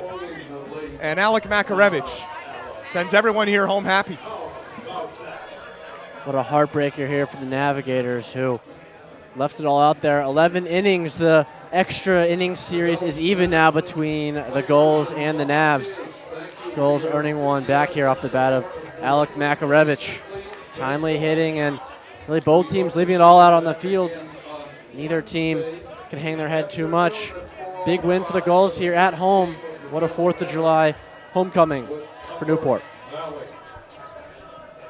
Newport saved its fireworks and its best for last. 7-6 here in the last possible half inning of this game. It was going to be a Newport win or a tie. And it's in the W column. Gulls have won their 14th game this season, their 7th one-run win of the season, and in the most thrilling of ways. 7-6 here in 11. In this crazy seesaw back-and-forth game, we saw North Shore Dugan walking off against Newport last time in extra innings, and now a role reversal. Funny how that happens. That's baseball, huh? Well, not much more you can say. The streak comes to an end for the Navigators, but anytime you play the top team in the division at home, it's going to be a big test, and honestly, they lived up to it. They fought it and hung in till the end. What an effort from both sides, and they're going to get the day off before they play again on Wednesday, get some time to reset, but I think the vibes and just the way the team is looking is still on the up. Newport getting a little more distance in first place. As we said, every game so important in the Coastal, how close it has been. Anyone can beat anyone on any day, and this one doesn't break their way, but hey, that's baseball. There's a long month of July left to push for the playoffs, and we'll see where it takes us. It is 6 in a row. The second 6-game winning streak of the season for Newport. Gulls moved to 14-8. Like you said, they maintain, even build that lead a little bit in the Coastal Division with only 3 games here tonight. Only one other Coastal team is in action, and that's the Mystic Schooners. I'm sure we'll get more of a look a little later at what the rest of the scores look like, but just a crazy game. 11 innings, like we said, it is the cap, the maximum we could play here tonight, and it took it all. It took all 11 for Newport to get it done, winning it 6th in a row. 7 runs on 8 hits for Newport, 6 runs on 7 hits for the North Shore Navigators. And Tyler Corlin, he pitched that scoreless 11th. That wacky 11th, he gets the win. I mean, these two teams, they love playing these close games. 4 games, and each team's won twice. Theatrics every time these two teams face off. That's why you gotta love summer baseball. As Caden put perfectly earlier, America's pastime on center stage here on the 4th. We had it all. Fireworks, home runs, great pitching. What I think we thought was going to be a relatively low-scoring game crept up there a little bit, obviously helped by those 2 extra innings. But what a night, and I guess both teams going to have a short-term memory. The Gulls continue that streak, and the magic continues. They are rolling right now, and they'll get to continue that the rest of this week. Caden, the character of this team, it showed tonight. Newport was down in this game until they tied it and took the lead in the 6th. North Shore battled back, each team scoring 1 run in the 10th when it looked like North Shore might win it. Gulls tie it up, and somehow, some way, they found a way to get it done. I mean, exactly. I mean, I talked about it pregame. It's everyone doing a little bit of something to contribute to this win. I mean, it's not one person, some really wacky plays from that interference to that, didn't know it was 1 out, and you got 2 guys on really the same base, and you're trying to figure that out. And what a win for the Newport Gulls. I mean, as Jake Garland said, the Gulls are hot. I mean, they are hot right now. Their second 6-game winning streak of the season. So, I mean, we'll see how they go in it for the rest of the year or the rest of the week. But, I mean, they did it with a lot of pitchers. I mean, props to Garrett Simpson, 4 innings of relief. I mean, that is extremely impressive from him, his longest of the season.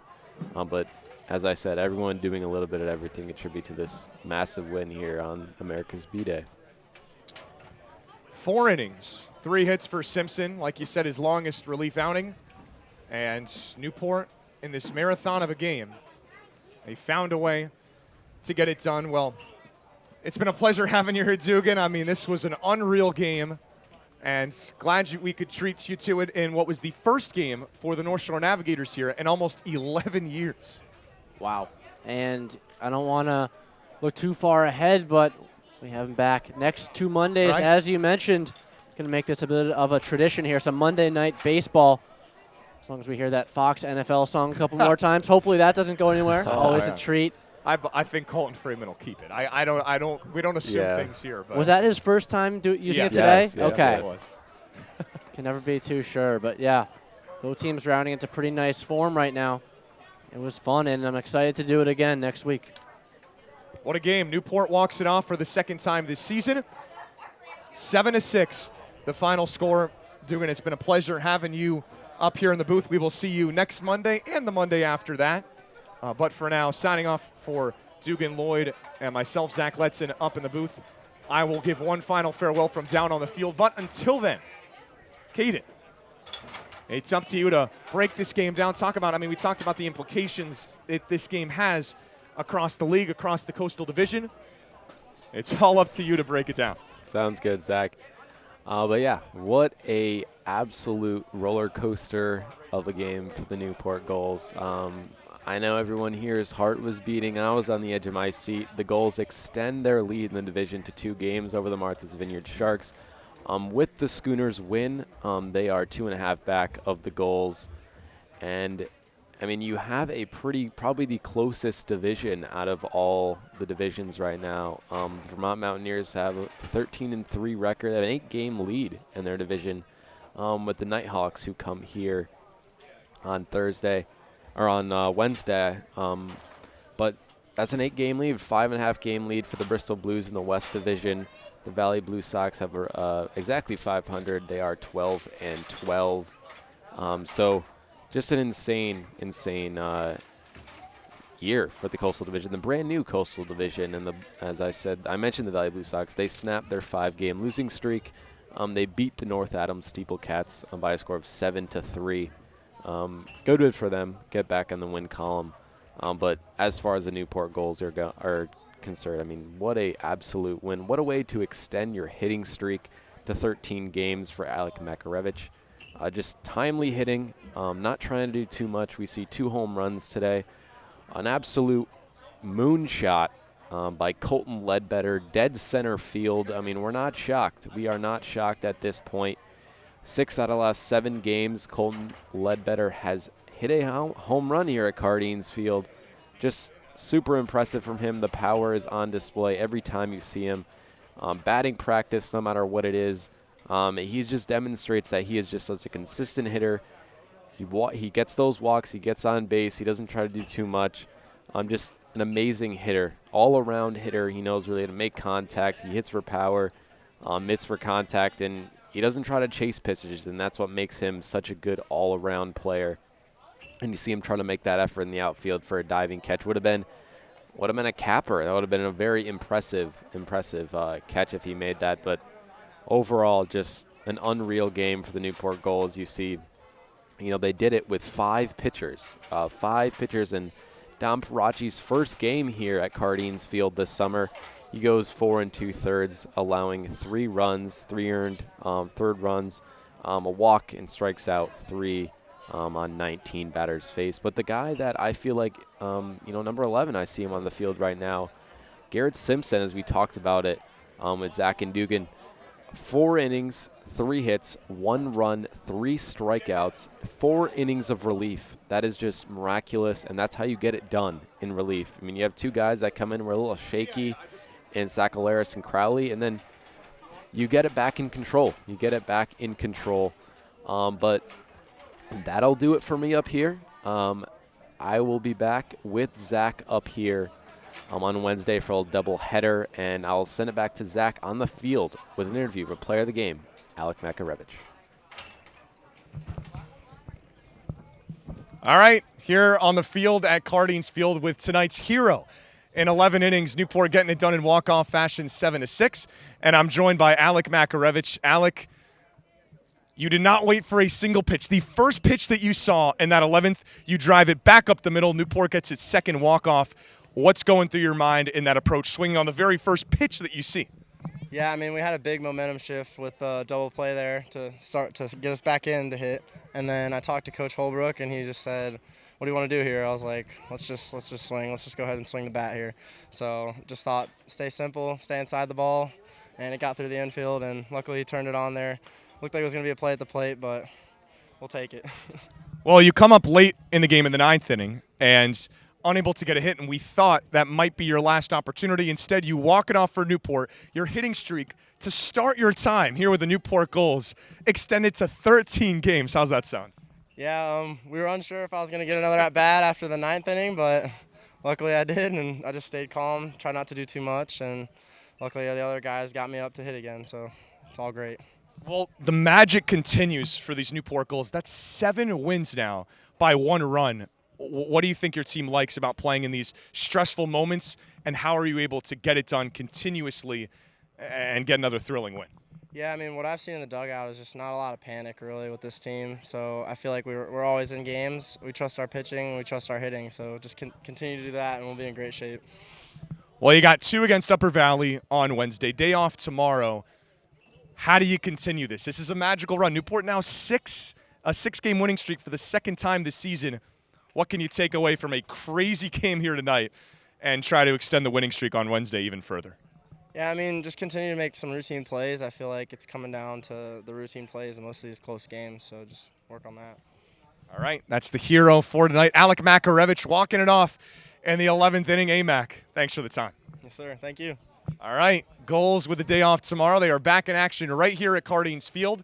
4:05 and 6:35 against the Upper Valley Nighthawks. They will play 2, so come out to the ballpark to enjoy 2 games, 14 innings of baseball. But for now, for Dugan Lloyd and Caden Sharpens here in the broadcast booth, Tom Lima pressing all the buttons downstairs. I'm Zach Letson signing off for the final time. Newport wins in thrilling fashion, 7-6.